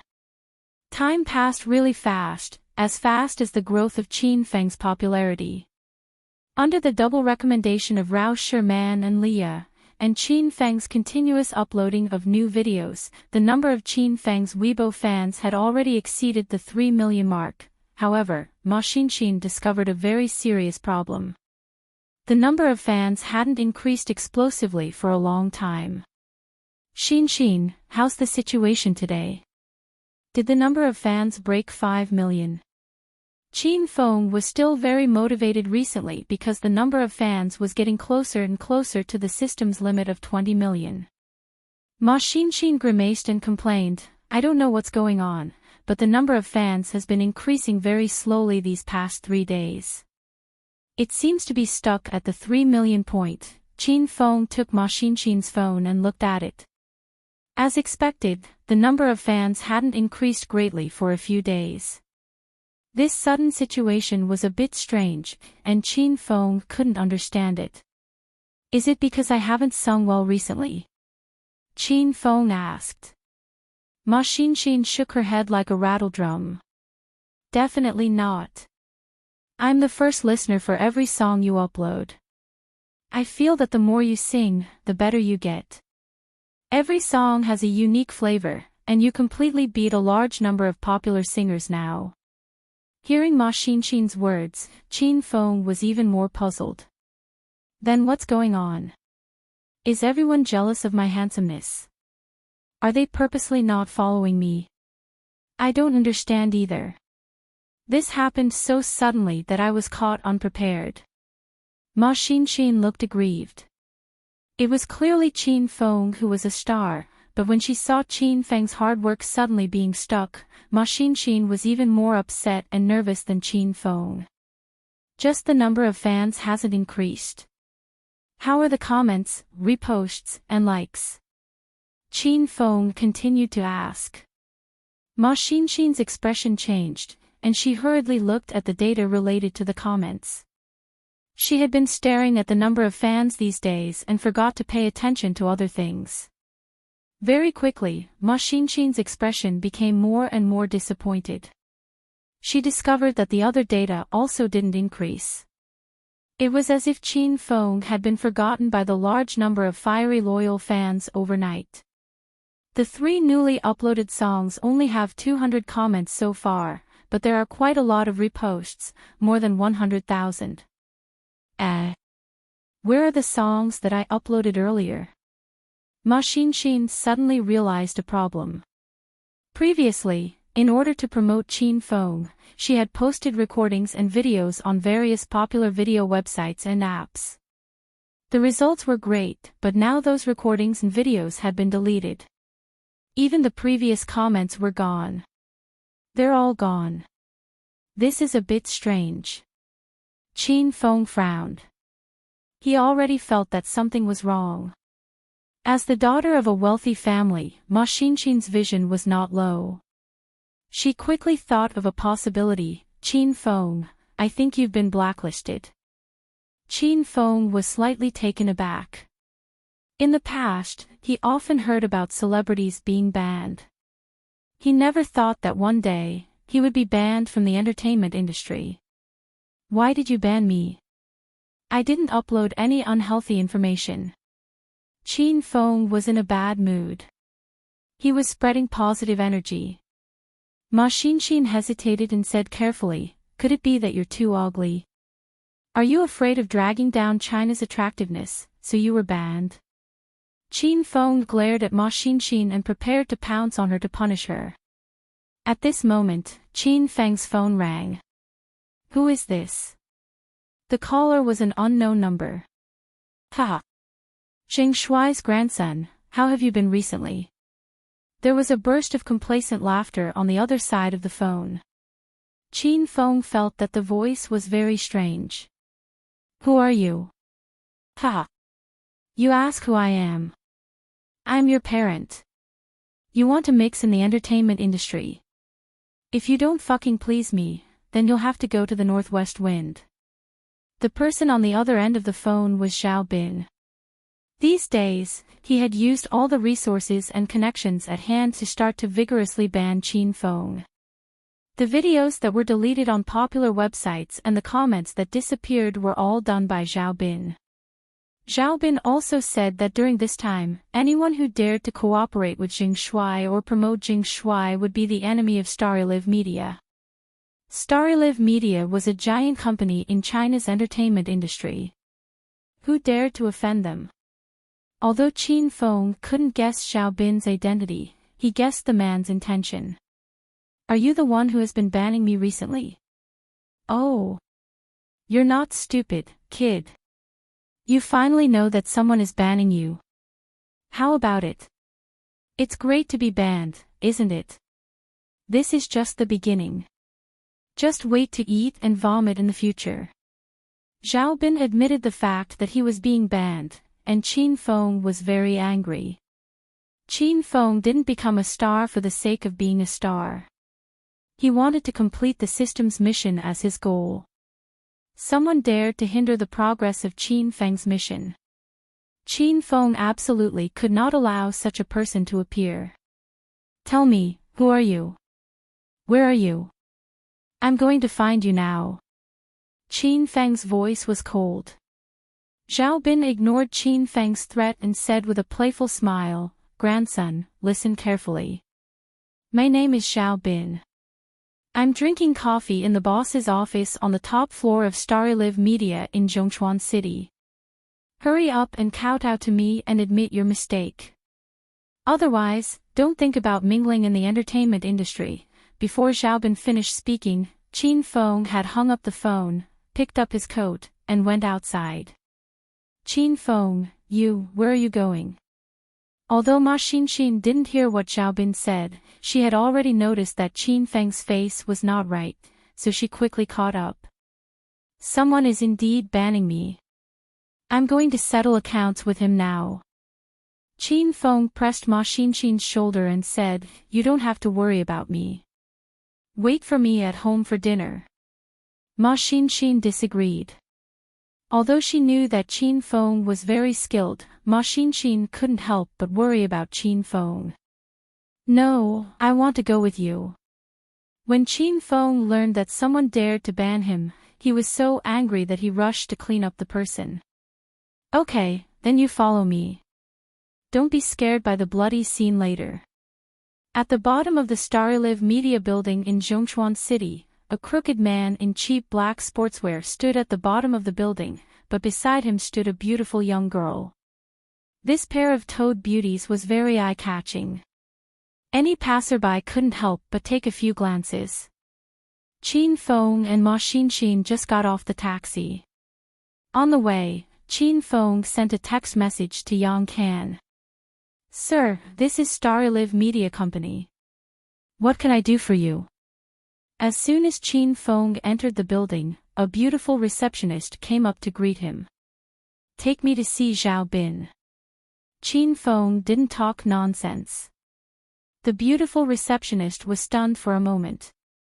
Just as she was about to make a phone call to ask Director Zhao, a man in a security uniform came over. "You're Jing Shuai." When the beautiful receptionist heard the two words Jing Shuai, her eyes immediately lit up and stared straight at Qin Feng. She was also Qin Feng's fan. "Lead the way." Since the security guard could call out Jing Shuai's name, Qin Feng knew that this person must have been called down by Zhao Bin to specifically wait for him. Without saying anything, he followed the security guard upstairs. The three of them took the elevator all the way to the top floor and finally arrived at the innermost office door. "Director Zhao, I've brought him." The security guard pushed the door open. A man and a woman were hugging and kissing wildly in the room. The security guard acted as if he didn't see anything and even tilted his head, not daring to look around. One of Zhao Bin's arms and one of his legs were still wrapped in bandages. It seemed that the group of people in white suits had really been ruthless last time. Zhao Bin let go of Fei Fei in his arms and his gaze fell on Qin Feng. His eyes flickered with a playful smile. "Ha! Isn't this Xing Shuai, who has recently risen in the music industry? Your grandson is finally here." Zhao Bin hated Qin Feng to death these past few days. Seeing Qin Feng finally come, he was indescribably happy. Qin Feng and Ma Xinxin had already walked into the room. Zhao Bin wanted to continue mocking Qin Feng, but his gaze suddenly fell on Ma Xinxin and he couldn't take his eyes off her. Actually, Zhao Bin's personal assistant, Fei Fei, was also a pretty stunner. However, that woman mainly relied on makeup and dressing to be more beautiful. Moreover, Fei Fei had mingled in society for many years and was covered in a sleek, worldly air. How could she compare to the youthful and beautiful Ma Xinxin in front of him? "You're Zhao Bin. You're secretly banning me." Qin Feng swept his gaze over Zhao Bin. This was just a normal person. Zhao Bin regained his senses with great difficulty and couldn't help but look at Ma Xinxin a few more times. Then, he turned his gaze to the security guard. Zhao Bin gave the security guard a look, and the security guard closed the door and retreated. Zhao Bin didn't call any extra people over because he believed that he held the power of Qin Feng's life and death in his hands. He didn't care about Qin Feng at all. That's right, your elder is Zhao Bin. Your elder is banning you. What can you do to your elder? Zhao Bin smiled playfully as he looked at Qin Feng. From time to time, he would glance at Ma Xinxin's thigh. Fei Fei was an astute woman. She quickly saw that Zhao Bin was interested in Ma Xinxin. Fei Fei immediately felt a strong hostility towards Ma Xinxin. She immediately walked up and hugged Zhao Bin's arm. Then, she started rubbing her chest against him. Stinking brat, why aren't you kneeling and begging for mercy when you see our chairman Zhao? You dare to mingle in the entertainment industry with looks like yours. Ha, I really admire your courage. And you, bitch, where did you come from?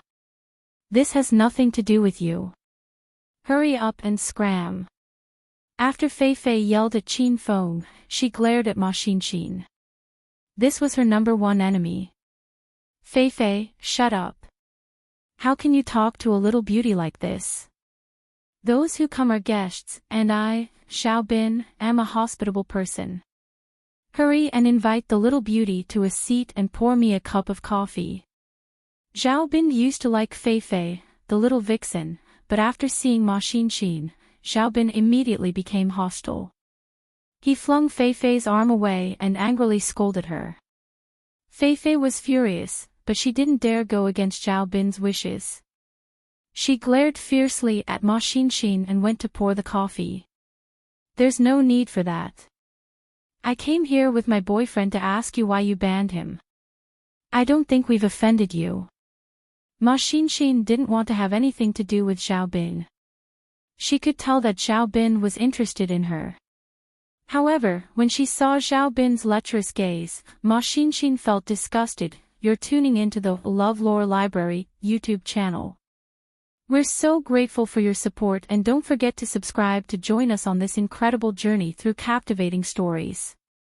Your generosity through donations truly makes a world of difference, as it's the primary source of revenue that allows me to expand and enhance this channel for you.